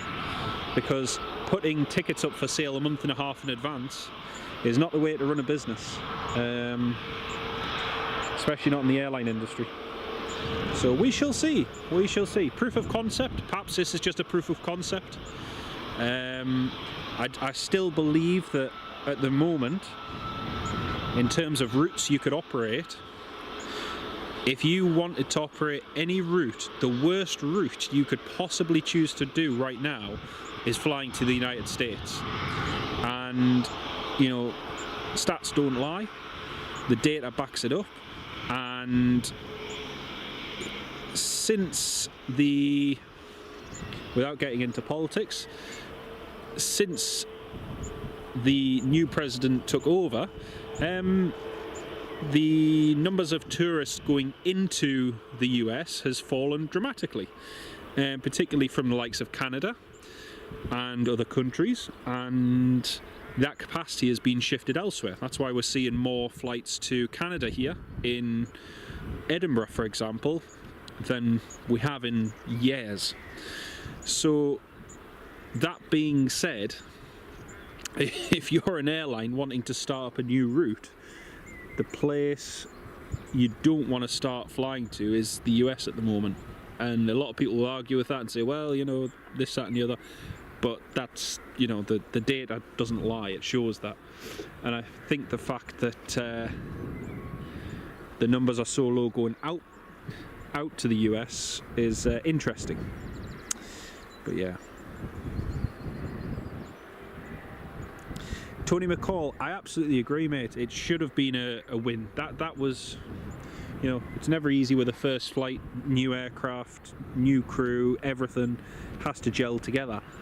But imagine, right, just hypothetically, okay? Imagine if that flight had sold out. Imagine there was 504 people sat on board expecting a dinner service.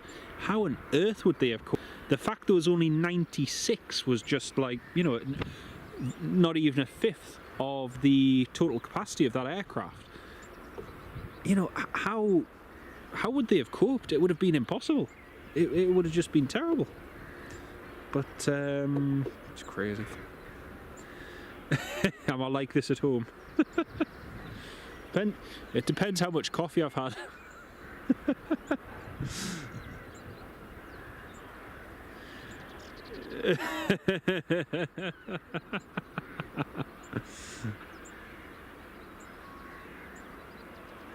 Number of visitors sunk 11.6. Yeah, it is huge. It is a huge thing. But it's just, again, it's one of them things where if you've got such a big aircraft, you don't necessarily deploy it on a route to the States at the moment, but that's what they're doing. So yeah, we'll see what happens long term.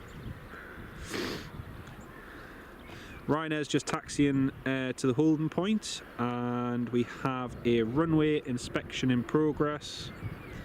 One of the Ranger vehicles is just going down the runway.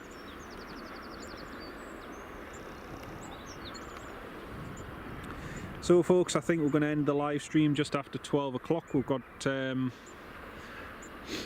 most of the transatlantic stuff, including the Hainan, heading back across to China. We'll be departing within the next hour or so. So we'll get all them departing, and then we're going to call it a day. And yeah, should be enough for today in theory.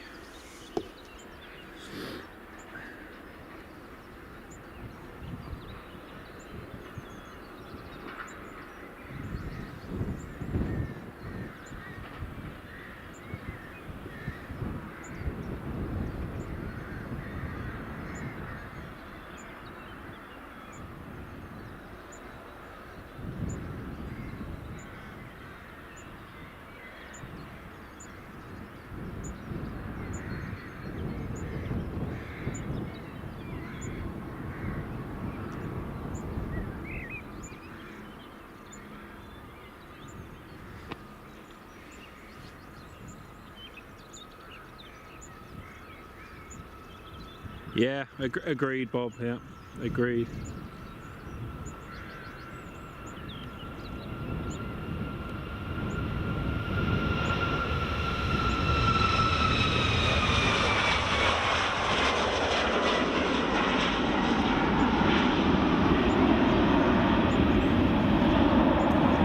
I mean, you know, when you've got likes of oh, it's JetBlue's going. Woohoo! JetBlue's pushing back. You know, when you've got likes of WestJet and Air Canada shifting capacity from mainstream routes onto routes to Europe and other places, that tells a story in itself, because mainstream airlines always like to give you plenty of time generally to plan, book, and, you know, so on. I can never remember a time seeing a route being announced sort of 2 months in advance by mainstream airlines, such as the jolt and the effect that it's had. So those passengers will still go places and those flights will still operate, but it's yeah, crazy. Crazy. JetBlue just about to push back now, folks. Ryanair off to Prague, to Praha. Thank you very much, Ken.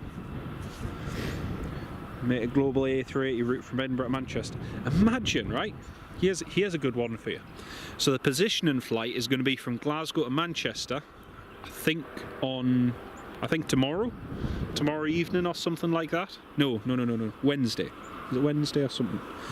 Imagine if they sold every single of those 500 seats for like 30 quid. Imagine that, £30 per seat. 500 seats. Yeah, about 15 grand. Probably costs them more to operate the flight, covering crew costs and landing fees and fuel. But still, you know, it'll be something. Delta should also be pushing soon. Brilliant. WestJet's delayed till 12. Thank you for that, mate. Cheers. That's a JetBlue. I honestly, JetBlue is probably one of the most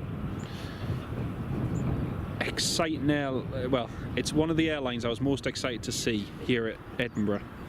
We've had a lot of different airlines start here over the years, but JetBlue was definitely my favourite by far.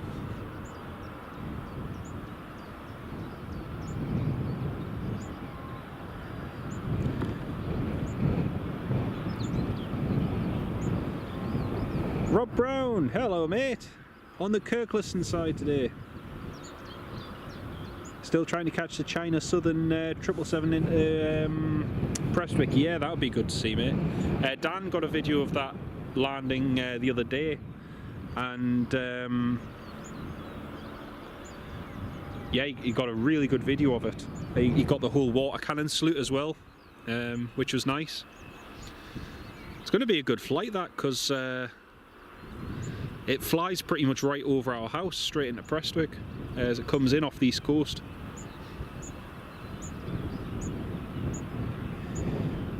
Thank you very much, Richard. Thank you very much. I'm going to head off from here shortly, once these departures have gone, and then I'm probably going to go and grab a couple of hours sleep before we then do another stream at Glasgow, because I just feel so tired. I was up yesterday morning at about 8:30, was out most of the day, got back for lunch, then I had a 5-hour shift last night at work. That was my 5th night working on the bounce as well. I was up early on Saturday morning. What was I doing Friday? Friday. I had a quiet morning Friday, actually. That was the last quiet day I had. Friday morning. Thursday was up early to get the Global Airlines A380 departing, along with Dan, so we were up at about 5 in the morning. Wednesday was up early Wednesday morning. Tuesday night was working then as well. So yeah, it's been a busy week. It's been a very, very busy week. I'll be honest, I'm looking forward tomorrow to just having a nice long lie-in. You could fit all the streamers in Manchester on the one plane. You could as well. Imagine the number of trip reports you'd get just for one A380. That would be crazy. Absolutely crazy. WestJet Dreamliner is delayed by 15 minutes to 12:16. Thank you for that, mate. Yeah, we'll probably stick around for it. Might as well. Get a good rotation. How often does this China Southern flight land at Prestwick? I'd heard it was going to be about 3 times a week, but I'm not sure how true that is, or what the schedule's looking like. I think we'll find out in the next week or so. I think it's all related to this this Temu thingy, the Chinese stuff. Yeah, I think it's all related to that. So I'm led to believe, anyway.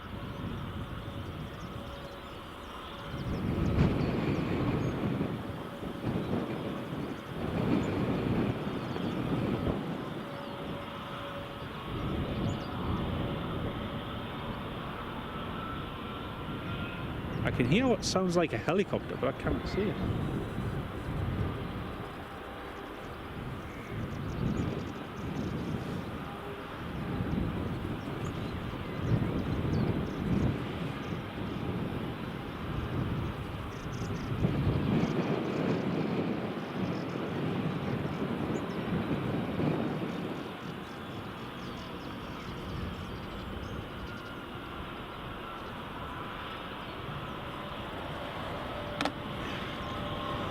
And we've now been live for 5 hours and 11 minutes. How's that?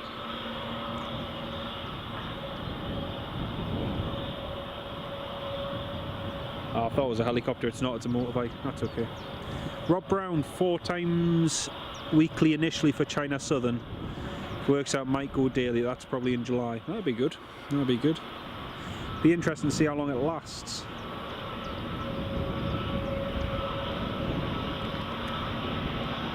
Yeah, it did. It was in at 12:30. That's right, mate. You don't think YouTube will survive this flight? Yeah, there'll be about 200 streams of the A380 landing just in case anybody missed it. I was actually going to have a bit of a wind up and put on that I was considering going down to Manchester to live stream the arrival, but then I was like, no, because some people might take it seriously.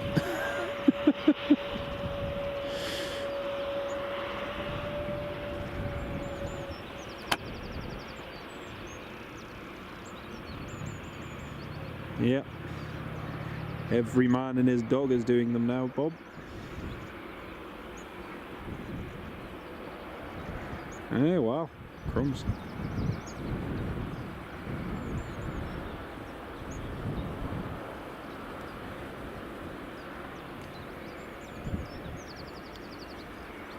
See, it's funny because, like, I don't know, there's some I quite like certain US ones, and I don't really watch that many in the UK, like live stream wise. I think I sometimes watch Flight Focus 365 and Simon Lowe Aviation. Occasionally watch airliners live from time to time.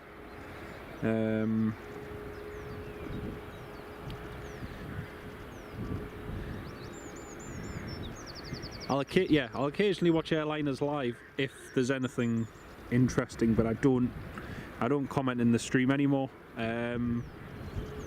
because I don't know why, they just never respond to everyone's comments. I mean, I don't manage to get around everyone's, but I do try. If you've put likes of now, I can see Train Aviation, you've just posted, Bob, you've just posted, Ken Alloway and Rob Brown, you've just posted as well.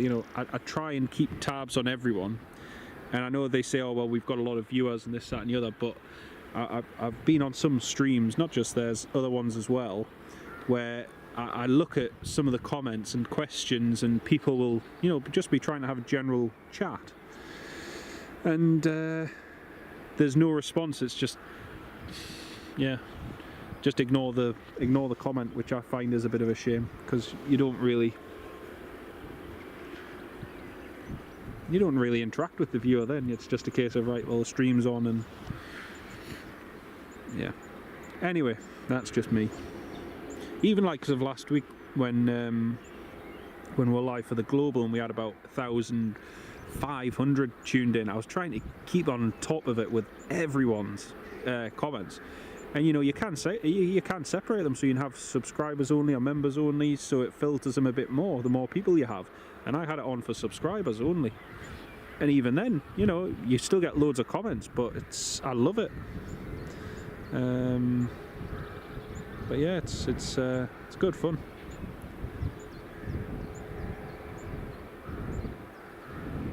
JetBlue is just told to hold short of runway 06.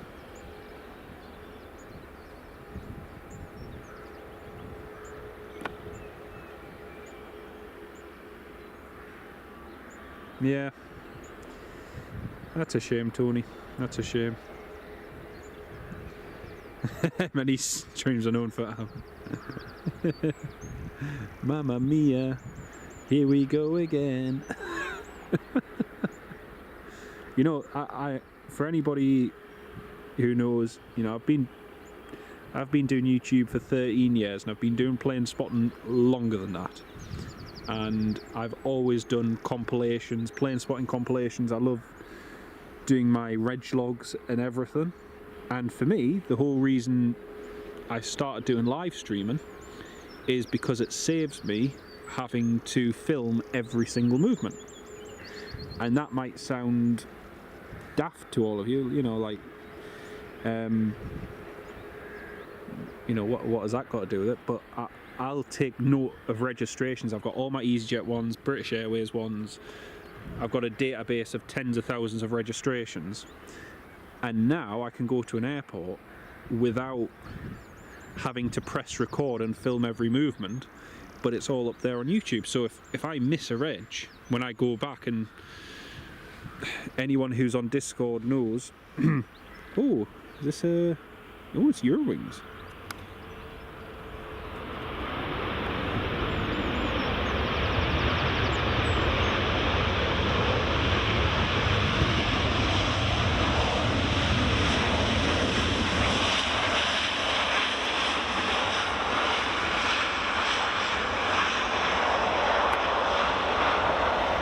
Oh, it's Tango Victor Sierra.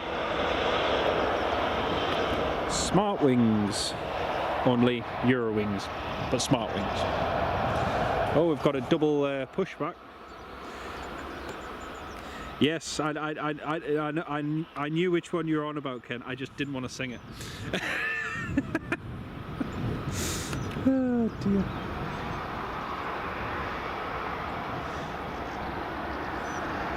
But yeah, the whole point of it for me was so that it makes doing registrations and that a lot easier. Plus, sometimes you might catch a bird strike or something interesting, but you weren't recording it. Whereas doing the streaming side means that because you generally capture every movement, you're more likely to capture something like that. So again, something like that's quite good for unusual events and so on. But yeah.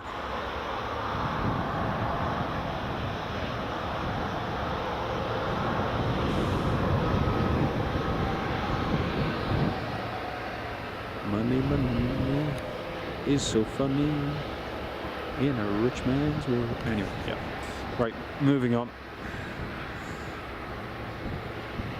Here goes the JetBlue.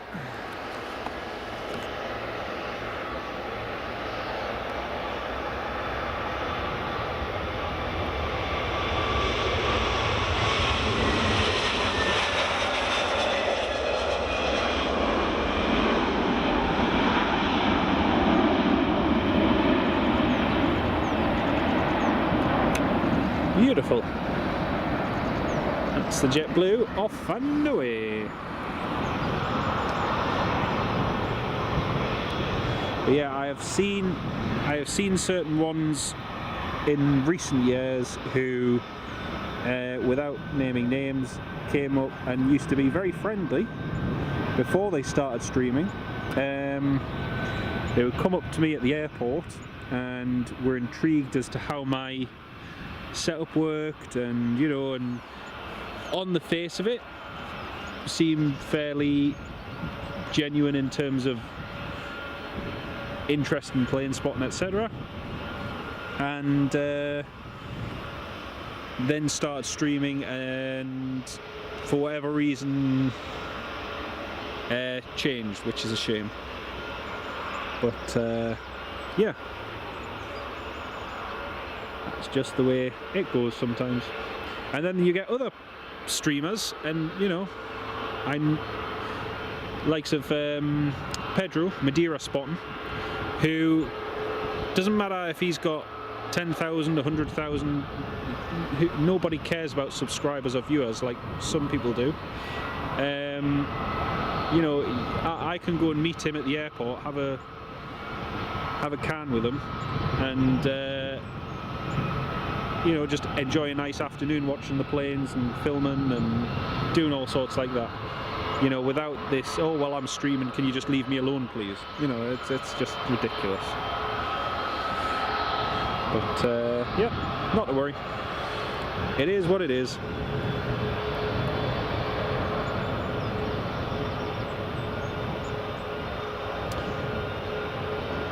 Oh, Dan, you're awake. Hello, mate.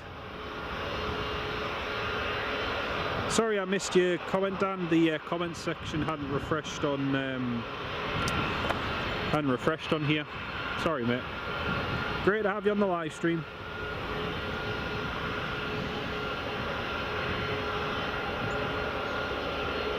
Yeah, it's for channel members, yeah. Had 1 or 2 emergency landings plus a few go-rounds, never managed to catch a rejected takeoff. I've caught a few rejected takeoffs, Rob, but most of them mainly at Toulouse for flight testing over the years. So I've got, I think, an A350, an A330 and so on, A320neo rejected takeoff. At Newcastle I did get a Ryanair that my mate was flying actually. I got him rejected his takeoff due to an engine fault. Oh, Pedro at Madeira, he's fantastic, Rod. He's absolutely fantastic. He's got no airs or graces about him. He's just, you know, he's dead canny. He's really, really canny.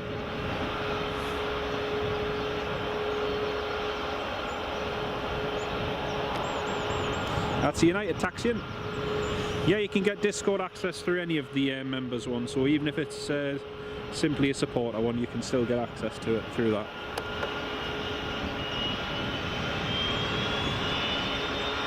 Well, Dan, I am probably going to get these few departures going, and then I'll be across in the next,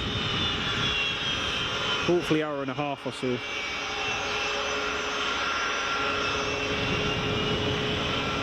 They are a lot. It's, you know, getting a go-round's more common than anything.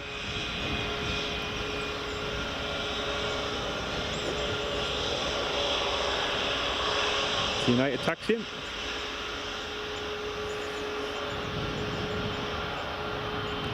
WestJet 787 is still being worked on.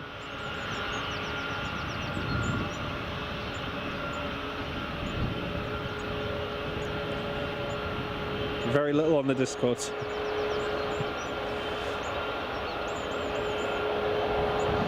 Yeah. Let's shut the curtains, pretend we're not in.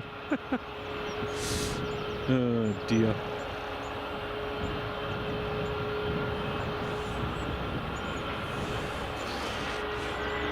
Oh, here she goes.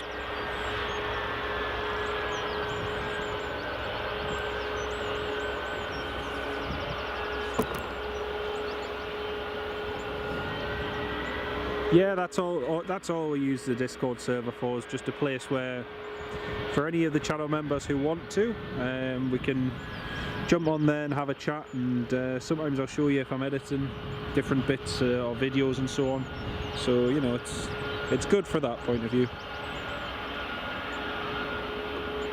But apart from that, yeah, there's not much on it. Thank you for selling it, Bob. I really appreciate it. 7.5 on the taxi, that's the one, Ken. Do you know what? I'll have to do a Delta emoji for the next time. That would be good, Delta.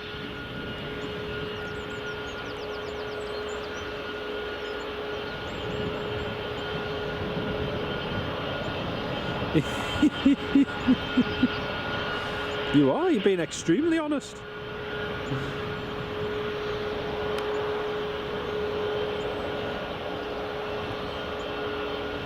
There we go.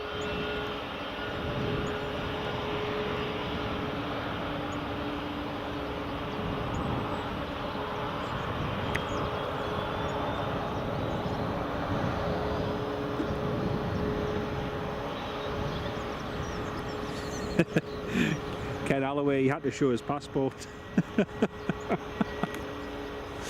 Oh dear. Train Aviation, welcome as a channel member, mate. Thank you so much for joining Train Aviation. That's very, very kind of you.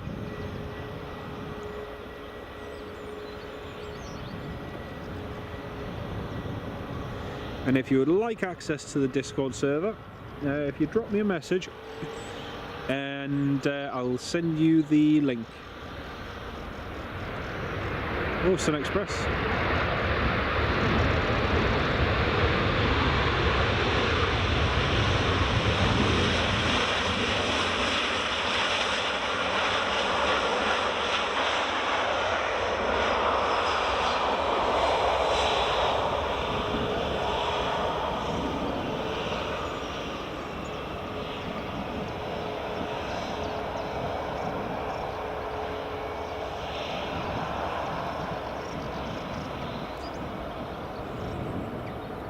Thank you. YouTube. Thank you very much, mate. If you have a look as well on the channel, if you go to the playlist section, there's a channel members exclusive playlist, and on there you can find content that only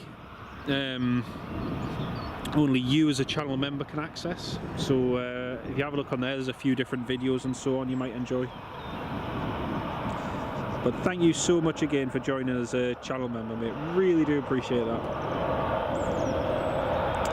Cocked up a few vids, blotter reel on your end. Oh, that's a pain, mate. That is a pain.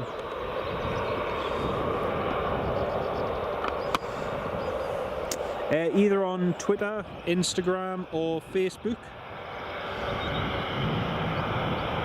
You can send me a message on any of those platforms. We also have a WhatsApp group as well. I don't know if you have WhatsApp, Train Aviation.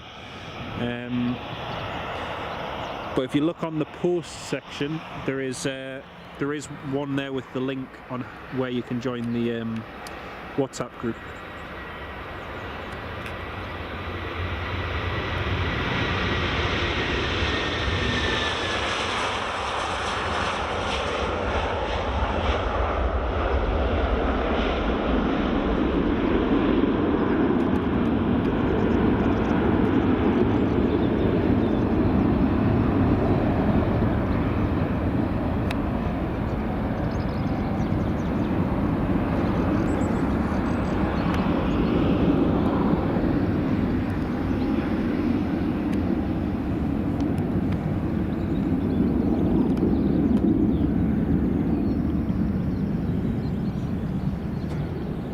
And cool, if you have a look on Flight Radar, you can see it's on Flight Radar due into Glasgow later.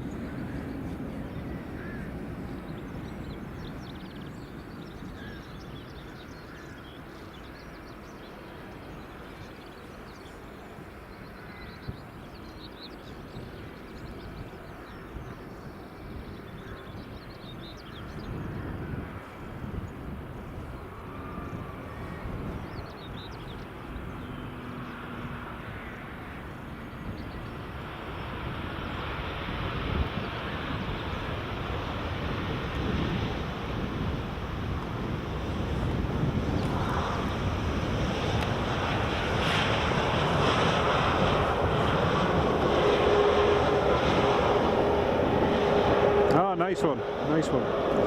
No bother, Dan. Catch you in a bit, mate. Catch you shortly, mate. I'll drop you a message soon as well.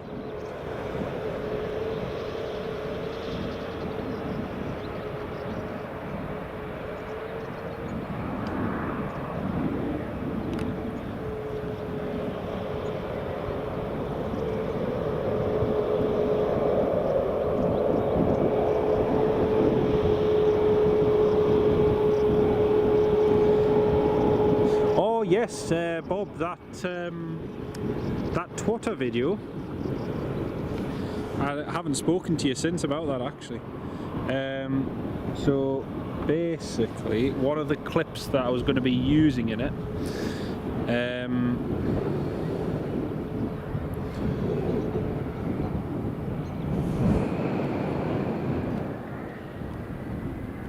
yeah, one of the 3 of the clips even. There was no sound, so I'm waiting to get the sound for them. So once I do that and I have all the clips, then we shall finish the video.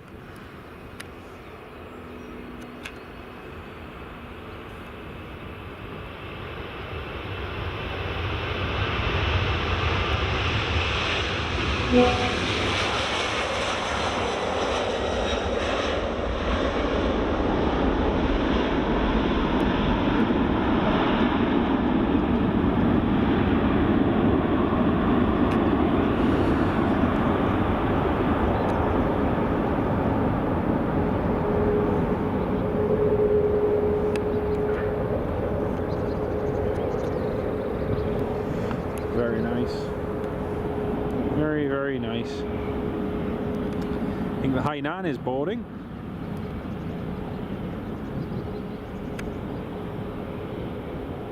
Oh no, Hainan's boarded. They're just shutting up the Hainan A330. Bob, actually, no, it wasn't my camera work, it was actually Dan's. So, yeah, I'm waiting on him to send the final clips so I can finish off this video. So, no, actually, it wasn't me. I can honestly say that. Yeah, it is, yeah, it is. That's great, Train Aviation. I will have a look later on. Like I say, I'll be busy streaming for today, but I will respond to you as soon as possible.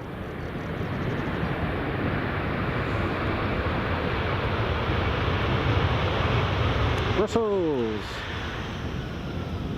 In fact, I might be able to send you a link. I can send you a link to the WhatsApp one, actually. Info.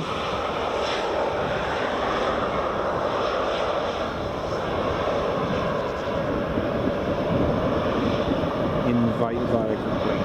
Copy link.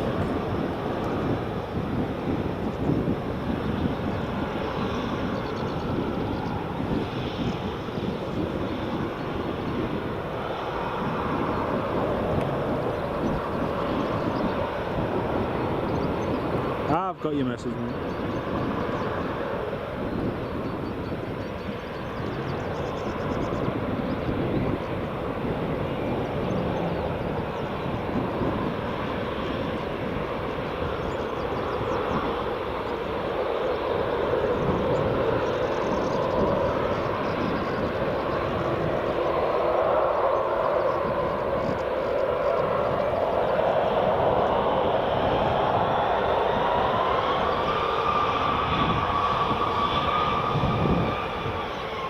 Yeah, so we have two different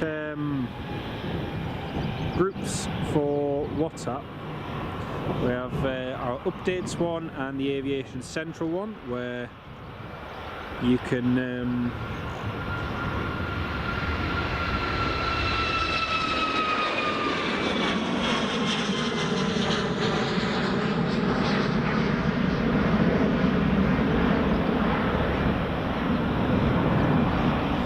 it's two different ones you might find useful, and I'll be able to, if you join, I'll be able to send you the, I can't send you the Discord link right now because I don't have it on my phone, but I'll send you that later.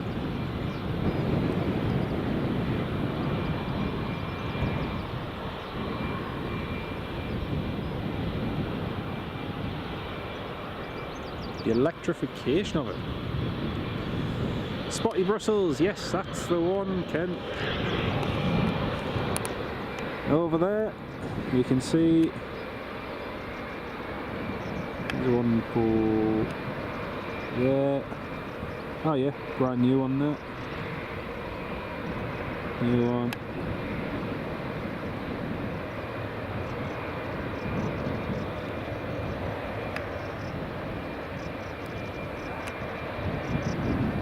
There you go. Hopefully that gives you an idea. WestJet cargo hold has just been closed up at the front. Brilliant. And Hainan is next to pushback. Hainan Airlines is going in just a minute. Oh, Bob, that's not true. I did an entire stream on twatters. A321-100.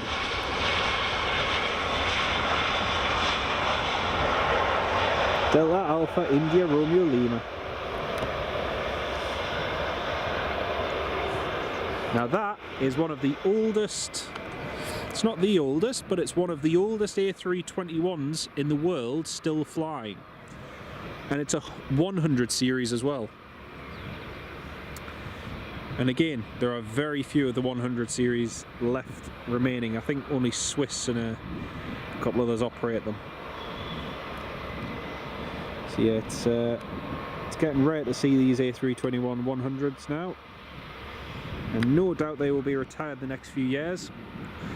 replaced by A321neos.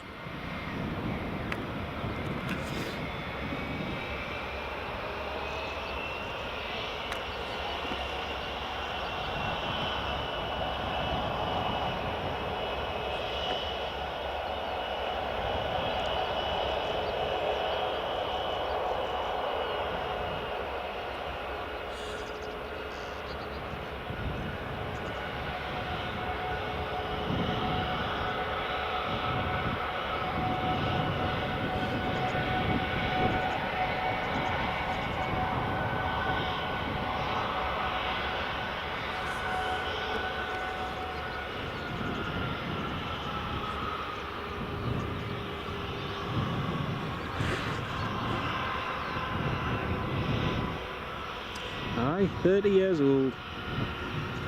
I say one of the oldest A321s in the world still flying.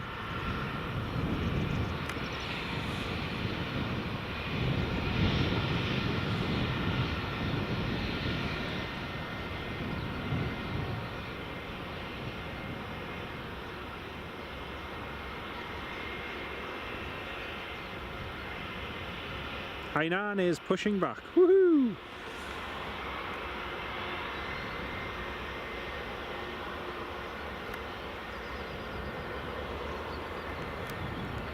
Here's the Hainan.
Seven-year-old, yes, B1020.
Hainan's just called, ready for taxi.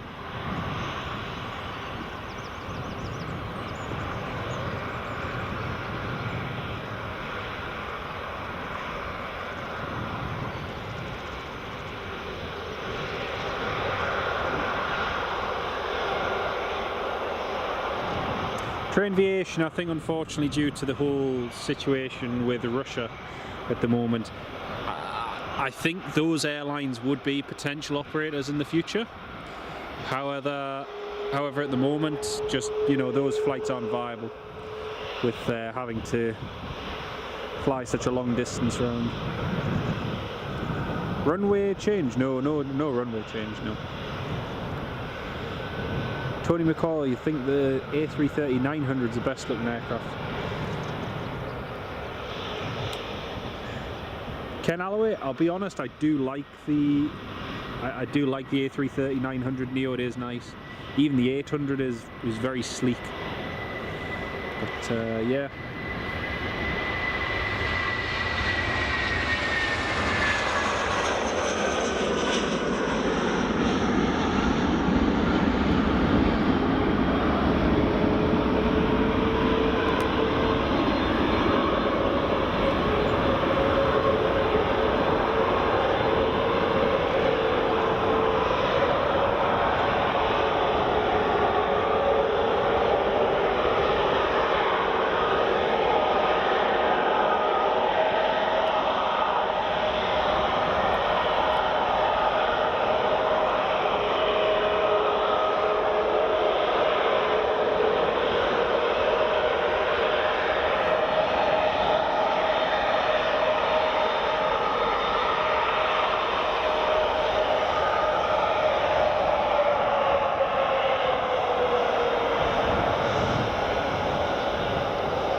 Yeah, the A350-1000 is amazing. It is.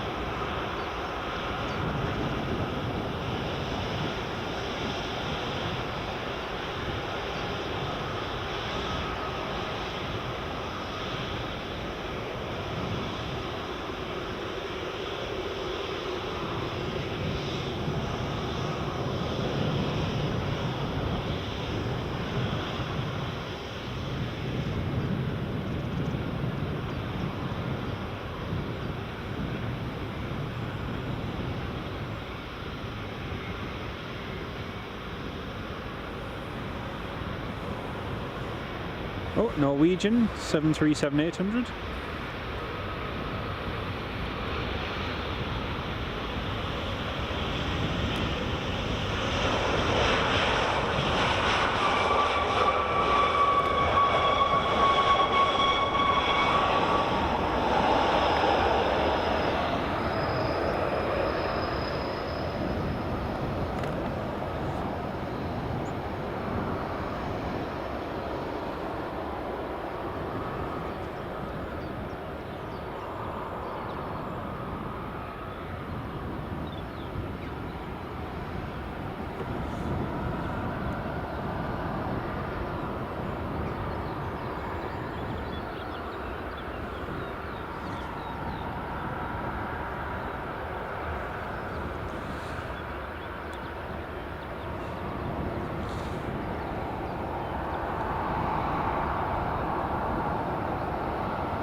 Jet 2 just being cleared to land.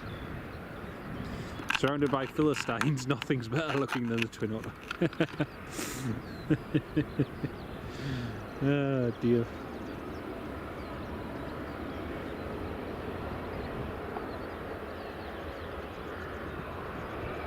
Tony McCall, interesting you say that, because look at how it fared against a Dash 8.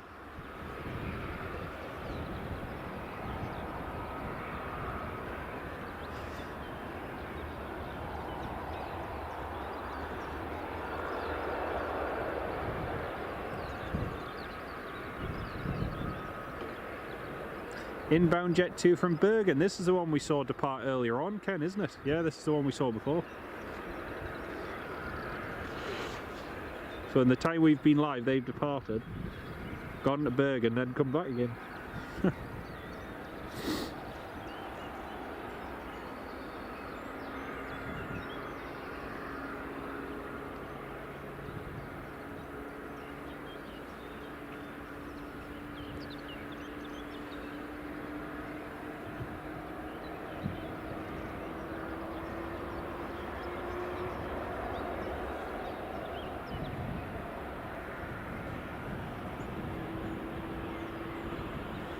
Hainan, line up and wait for runway 06.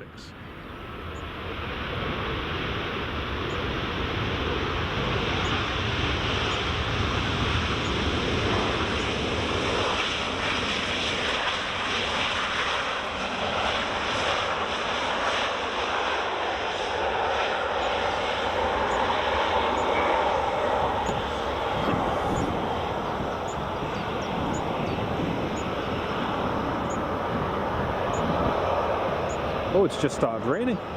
Crumbs. Well, this has come out of the blue. It's just started spitting with rain. Excuse me. And I've suddenly got the hiccups.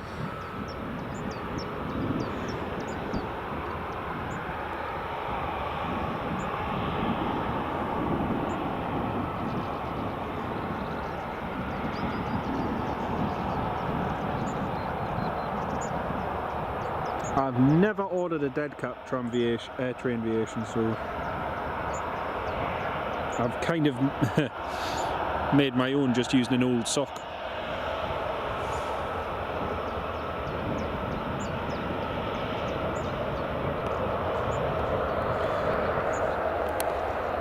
Oh dear, Hainan's going to have to get moving. The traffic's...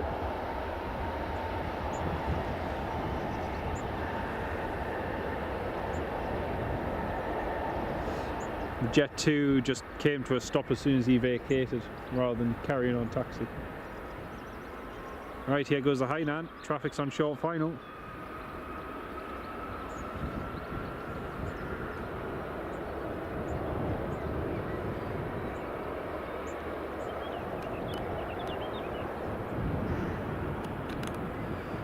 Here she goes.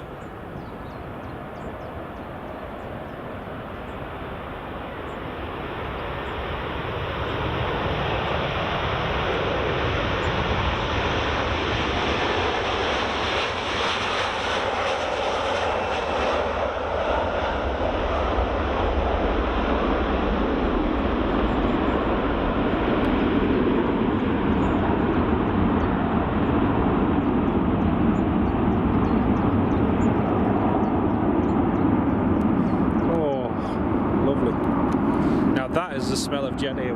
Oh, beautiful.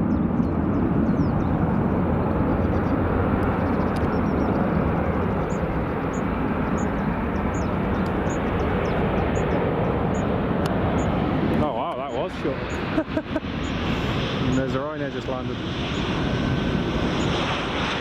That was after separation.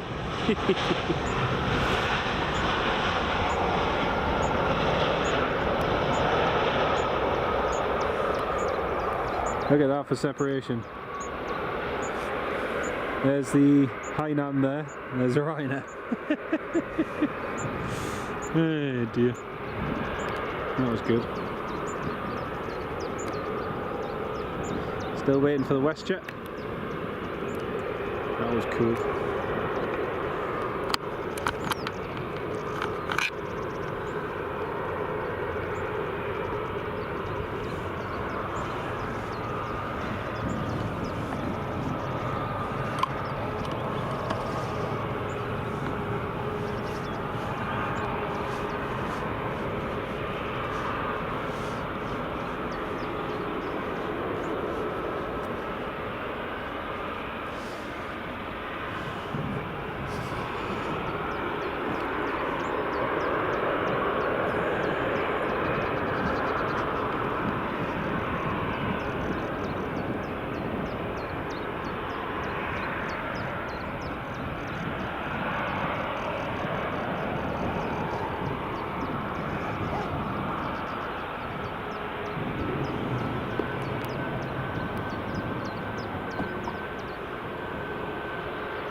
looks like the WestJet to Toronto. WestJet says 12:16, right? The 7-3 has just pushed back. Ryanair in from Charleroi. Thank you, Ken. Cheers, mate. It's WestJet just pushed back 7-3 anyway.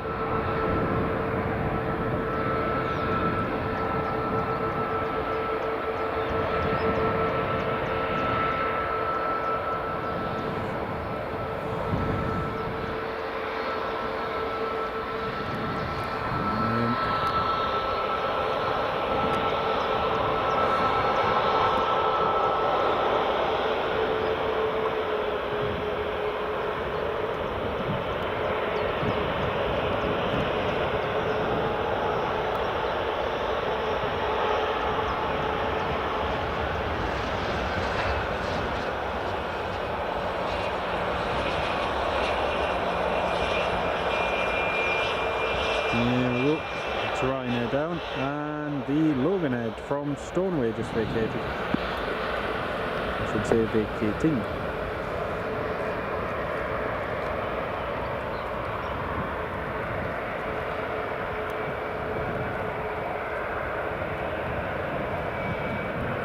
The WestJet's just pushed back there.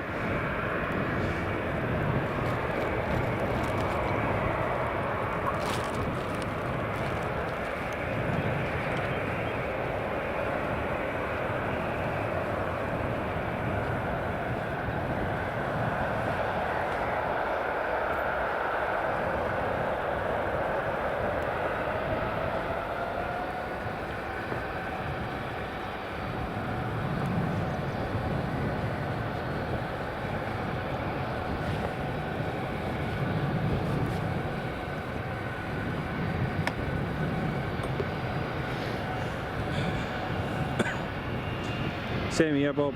It's a very, very smart livery. It's very, you know, there's nothing extravagant about it. It's just very simple but nice at the same time.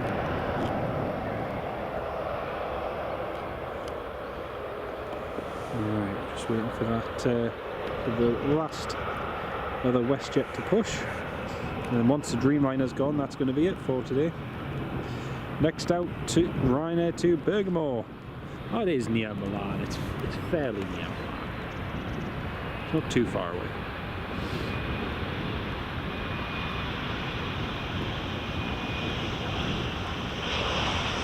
Nine Hotel Quebec Extra Alpha.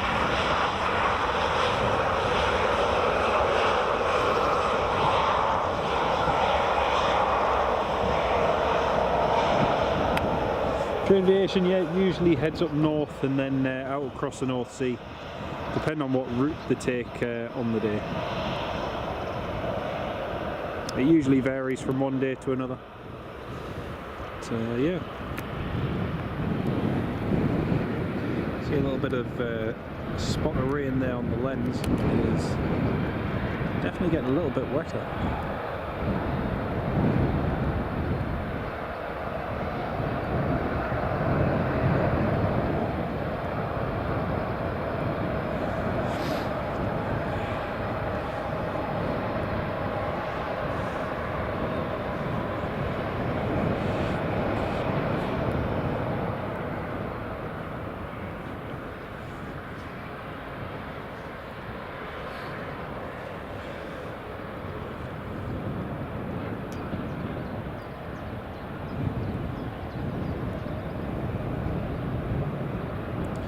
EasyJet on final now.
EasyJet inbound from Krakow. Thank you, Ken. I think we saw that one depart earlier as well.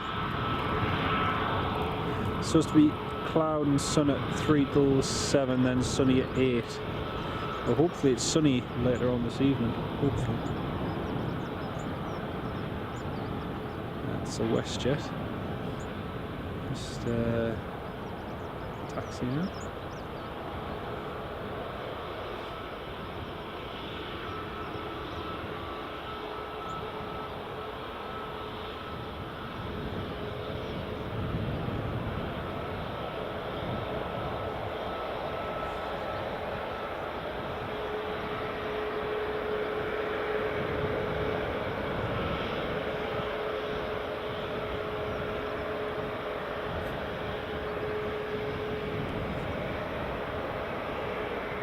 Hey, WestJet's just called for push and start.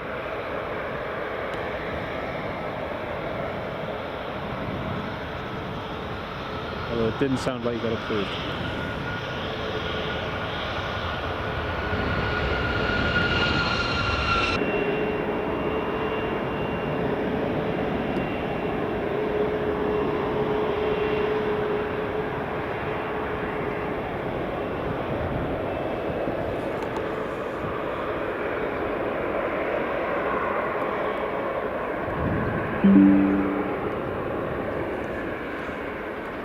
WestJet has just requested push and start the Dreamliner, but it's been told to stand by.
Right folks, that should be back on.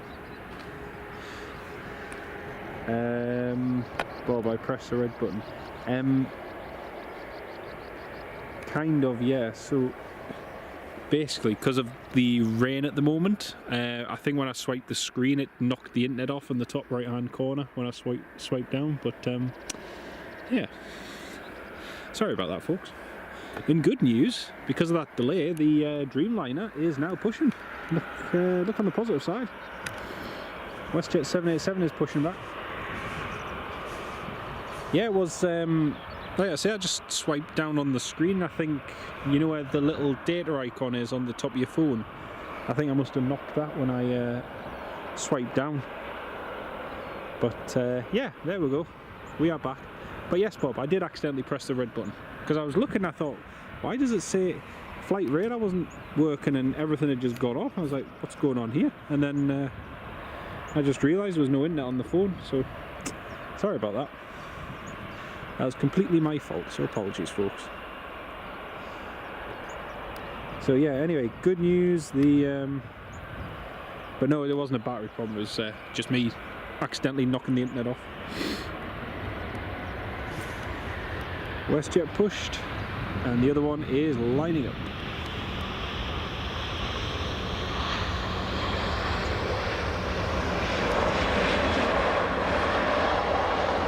Battery's all fine, because the thing is, today I'm using the big battery pack, so got enough charge for about probably another 15 hours of streaming, which we're not going to do. But no, battery's not an issue, just the operator.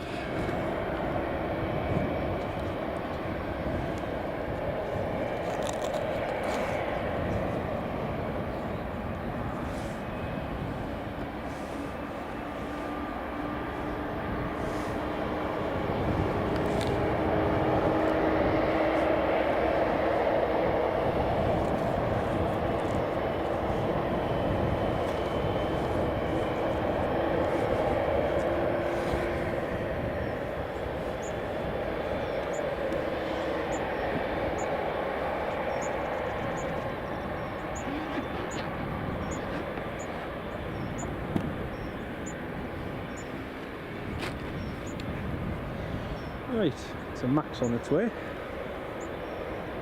Here comes the WestJet.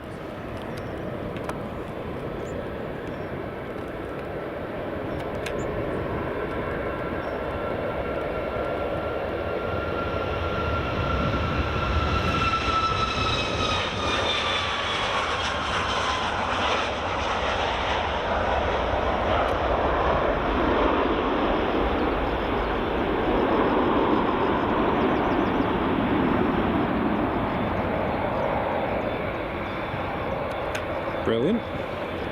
And one of the last movements, I think we might just get the Delta as well. I think the Delta is about to turn on final. Yeah, we'll get the Delta as well, why not? Might as well.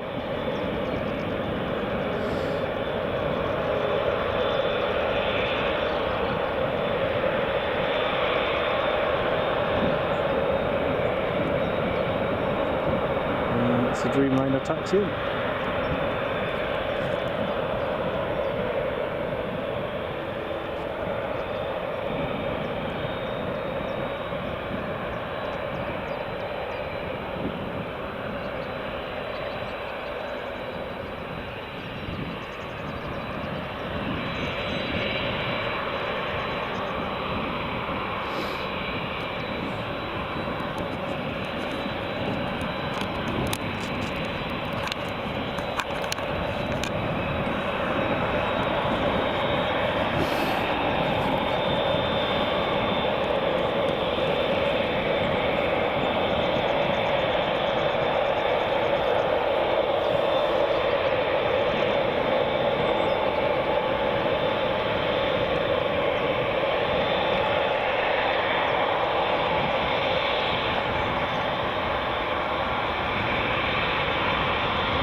WestJet Max off to Toronto. It is indeed, Ken.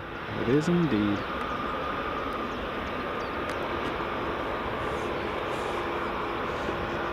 And our last major departure for today anyway.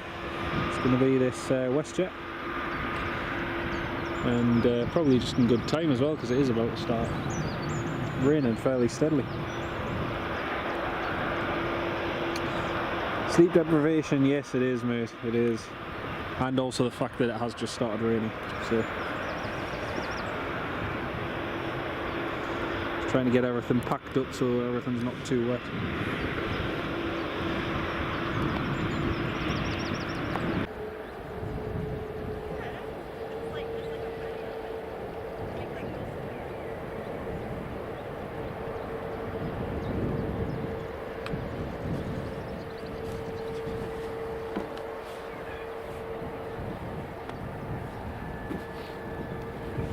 You'll have to let me know in the live stream if that works. I've just tried stopping it and starting it.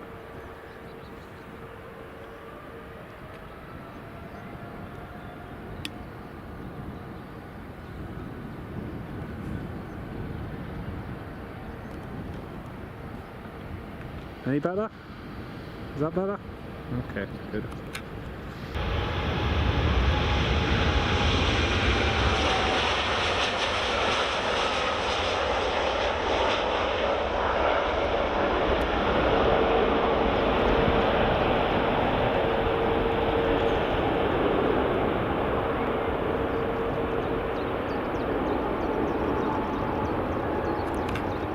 Clock synchronized, fantastic. Fan-dabby doozy. Right, we should have the Delta coming in just a moment as well. And then there's going to be it. The WestJet off.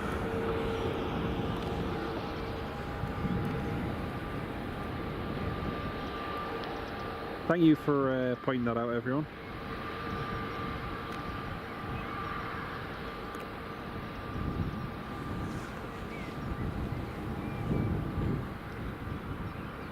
Here comes the 7.6.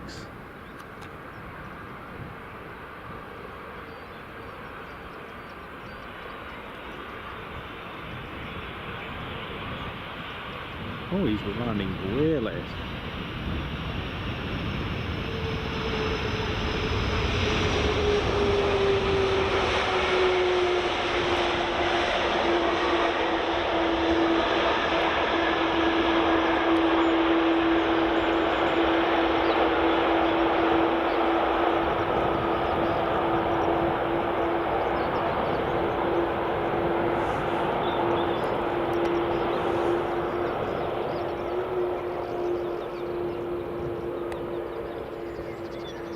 Oh, you can smell hot brakes. Yeah, well, it doesn't matter, folks, because the stream is getting ended now, so thank you all very much for watching.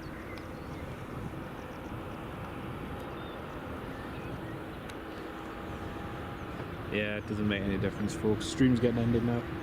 Right, folks, thank you all very much for watching, and we will catch you in another one soon. See you all soon. Bye.